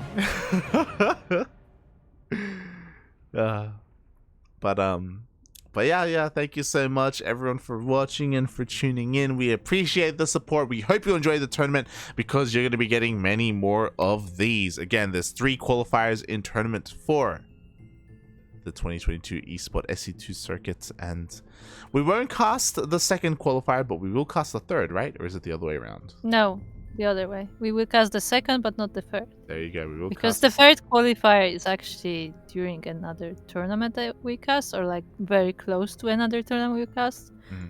I don't remember exactly when it was, but Yeah, it's somewhere over the next weekend. Yeah, it's over SDO and MSO. Yeah. So we decided that it's a little bit much, So Exactly. we just cast the ones that we are available for. Yeah, we do what we can. But thank you so much everyone for tuning in and watching. Kuro, why don't you tell the people who you are and where can they find more of you? Why do you know so much Polski? I am Kuro, the best casting jersey, because I'm the only one. Also, I am indeed Polish, but most of the things I do are in English, if not actually pretty much all of them, at least the ones on the internet. And you can find them at 16 Squad S on Twitter and 16 Squad Sanseki on Twitch, where I sometimes stream when I have the time. But other than that, I am always on Discord, so !Discord in the chat. What about you, Light? You can follow me at light_VIP on Twitch and Twitter. I do stream throughout the week, but I stream ladder sessions, Final Fantasy 14, Final Fantasy 12, just some solo content. Maybe with a couple of other Ducklings there, whenever we have the time. But yeah, no casting on my personal channel, so if you want to go there, you can support me there. But if you want some more CranKy Duckling casting, some more StarCraft casting, then follow us here on the CranKy Ducklings. You can follow us on social media. We post whenever we go live. We post on Twitter, we post on Facebook, we post on Instagram, we post in our Discord server, and we have our YouTube channel where we upload every single one of our VODs. So if you want to tune into more of our content and you can't tune in live, then check us out on YouTube, because we have a lot of VODs there. And our Which next is what you will be working on Yes. After this cast. Nah, I'm gonna sleep, and then when I wake up, I'm gonna be working on buds. But our next cast is going to be in a couple of days. Usually we cast ESL Open Cup Asia, which is in 5 hours? Like 6 maybe. Yeah, 5 to 6 hours. So usually we cast ESL Open Cup Asia, but we have just casted 3 tournaments back to back to back to back, and yeah. I want to sleep. Let's Play has become a jelly. I am tired, and I could probably have a nap and then wake up, but I don't have a codecaster because Yaku, my typical codecaster for ESL Asia, has been busy with his studies, so he hasn't been able to cast with me in a while. Feels bad, man. I miss my Yaku. I miss him as my caster, my pug. But hopefully in the coming weeks, in the coming months, we'll be able to cast ESL Open Cup Asia on a regular basis again. I didn't pop out in chat. Oh, there it is. Danskik subscribed at tier 1. The very organizer of this event. Thank you. Dziękuję, gracias, papi, fala galera. Yeah, just cover every language, just in case. Thank you so much, Dansky, for the Twitch sub. We appreciate all the support. All the money that we make here on the CranKy Ducklings goes towards our team and goes towards the tournaments that we run. We host our own weekly tournaments, and we do pay our players a salary. So it's thanks to you guys in the chat, in Twitch, and in Patreon that we are able to make this happen. So thank you so much. Our next cast is going to be in a couple of days. It is going to be Wednesday, Sparkling Tuna Cup. If you want to tune into some more European players, some more Polish players, Art and Geralt, they do sign up every now and then for Sparkling Tuna Cup, but they go up against Korean players. That's where a lot of the big dogs show up. Björn, Nightmare, Keen, to name a few. So if you want to tune into that, that is going to be in a couple of days. Thank you so much. Or if you want to sign up for that. Exclamation mark STC in the chat. If you want to get the challenge brackets. What did Dansky say in the chat? Pozdravin, Anya. He's saying greetings for Anya. Greetings. Yeah, I think that translates to greetings in English. Nice. It's like when you say like like, you know, my friend sends greetings to you or something. Fair. What was I gonna say? Oh yeah, the last thing that I wanted to add before we head off, exclamation mark NW7 in the chat, because Nation Wars is upon us and we have 2 days left of voting, and we have some ducklings that need your votes. Not just ducklings, of course you can vote for everyone in every single country, but specifically our ducklings need your help. They need your support if we want to beat some of the other better known players, better known casters. Vote for Neo for Peru. Vote for him. He needs your help. Neo really needs the votes because, you know, he's going against cats. He's going up against cats, mate. He's going up against cats. He is second in votes, though. He is. There's that. Yeah. He's beating out everyone else. He just needs a little bit more to take down El Pastor himself. So we wish Neo the best of luck in his crusade. And with that, thank you everyone for watching. Thank you so much for the support. And we will see you next time. Bye.